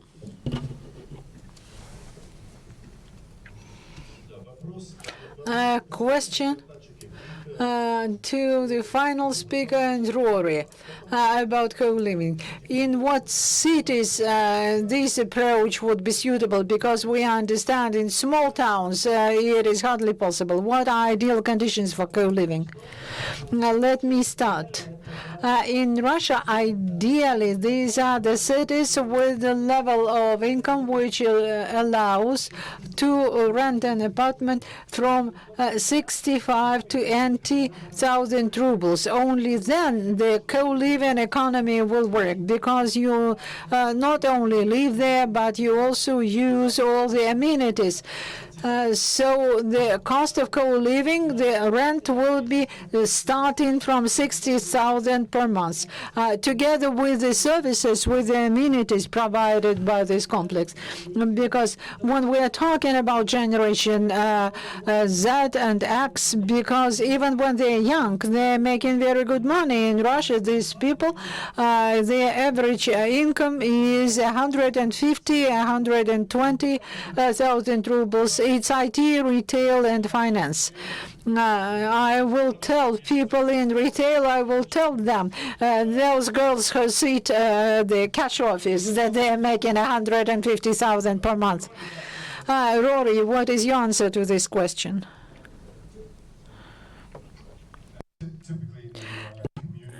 We design and deliver in London, the co-living communities are at a very minimum 250 apartments. That seems to be the kind of minimum to provide the amenities, the full-time operational staff.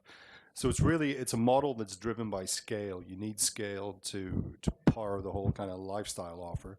But actually what we're seeing is it's moving out of the cities and into suburban and semi-rural locations as a housing product, albeit the amenity provision will be a little bit less.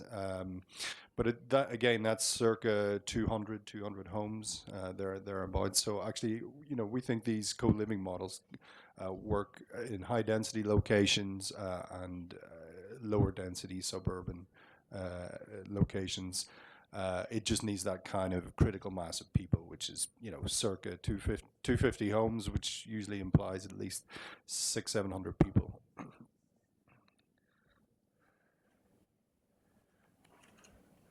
Так, пожалуйста, коллеги, руку. Так, вот. Colleagues, where is our volunteer?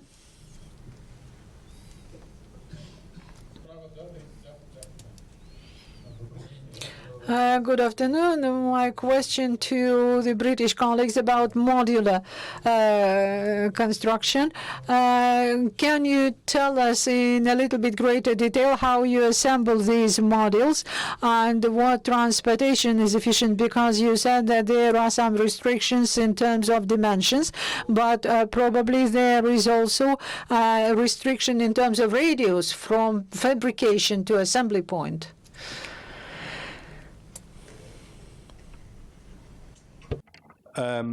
So the modules that we typically design are a hot rolled steel or black steel, I think you call it here, chassis. So it's 100 millimeter to 150 millimeter posts at the corners, and then you have light gauge steel infill between that.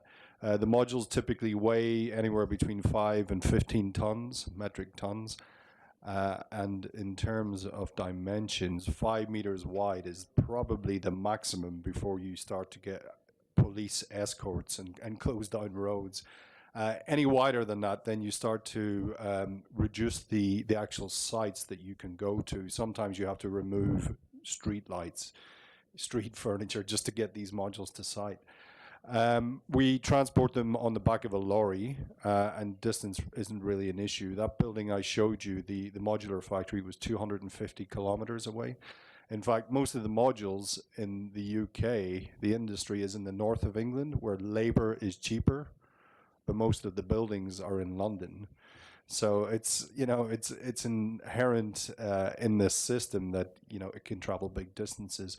We're actually working on a project right now where we're building modules in Abu Dhabi in the Middle East, and we're using ISO shipping container dimensions to put these on the back of a ship and ship them 5,000 miles to the United Kingdom, and then from the ship to go on a train, and then from a train to a lorry. So it's using ISO containerization. So yeah, does that answer your question? Thank you. Пожалуйста, коллеги, у нас... Dear colleagues, we have time for probably one more final question. My name is Vladislav. I welcome all colleagues, and I wanted to admit right away that I love my city and I see how it grows thanks to our developers. I wanted to ask a question. It's no secret that in our city, transportation network is developing, and we are now completing a second ring. And there more buildings are erected along that ring. What do you think about alternative heating system in new housing development, specifically about electric heating? Vladislav, thank you. We'll be happy to discuss it during the break because this is not exactly a topic of this conversation. Do you have any questions to our speakers? Question is whether our guests know about the program of renovation, Russian program of renovation, the question to foreign guests, and the question to Amir also about co-living. So have you discussed it with the government of Moscow in terms of their renovation project? You know that in general, co-living is not just build and rent or sell a house. This is something on which we work as operators. We know Yandex Taxi. Who is the operator? Yandex. And other global companies who are the operators who, for instance, organize trading in stock exchange, where they take some service and develop it. The program of renovation is based on a different principle. They knock down old five-story buildings, and they build a high-density apartment blocks, create comfortable infrastructure, but this is not exactly what we are talking about. Typologically, it's a different type because today we are talking about not just all those sites must have diverse functionality, offer jobs, and not just living space. Thank you, dear colleagues. Lots of people are planning their time, and the worst thing we can do is to rob them of that time. Thank you. You may continue your discussion during the breaks. I believe it was interesting, and we gave a very good answer to New York and London. Thank you.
dedicated to the future of the cities.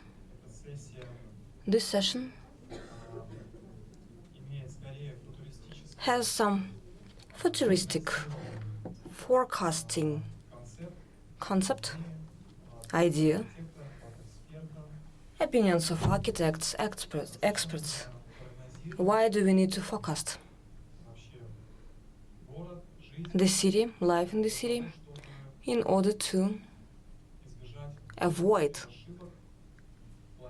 the mistakes in city planning,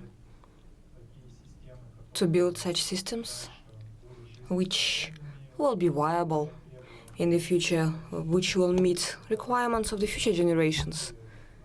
So our grandchildren could be proud of us. We always know that we are not the perfect model of the city, and there are many ideas which have to compete between themselves, and the ideas which are the most interesting, the most correct, the most efficient, will succeed. They are shared and they determine our future life. My name is Ilya Zavalev. I'm director of HPBS company. We are dealing with environmental development of the city. I will be a moderator of this session, and the first speaker is Eduard Hyman from Habitatum company, who will tell you about how the city could be forecasted. Good afternoon, happy to see everyone. I'm happy that this is the last session, but we still have full audience. I would like to start with the fact that the city now is a city has producing a lot of data, and this data could be used directly to create models, forecasted models, to simulate models which will allow us to design new places to change the territory. In order to work with that, we need to understand what do we want from this city. I believe that it should be a city which should have a hyper-location characteristics. These are places which are not centers. It's always center of the city. It's not the borders of the city, it's not the suburb, but this center is also on any position in the hierarchy of centers. In order to understand how to structurize the city in the reality, not from the point of view of districts, administrative districts, I mean, we use the data which allow us to combine the data on the flows of people, transaction, morphology of the city in order to understand which place this location occupies in the hierarchy. And when we are talking about development of any place, we mean that these places should be developed within a strategy. When we talk about the places, about locations,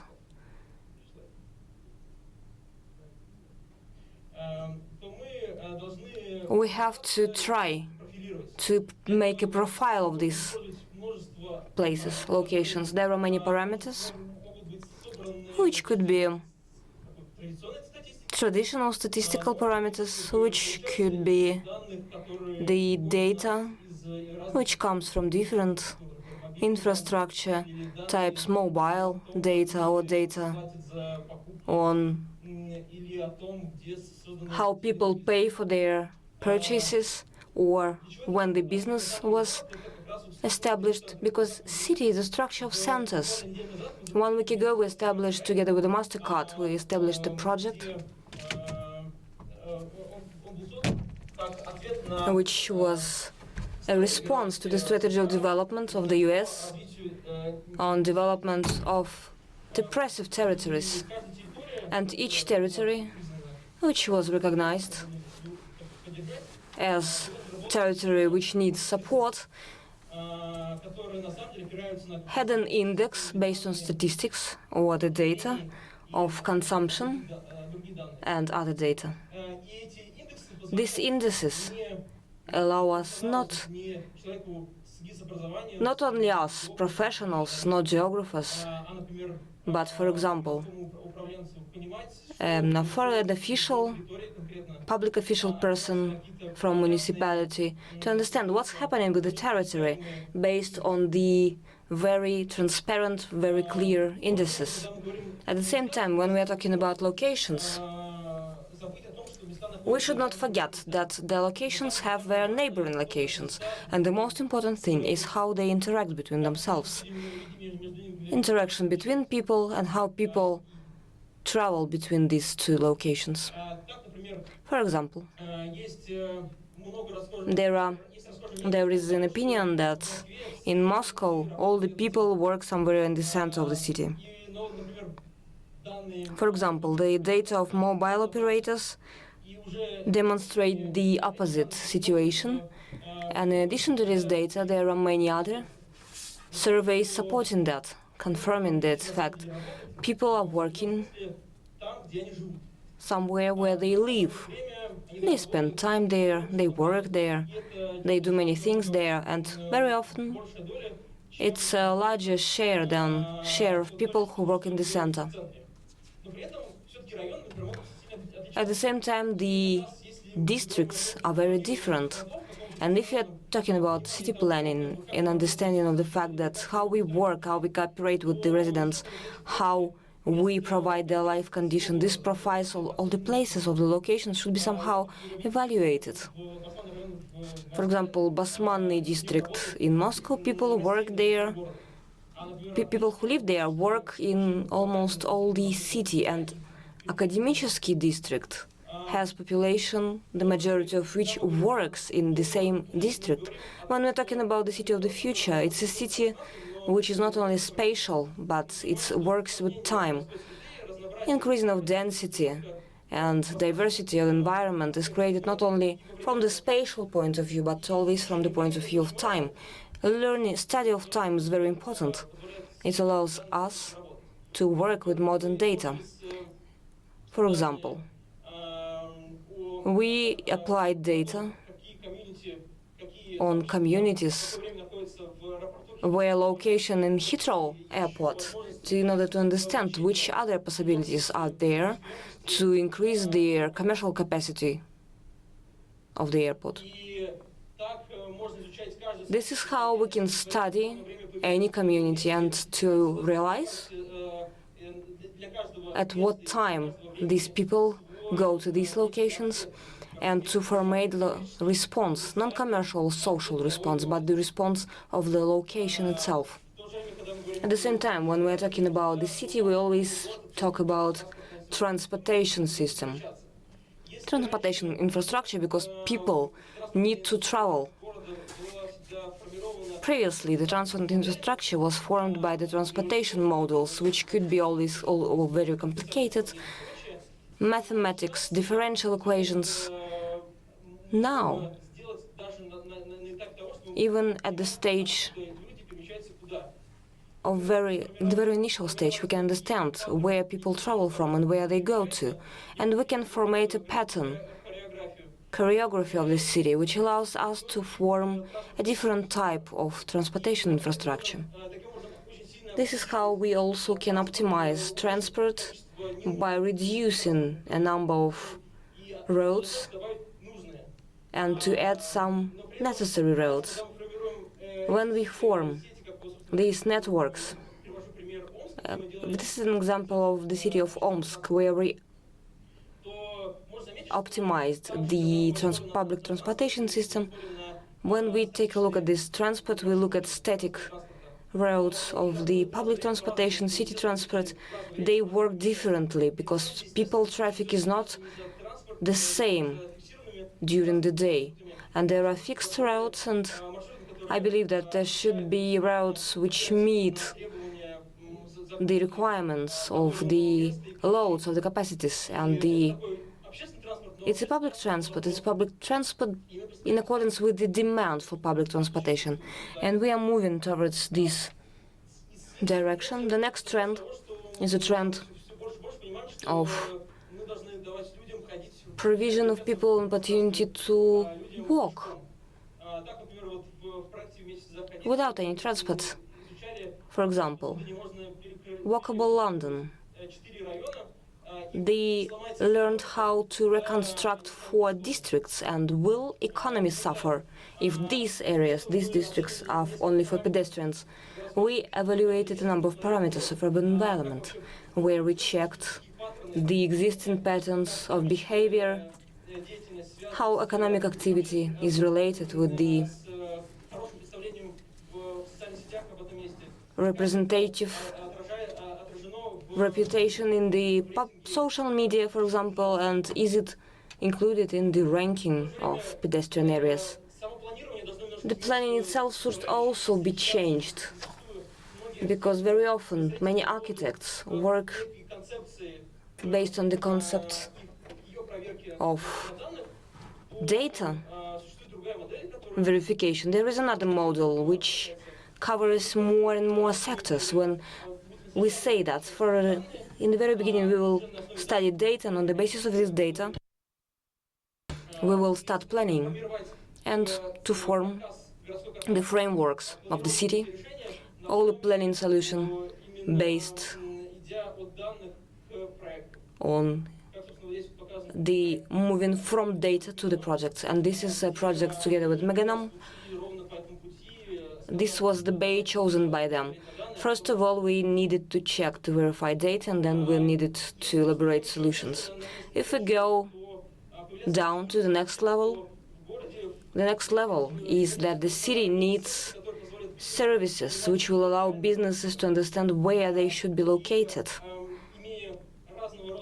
And having different content from different sources, such as expenses, such as commercial premises, such as density of the flow, we could predict where, in which locations, and which sites could be commercial ones, based not on the mathematical simulation, but on studies of the fact, on the actual patterns which appear in the city by themselves. That is why we have this hyper-location concept, which always tells us that city is not a general story, it's a very local story. This is how we form a number of steps which allow us, in principle, to talk about the city of the future, like something which is changing, which is always adopted to the data received, data collected about the city. We can see the surroundings, we can check the hierarchy within the city. We can look at similar coincidences of indices when patterns coincide in this city or in the other city. And based on that, we can provide some smart or intelligent, probably, solutions, models, which could be based on permanent monitoring of the city. That would probably be it. Thank you, Eduard. It was very interesting. Modern technologies, cartographies, mapping, work for the city, and I have 3 questions, or I would like to ask for advice. So first of all, I would like to ask you for advice what you will tell the architects and planners, then what you will advise to those representatives of the commercial sector, and what you will advise to the city administration. What are they supposed to do? You know, speaking, if we go backwards, if we start about interaction with the city administration, here I would like to say that the city administration should understand that the city is a kind of a system of relationships. And these relations shall be perceived as the relations. They should understand how businesses interact between themselves, how people interact, and how the changes will affect the economy of the city. And they always should read this information, and they should look at the footprints of the data that should be reflected in the city.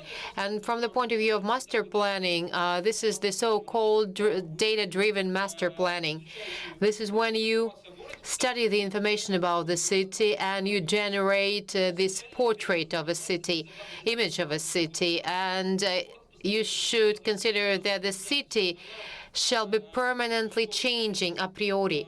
So the sustainability of this system is the possibility to make certain changes inside, and this is the way how planning shall be performed. So the space, it will not be the finite space. It will not close the business in it, and it will allow businesses to appear in any unexpected locations. And I think it was mentioned several times at the forum that here we should implement the mixture of housing and commercial functions, social functions, and it's inevitable. The city should be diversified and dense, and you should also pay attention to time. Time is a very powerful resource, and based on evaluation of one of our researchers, about 30 or 40% of the commercial property is not used because it's not tied with time. And the density of commercial functions could be different, and the opportunities that could be provided to the people who live nearby or who would work nearby, they will have a certain kind of transit, and this probability is higher rather than any opportunities for management. And in comparison with certain legislative limitations that we might have. So we're moving in this direction. So it seems to me that you are like Neo from the movie Matrix, who is trying to solve all of the issues, who is trying to interpret the data, to generate maps, provide different recommendations. But can you do it in such a way that the map will be interactive, like the dashboard available for every city?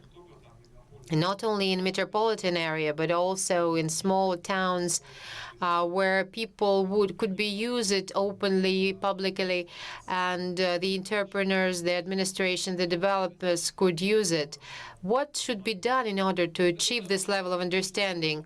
You know, it's a very good question because it's really a matter for discussion, because everything that is moving ahead and everything will be associated with the publicly available data in the cities. We have such approach here, but publicly available data could be used by somebody else except for the experts in this field, except for experts who are involved in data processing. And of course, the cities should have not the portals of data, but the portals of knowledge. And this is why I demonstrated the examples with the inclusive gross map that was made together with a MasterCard for the cities and opportunity zones in the United States, which gives not just the data as it is, but it provides the indices based on which it is possible to take decision. And the cities and the way how the data is processed shall be built up in such a way when the data will be lifted up to the human level, but not will be kept as the bulk data and the amount of information which is hardly processable. And I think we shall somehow provide it and approach it to the real people who will be the decision makers. I think it's really very interesting. Maybe some of speakers want to ask the question, maybe the questions from the audience. Yes, unfortunately, the speaker is not using the microphone.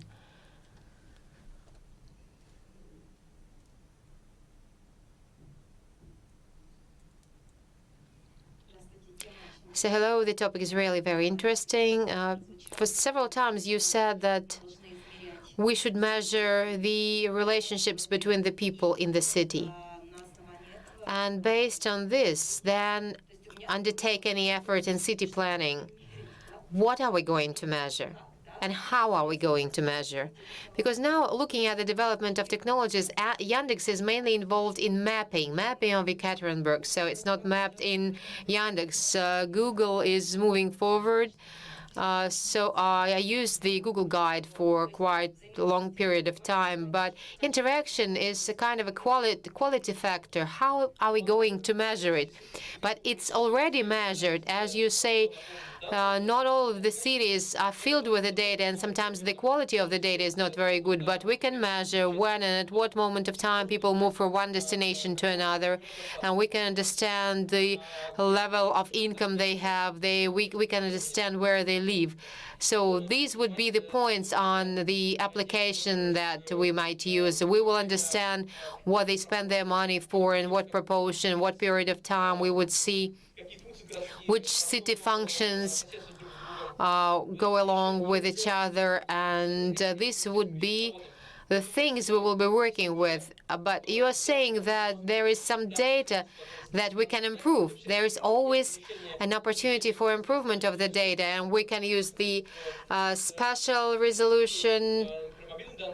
For example, the mobile data provides the access to the cells 500 to 500, but in Moscow we can enlarge it. Resolution is higher, up to 250 to 250, and so it depends on the request. We understand that this market is very young, but it happens here and now, and we generate a request, we generate an inquiry, and some data providers, they understand how to treat this data, how to operate with this data, how to load this data, and how to clean up this data. And this is a process, and this is a process that is oriented in one direction. Everyone understands that the data could be useful, but no one knows how to treat this data, and this issue is enhanced gradually. And now I would like to give the floor to our next speaker, Joao Silva, the managing partner for Lissoni Casal Ribeiro. Good afternoon. My name is João Silva, and I am associate of the studio Lissoni and Partners. I'm responsible for the architecture competitions department of the studio, and I'm presenting you today two different projects, two competitions we did for competitions of ideas, something that's not going to be built. I can say it's impossible to be built, so opportunities that we can have if we enter this kind of competitions. Two different ways to see the city and to think about the projects within a city. I'm starting with this competition, Museum of Language in London. And I tried not to annoy you and to be quick as possible, and also to show you the concept process we had to these two projects. So this is the site where the plot is. As you can see on that circle, it's near the Thames and behind the city airport. And this is the plot location with its construction limits. The brief was asking for not to go underneath 6 meters, so we could use a basement of 6 meters and with no limits above. So our plot had 6,000 square meters, and they were asking for a construction of this museum of 12,000 square meters. And the brief was asking for a museum of language. One thing is if somebody asks you to design the Museum of African Language or of Russian language, but the Museum of Language can be everything. Language, it's our culture, it's how can you do a building for language itself. Also, the animals have their language, so language, it's completely, it's everything. It's the five senses, it's the smell, the what I see, what I speak, if I feel warm, if I feel cold, if even this pavement is gray because of the language created on this building. So it's a completely complex theme. So I'm showing you one of the first ideas. So we thought about creating like a tower like a never-ending stripe, a stripe that was always evolving, like a spiral timeline of the architectural language, a timeline of materials. So we were thinking about something very aesthetical. Another ideas, another sketches. So we start sketching and thinking, how could this tower be developed, like a timeline of on the basis it could have like different styles or different materials from the prehistory, like from rocks to I don't know, to stone, to cement, to the cement then becomes steel, glass, Kevlar, like a never-ending tower. So this was one of the first images, and we love like this spiral timeline, like a never-ending tower, but with this kind of cone position, a cone shape. Of course, this tower would end in the point.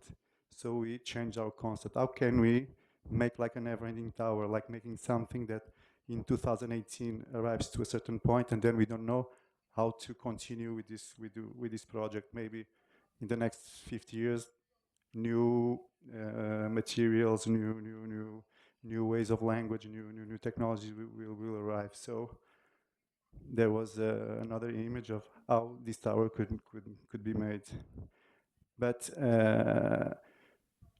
it could have completely 1,000 ways of doing this tower. It could be like a spiral, like going outside of the plot. Considering that our plot, it's the year of 2018 was the year of this competition, and on the years after, it's going outside of the plot. But we were not happy with this idea. When we realized that we were not happy with this idea, we were not satisfied. It had a very precise shape. We cannot define language with a shape. So I cannot do a language museum. I don't know if you can do. So we were like start thinking about what is language, or how can we decompose the meaning of language. So the language, speak language, the writing, it all starts with an essence, like even our body starts with an essence, the particle. So the symbol that becomes a word, when the words are together, they become like a meaning, many meanings, they become like a story. So it's the composition of something that starts with a symbol. And the same thing is like the sound. You have a sound, you have a note scale. Note scales can become like a melody, and the melody becomes symphony. The same thing is about color. Now you have the color pigments. All together they can make like a painting, an image, a colorful image. So everything starts with an essence, with the particle. So how about filling our square? So we had 6,000 square meters of the plot. So we thought about using the plot of the square and going 6 meters above, using also the 6 meters above. So we had like the 12,000 square meters asked, and we thought about like the symbol that becomes like a shape. The shape goes up, and more symbols will get alive and create different shapes and create different meanings and create different architecture. So that was the concept we started thinking about, like something that we have the symbols, they're all down, and the underground is closed. Then the symbols can go up, and the underground is completely open, and the symbols can go up and down and have kind of different architecture, paths, everything. So this is a section about this project. It's like these forms, these shapes made from the symbols were made from a bioresin made from waste. And there was a concept that we had of sustainability in this project. And 2 minutes. And this is the story about how could the visitors connect with the museum. So the visitors can connect with the museum. The museum would collect the information in an archive, and then the visitors would experience the language forms. The museum interacts with the visitors, creating a social interaction and generating a completely interactive architecture, so we have no shape. The museum is always changing shape.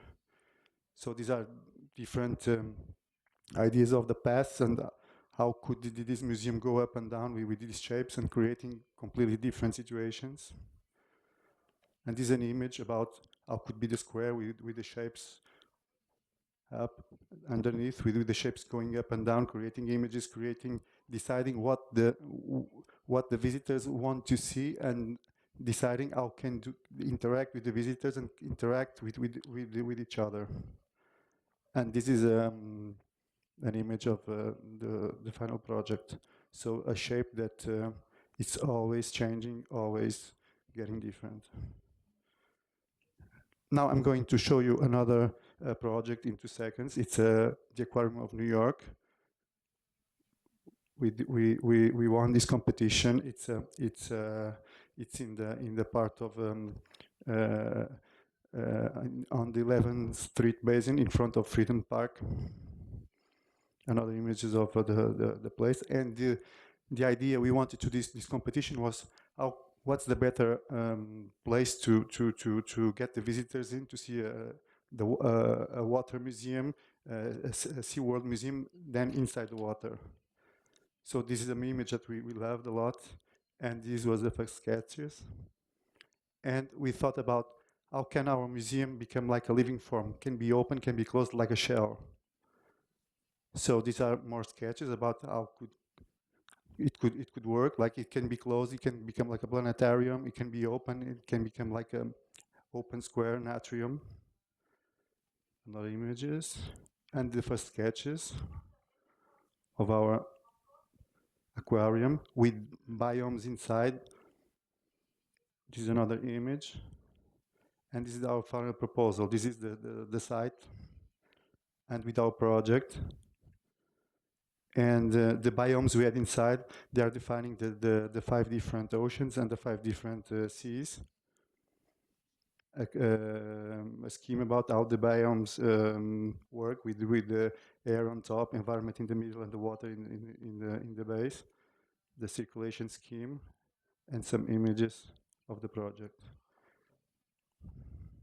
This inside the underground. This is an image looking at the New York skyline, and this is the final image. And that's it. Thank you. Очень интересные идеи. Very interesting ideas. Kind of speculative and controversial ideas that make you think. Maybe some of the speakers have comments or questions.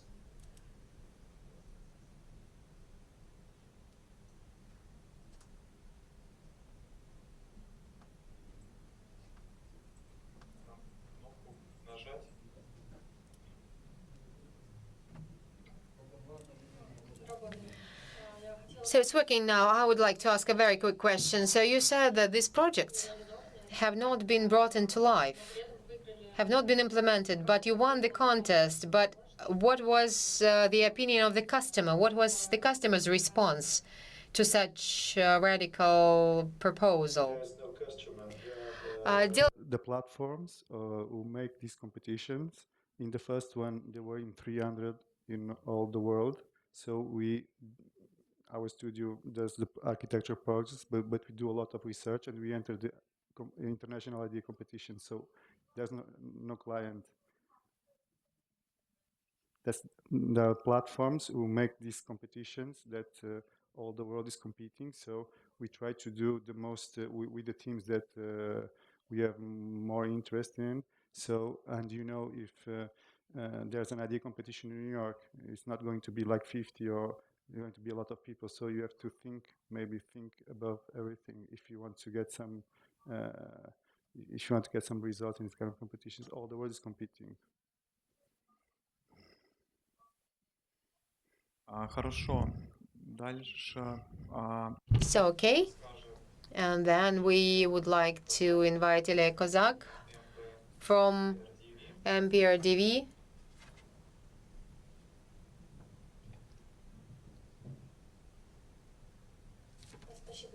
So thank you, Ilya. I would like to start with introduction of my company. We have 3 founders, 3 architects, Vinimas, Jakub Bandrais, and Nathalie de Vries.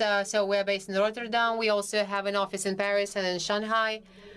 We have 250 employees. We run projects all the world over. We have such projects as Market Hall in Rotterdam and headquarters of the MBV in Oslo. And we also work with private projects, global urban facades, public libraries, museums.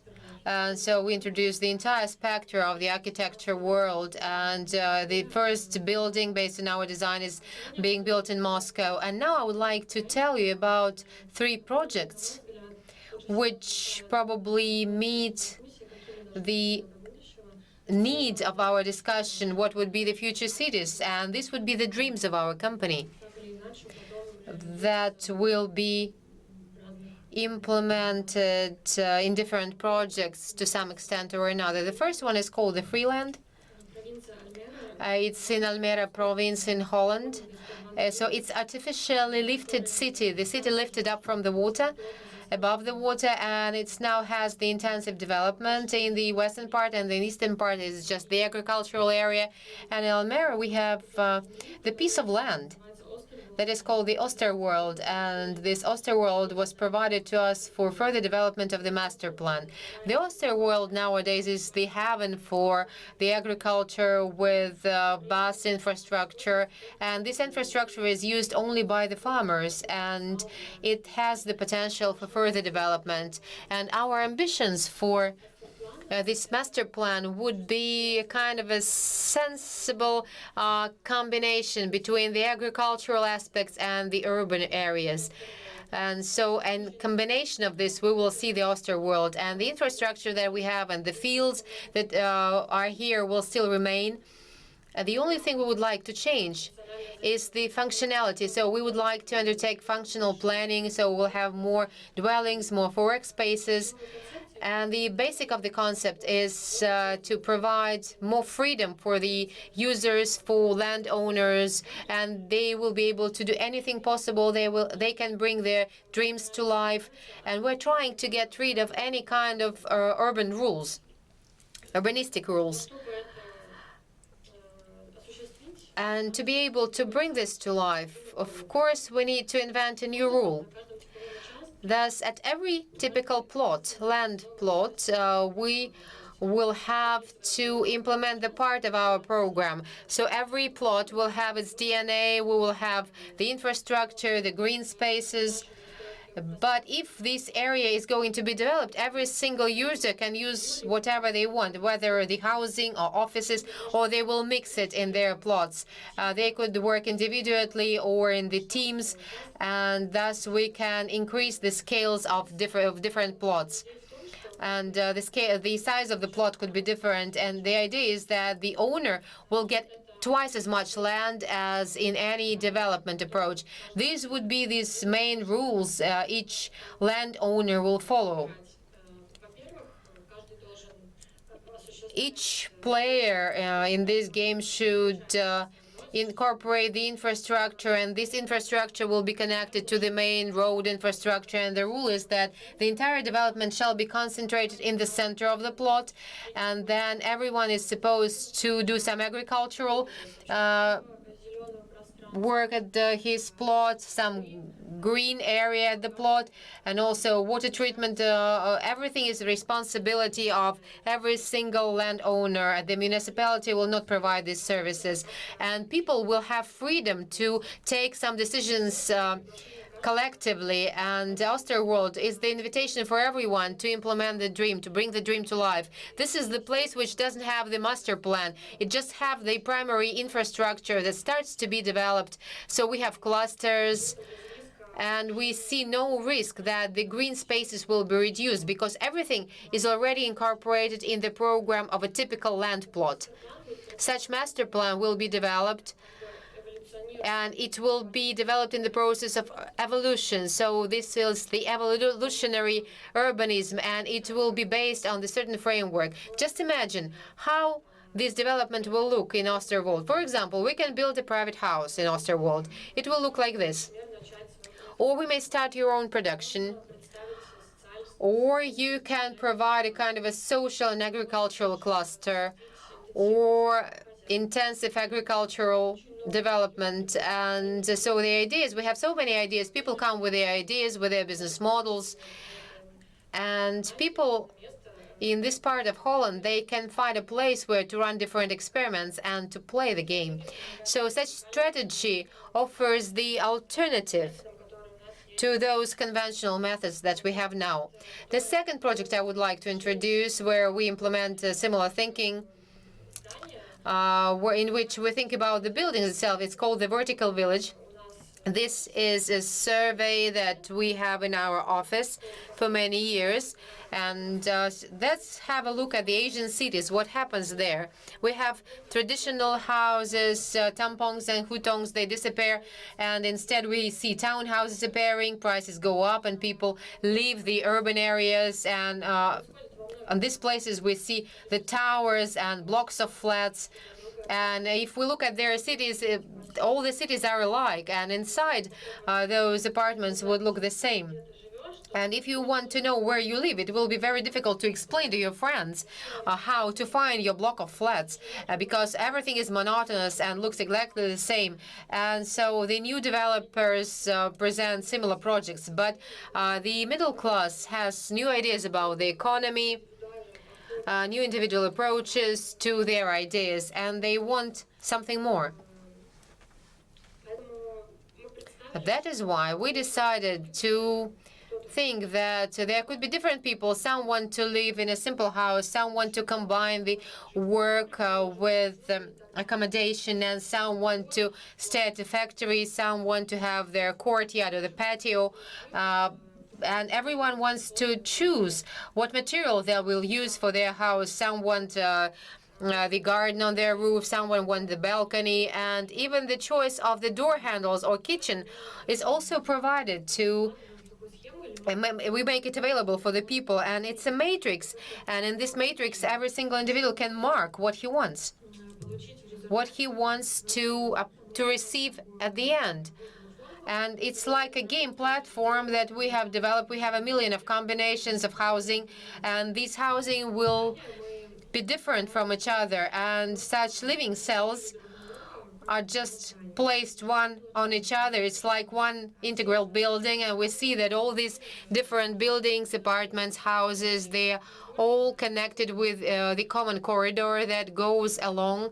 And we see classical houses and futuristic penthouses with swimming pools. And in this place, there is enough space for kind of playgrounds, for interactive elements. People can click to each other, so they live collectively, but everyone lives in the house of a dream. And this diagram was made as a simulation. And this simulation travels worldwide and is presented at different exhibitions. And now the first building is being built. And the building that was inspired by this idea. And the third project is called WeGo City. It's the study that we started with the Ego City. This is the city that is concentrated on an individual, on a personality. Just imagine we have 17 architects and 17 customers. And the task of the architect is to design the house of a dream house. Every customer has his own thinking. Some, those who are lazy, they want to have everything at home. Some of them want the roller coasters at home. Some of them want the ropes, if they walk the ropes. The housewife want to have a house. And this is an entire set of different projects. And we consider that architects should be involved in this.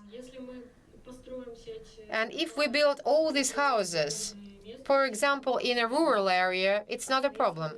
But if we decide to put them together and to pack them in the city environment, we understand that we will need the discussion. It's really a complex thing to do. And in order to promote the discussion, we decided to play blind. to have a blind game. So all of the architects will be sitting at the computer and they will play the blind game. And the concept is that each of them will build a house without knowing what the other player is doing. So they have to go through certain steps. And this game is like a search of a compromise. And this is the agreement, and the result is the responsibility of every single player.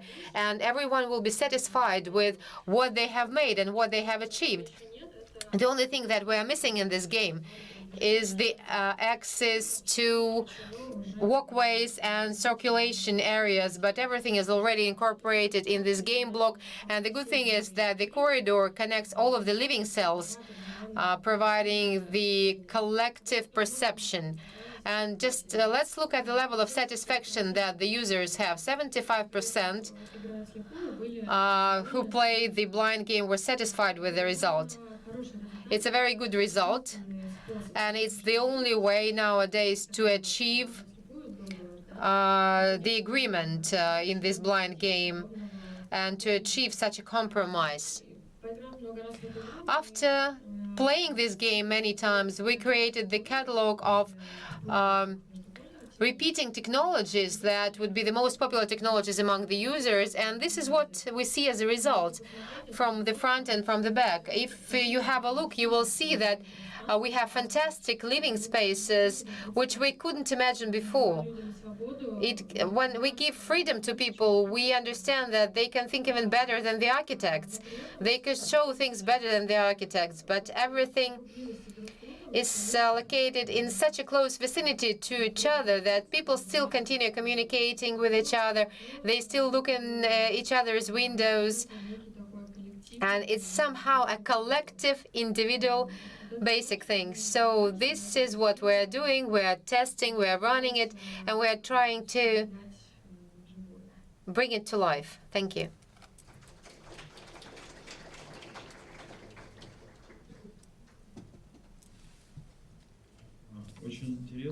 You know, it's really very interesting. And it gives us the idea that the first project that was introduced with land, we live in such a time when the experiments are very expensive. And it's hard to find the customer or resource to carry out this experiment, and it's almost impossible. But in the architecture, we see such a tendency that we create virtual experiments. And the same thing could be if we work with other spheres of industry, like car production, or before the car goes to a conveyor, they develop it virtually, they test it, and now it happens that we can test the operation of the entire city or the new building. We can just imagine and test how people will live there, and the new technologies provide us the hidden potential that none of us could predict and foresee, how people will design. It's really very interesting, and it gives us tremendous opportunities and how the cities will look. And we just can compare it with how the cars looked at the very beginning of the century and how cars changed and evolved. And this is the same story, how cities look now and how cities will look in 100 years. Unfortunately, the cities develop with inertia, and they are very conservative. We build buildings for hundreds of years. That is why we'll see the changes, probably very slowly. And fortunately, we have such projects as show such results. Maybe somebody wants to ask questions?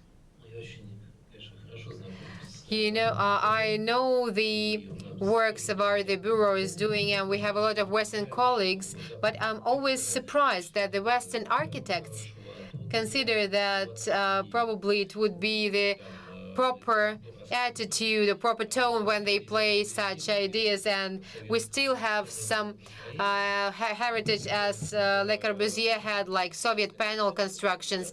But the concept when everyone is capable of exploring his own land plot is really very interesting. But we have the cottage settlements here. They are built based on no rules, and people build what they want. They build houses or multi-storied houses, even though it's illegal, or the kind of constructions and structures which are not allowed. But the architect is like a doctor, because it's not a good thing if you do the self-treatment. And there is an occupation such as architecture. And why you think that non-professionals could be given such a complex activity as the regulation in design? And it means that we give them the life of the large numbers of people. I would say that we are not giving the development of such areas to amateurs and those people who are inexperienced. We create the certain regulations according to which we allow people to create their dreams. Those people who come and agree to take part in an experiment, usually they have their own vision, an opportunity to bring to life their ideas. So they bring to life their business ideas or their dream house. But if we have a look at the development of this project nowadays, we would see that the dozens of houses are based on this project, and it has already been built. The factories, the farms have already been built based on such projects. And these are really very interesting farms, and so these are successful objects, and people are happy with those. Of course, we run a certain risk, but if we don't run it, if we don't risk, we will never see what might happen and what will be in a result. And of course, different cultures implement it in a different way. But I think that such projects could be successful only in Netherlands, because it's really a very liberal country and the municipality supports such initiatives. In this respect, I absolutely agree with you that it's a serious risk associated with it. But I think that the architects nowadays do not understand completely the potential and the importance of the role of the ordinary people who know what they want. Thank you. We will have the opportunity for questions later if we have time, but we need to listen to all of the speakers. And now I would like to give the floor to Daniela Valieri from Carlo Ratti Associates. Hello, everybody. It's a pleasure to be here. Thank you for being here at the end of this very long day. I've got a presentation that we hope can provide a different interpretation of the idea of the city of the future. So we listen from the other speakers on some very compelling ideas on a city that is driven by data, by imagination, also by participatory dynamics. In our case, the vision I would like to share from our company that is called CRA, Carlo Ratti Associati, is a vision of what we call living architecture. Architecture that can sense and respond. And there are many videos in the presentation. I will ask maybe the help of the people that are directing the technology part if something is not working. But anyway, living architecture, what does it mean? We will see in a minute. Of course, it means that technology is a very important part. But let's start from, let's say, a little before. So in the 1990s, at the very beginning of the internet revolution, there was this idea that was widespread among many observers that the internet would have made space irrelevant. So the theory went that if you can connect from anywhere, if you can work from anywhere remotely, then there is no need for space. And even cities would become irrelevant. There was this thinker, George Gilder, who said cities are head for death. They are just but leftover of the industrial era. So that was in the 1990s a widespread belief. And of course, it turned out to be not true, because in the last 20 years, we saw an incredible growth of the urban sphere, especially due to China and other emerging countries. But still, the phenomena is global. And we know the statistics, more than half of population in the world is living in cities. And so somehow, if we look at the two phenomena together, the internet and the urban growth, we believe we have something in front of us that looks more or less like this. So on the bottom, you have the traditional layer of architecture, in which you have cities, buildings, physical space. On the top of it, there is a new layer. There is a digital one, the layer of data. And what we have in the middle is a new design space. So what we do at CRA, we try to design in the middle of this space. Of course, we design buildings, but we do some more. And so in this presentation, you will see many different projects of different scales. And so what happens when we mean living architecture, thanks to digital technologies and sensors, we allow the environment to respond to what is happening. So first you sense and then you actuate, meaning respond in real time. Just to give you an idea of where we are operating out of Turin in Italy, but we also have a branch in New York and in London, and we have a very strong connection with MIT, since our founder, Carlo Ratti, established a laboratory there 15 years ago. So we work together in the field of smart city. What is done at MIT often becomes the research component, and then our projects bring those ideas into the market for real clients. And during the years, we also started a few startups in Turin, as well as in the United States. So when we say that we are designing digital augmented city, we want to achieve innovation in many spheres, not just architecture, but also interior design, master planning, installations. And that's why I would like to present you different projects at different scales. Just two examples. The first one, a series of projects dealing with energy and environment, and the second part about retail and leisure. So let me start from this project. It's actually a research done at MIT that focus on the relations between building occupancy and energy consumption. So let's take this room. When this room was empty, let's say 1 hour ago, the heating system was more or less the same as it is now, even if there are, 150 people. So somehow this poses a problem, because if you extend this to any kind of building, especially offices, there is a huge waste of energy. And this research proved that. And so we started with a design question. How can we fix that issue? And the answer we try to provide is what if we change the focus and we do not heat places, but we heat where people are? So we developed this installation. It was outside of the entrance of MIT in Massachusetts Avenue in Cambridge. And basically those sensors had infrared beams and they follow people. Some people were a little bit freaked out, let me say, but the idea was that where you move, then the heating is following you. And in this way, you can achieve some sort of reduction of consumption of energy. This became opportunity for a real project when the Agnelli family, as you know, that owns the FCA car maker company, asked us to renovate this venue in Torino. And it's an existing building, so it's also interesting to apply this technology to old buildings. And we were discussing heritage a minute ago.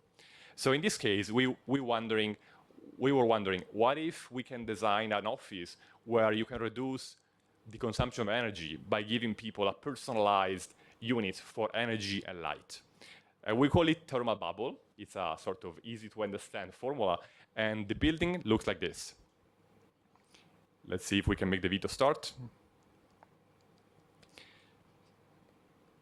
So it's an old building in the center of the city. We work with Olaf Ural to have this great installation that reflects light.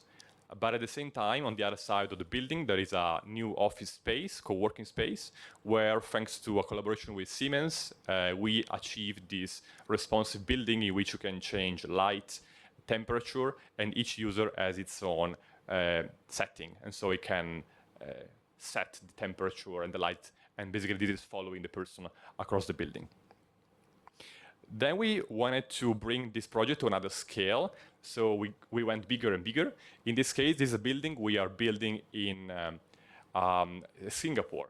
It's one of the highest skyscrapers in Singapore. We designed together with Bjarke Ingels Group.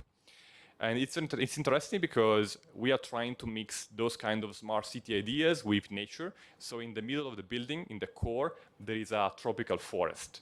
So it's interesting because you can combine those two fields. On the one hand, the intelligent technologies of the future, and on the other hand, the relation with nature. And somehow we believe that this combination is probably one of the most fascinating that we will need to achieve in the next few years. And here you can see the building on the backdrop of the skyline of Singapore. And this is the building site. It should be ended probably next year or something. Another scale, a little bit bigger. So this is a master plan. You probably remember the World Expo in 2015 in Milan. Now that site is being redeveloped. It's one of the biggest areas under redevelopment in Western Europe. And we won the competition for the master plan that is currently being developed by Lend-Lease. It's a huge area. Also in this case, we try to bring together our attention to nature and to technology integration. And we also started from some researches done by MIT, by our laboratory, on mobility. For instance, this research was on the cover of Nature magazine last year, and we were investigating autonomous mobility, self-driving cars.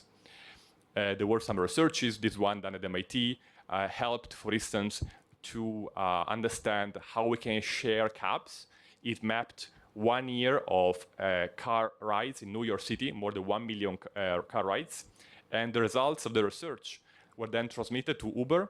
And as you probably know, the service Uber Pool started exactly from this research. So we put together all these elements, and we decided to design a new master plan for the World Expo area, in which you have a series of elements like this great decumanus, like the main street that is kept as a sort of pedestrian green area, but also the integration of new technology, and particularly autonomous mobility. This will be one of the first neighborhoods in the world conceived precisely for autonomous mobility that will go up and down the main thoroughfare. Now let's move to the second part of the presentation. I will be finishing in a couple of minutes. First project, now we deal with leisure and retail and public space. This is a project we developed at the World Expo in Milan when it was held. So before, like, we did that before, then we came in for the renovation of the area. But in 2015, when the expo was held, we developed this great installation for the main Italian supermarket chain called Coop. And the Future Food District was an actual supermarket in which we experimented on the use of data. And now we can use data to encourage a better consumption patterns. So people can put their hand close to any product, not touch it, but just close. And on the screens above them, they can see some information about the nutritious data, the origins of food, carbon footprint. So it's a way to respond to the increasing requests by people around the world about food quality, about living a more healthy lifestyle. So this try to respond to that by informing people on what the food they are eating come from. And as Italian, we know we tend to be quite obsessed by food, so we tend to build projects around that. We also like drinks. This project is called Maker Shaker. It's a robotic bartender. We developed as an installation for Google first in 2013 at their annual conference in San Francisco. Then it was successful, so we made a startup that now employs 50 people in Turin, where we manufacture also these robots. And you can actually come and try it in different places in the world. There's currently one installed in Selfridges in London, but also there's other on cruise ships by Royal Caribbean, another one in Prague, another one in Turin, another one in Milan in Piazza del Duomo. So basically you order with an app and these robotic arms will serve your cocktail. It's more like a way to investigate how technology can change people's relation with everyday life. And it's also fun to work with it because we managed to taste cocktails during the design process, which is not bad after all. And I will finish. Of course, this is also producing data. So on a more serious level, this is very interesting for our clients because they know what their clients are drinking. And so they can provide a better service. And finally, this project was developed a few months ago in our city of Turin. And it started from an idea. So what we can use drones to do something fun, like make artwork. So we developed this project with a non-for-profit agency in Italy. We also work with a Russian expert in drones that helped us to make the drones fly. So we implemented this idea, and the result, I believe, was quite fun. So we can just see, and the presentation will be ended after this video. So as you probably know, this is Turin. This is the landscape of the city. And we took this old industrial place and we brought there a fleet of drones. And we started to see we were able to use them to paint and do something fun. So we had these 4 drones. We involved the community of the city, especially children and like schools, in trying to imagine the city of the future, what they would like the city to look like. And there was like a collective drawing, like the one that the surrealists were making in the 1920s. And the overall result was quite fun. And we call it Urban Flying Opera, UFO. And now we are going to make new versions of it. And I believe it was quite successful. So that's a drone, what is painting, and that's the final result. And I would like to thank you for your attention.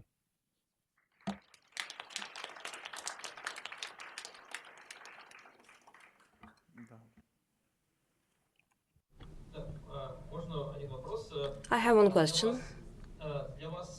For you, the technology which you apply is more a game, like technology for technology itself, or you think about that as a design story which allows to solve some problems? For example, when we are talking about painting drones or about robots making alcohol cocktail which costs much more than barman's services. What game do you play?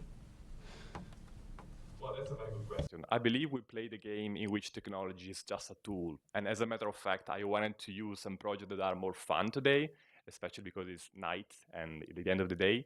But we also have projects where there is no technology or technology is invisible.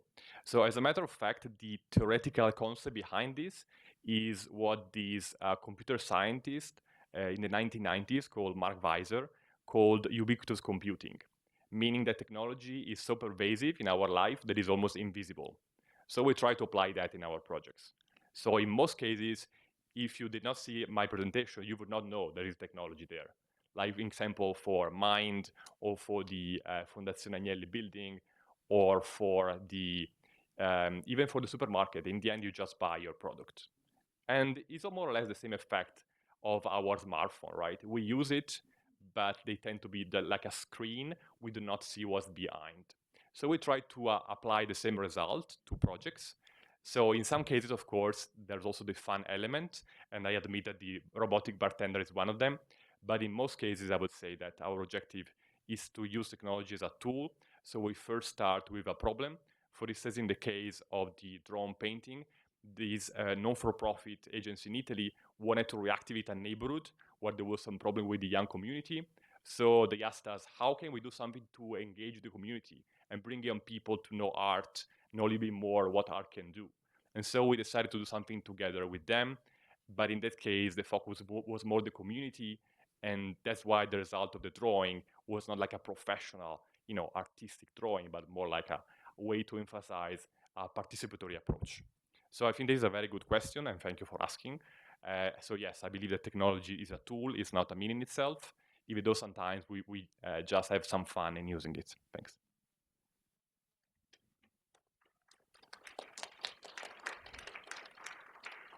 Спасибо. Thank you so much. I would like to give the floor to Yuliy Borisov, UNK project.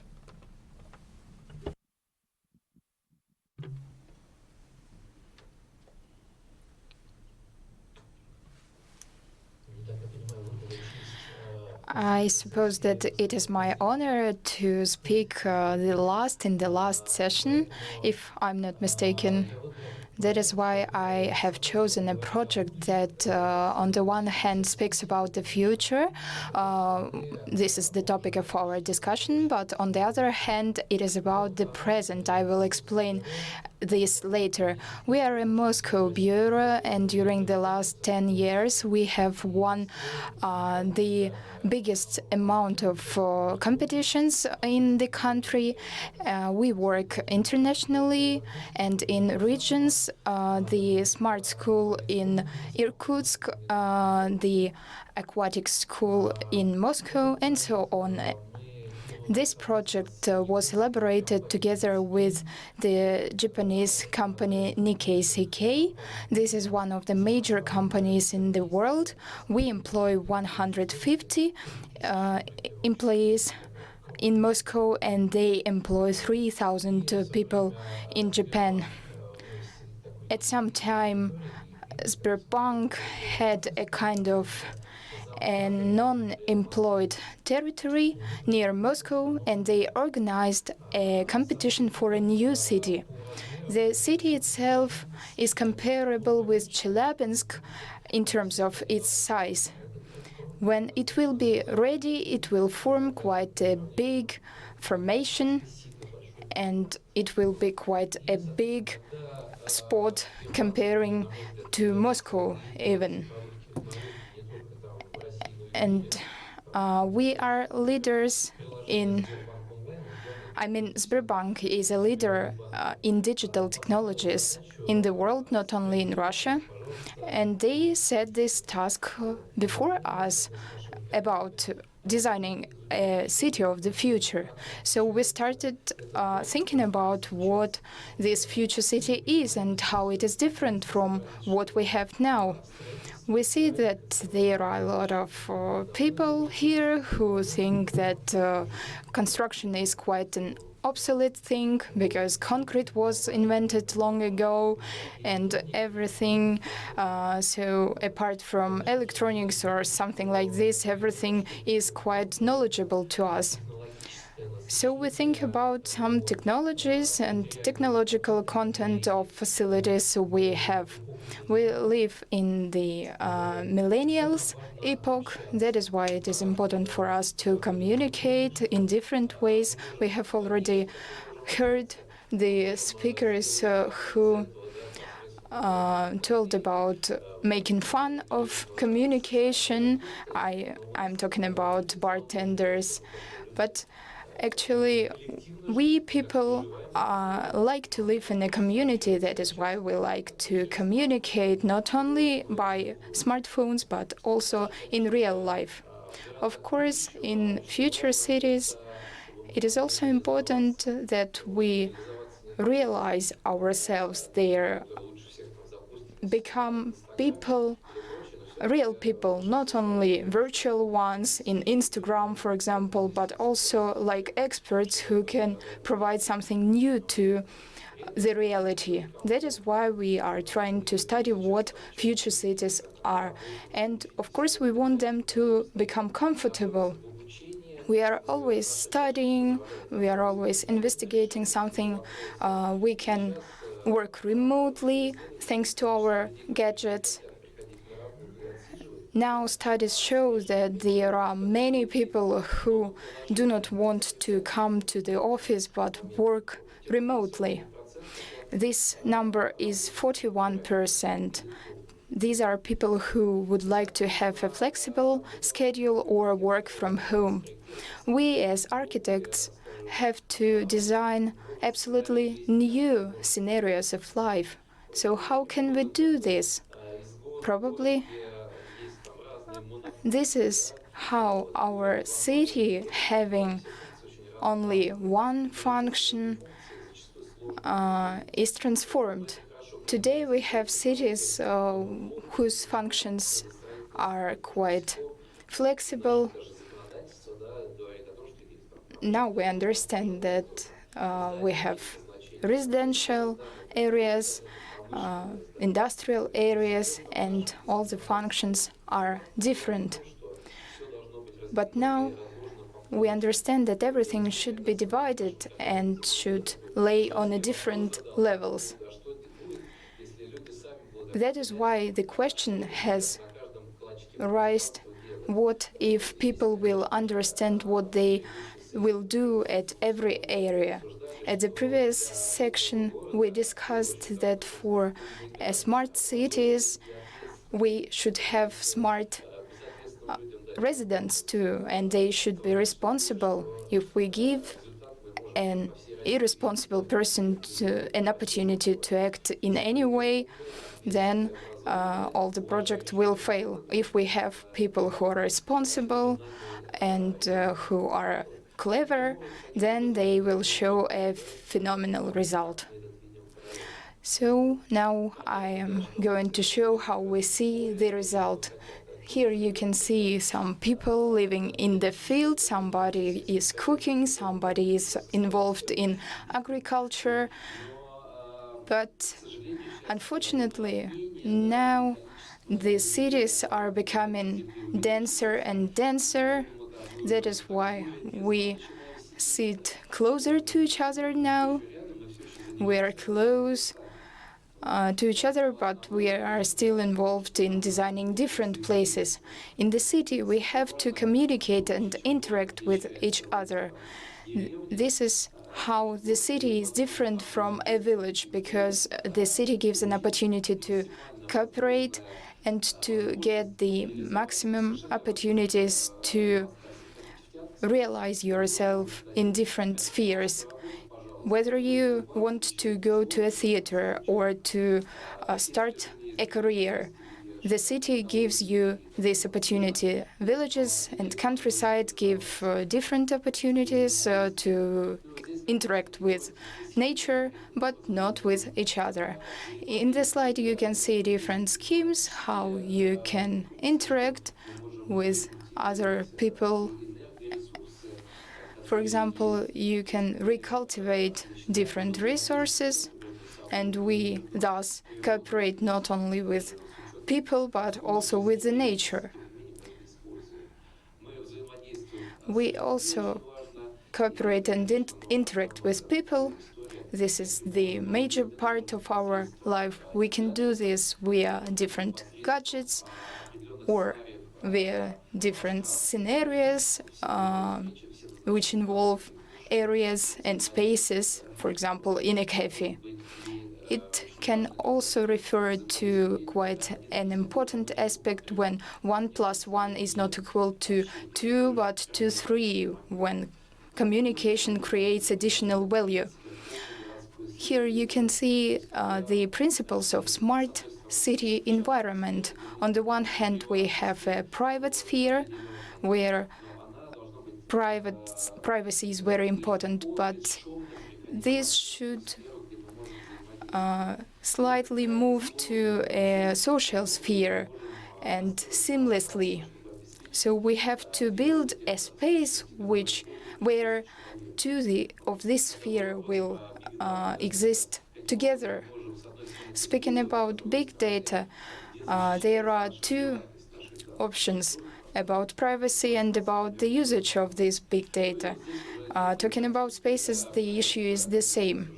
In the slide, you can see the pictures of our design, which is now elaborated.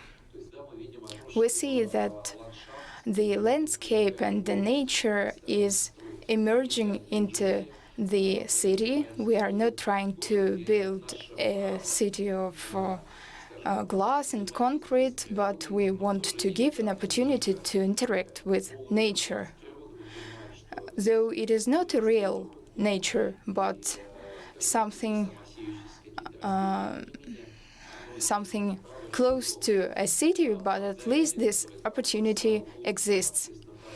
The Zaradia Park became one of the best public spaces of this year, so it shows that even on a small area you can organize a phenomenal and a wonderful space. In this city, we can also see such spaces where people can interact with each other. Previously, it was called a place for a picnic. Before, people who are elderly now remember that in culture parks there were some stages where people can do some performances. This is not important what form it acquires, but it is important that in public spaces there should be some isolated zones where people could interact with each other, for young people and for elderly ones too. Of course, there should be public spaces which serve as drivers, as magnets for people. All people may watch for quite a long time at fire, at water, and at people who work. Actually, there you can see office buildings where people work, and there is also a public space before the building. And here the nature is incorporated into the public space and the city space.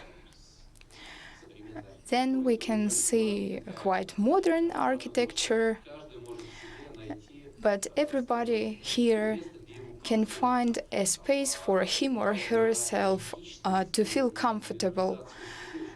The right for personalization of space is also very important.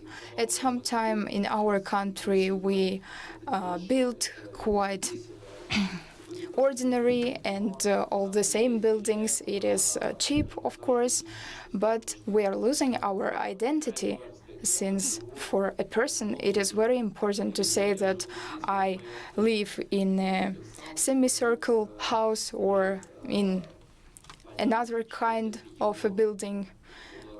So it is important for a person to understand that I live in this or that type of a building, and it is my personal one, and it is my identity. What we see in Asia now, I mean skyscrapers, where it is not clear where this or that person lives, it is an interesting way and probably a possible one, but I suppose that it contradicts the human nature. And I hope that we are closer to a European way of city development because here they are more humane. Here are some pictures presented. The right of people to live wonderfully is important, but their application to pay for everything is also important. That is why it is significant to develop business in cities. Here, people can receive different services like cafes, exhibitions, and so on. But of course, this is not the source of the value of a city. Of course, the city has to generate some values for the city and for people.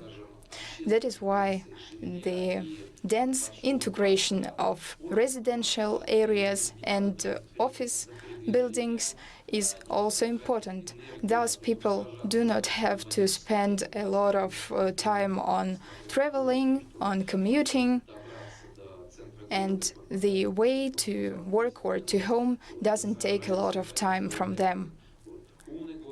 Smart city is something where people can receive efficiency. You have an idea, you call people to your office and actually make it come true. You don't have to move anywhere and to travel for a long time. That is why we save energy.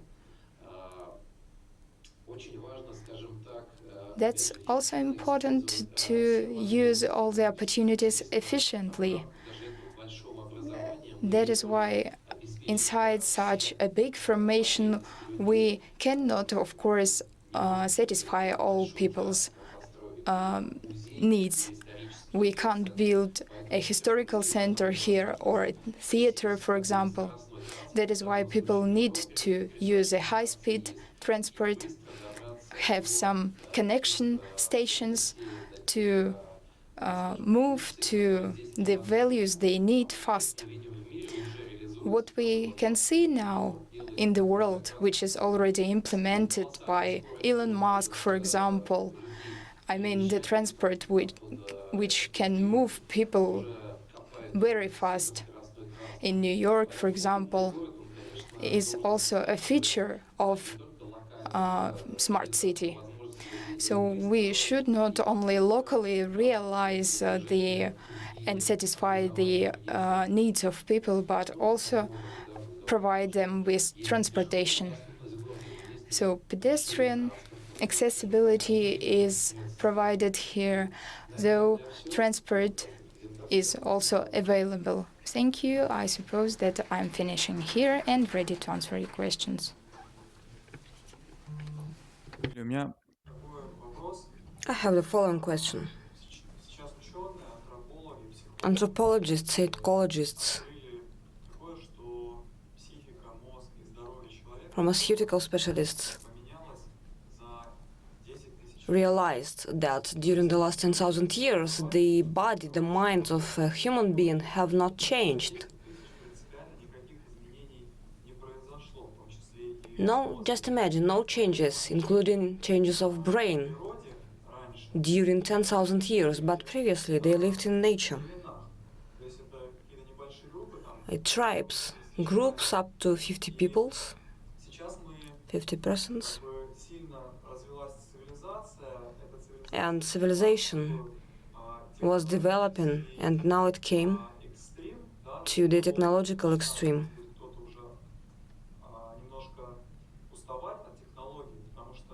People are getting tired of technologies because we are involved in world standard, which is focused on nature, on psychology, on interaction.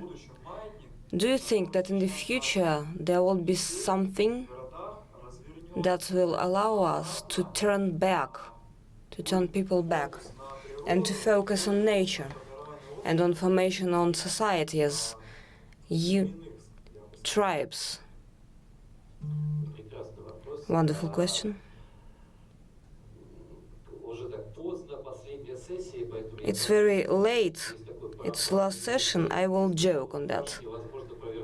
It's impossible to, if you just cook something, it's impossible to make this product raw again, like meat.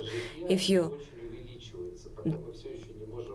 unfortunately, now we cannot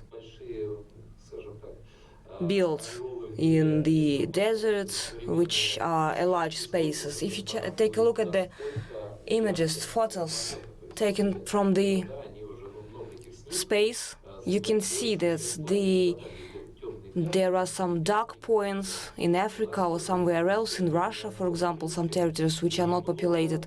There are many people. They need to live there. And it's great. It's great to live like in Finland on your own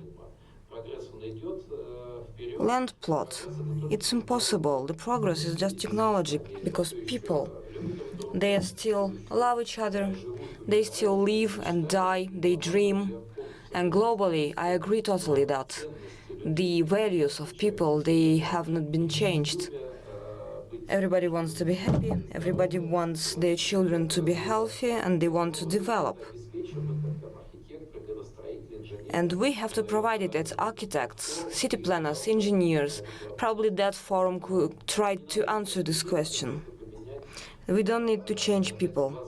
We need to provide them with an opportunity to feel comfortable and to be happy.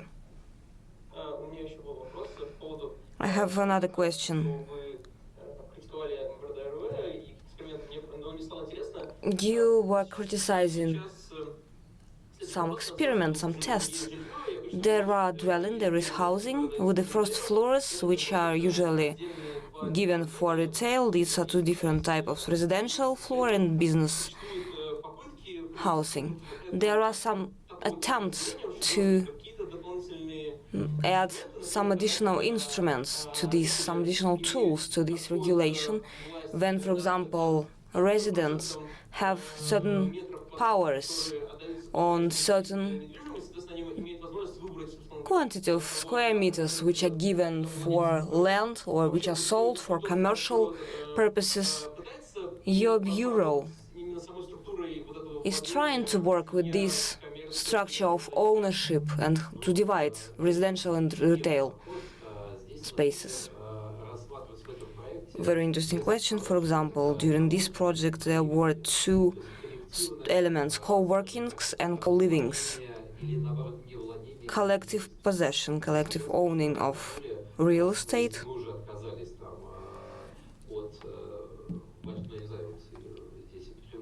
Here in Ekaterinburg, do you have car sharing? Is it developed or not? I believe that we refuse from personal cars and refusal from private owning of apartments is something that is expecting for us, though Russia is country number one in accordance with number of property owners. Everywhere in the world, the property is given for rent. But it's very there are specifics in Russia. New technologies, Sberbank. If you could just rent a flat, rent an apartment per hour, per 1 day, per 1 month, per number of years, depending on your situation, depending on your income level, you can very quickly and efficiently use the space, which is still limited in the world, for your needs.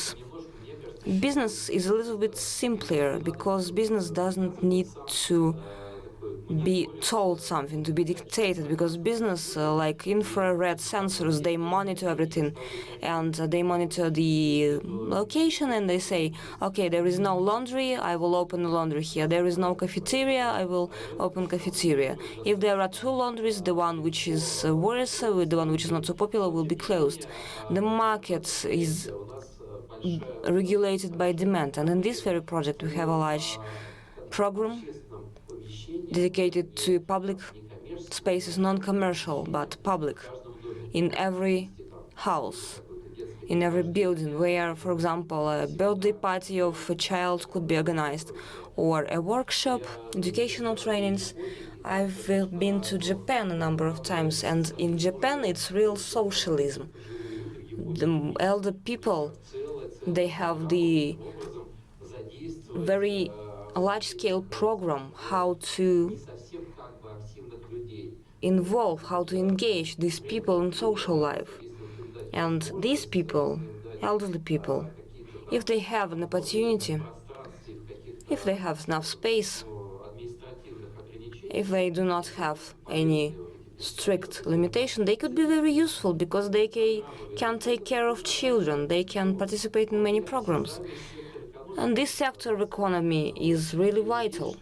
I believe that it's one of the elements of the smart city, how every person, we are focused on children a lot. We have children platforms, kindergartens, sports platforms, etc. And we are oriented, we are focused on people like us, active people, business representatives, cultural programs, etc. And there are only few, there is not enough attention to people who are 60 plus or 70 plus years old. And this is the large part of population, and it's increasing. Again, and this is another task, how to efficiently implement their needs, and the city or social could also take the advantage of their opportunities. I don't know if I answered your question.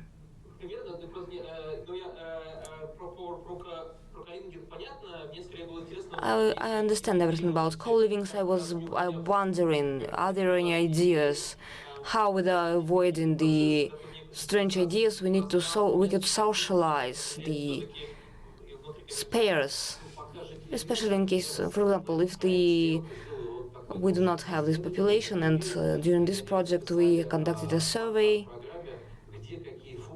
about functions, which functions should be presented in this very place. And as architects, we understand that this city will develop for more than 100 years, and from the point of view of general environment, ecology, we do not need to predict something, because we are not future tellers. We are professionals. We do not know what will be in the future. We need to provide flexible spaces that would be in demand for a long time, because we see the cities in Italy, for example, in Western Europe, where without any renovation, without any replanning, global overhaul, repair, buildings exist for 600 years, 500 years, and they are still popular, they are still useful for the population. And we see vice versa situation. When the building was built 50 years ago, they should be functional, but they are obsolete because they contradict their own functionality. And the only right way is to make adaptable spaces for any function, and then the life will show how to use it. Dear friends, that would probably be the end of our session. Thank you very much. Thanks our speakers. Thanks the audience. It was a very interesting topic. We could talk a lot about that. That is why. See you on the next forum. Thank you very much.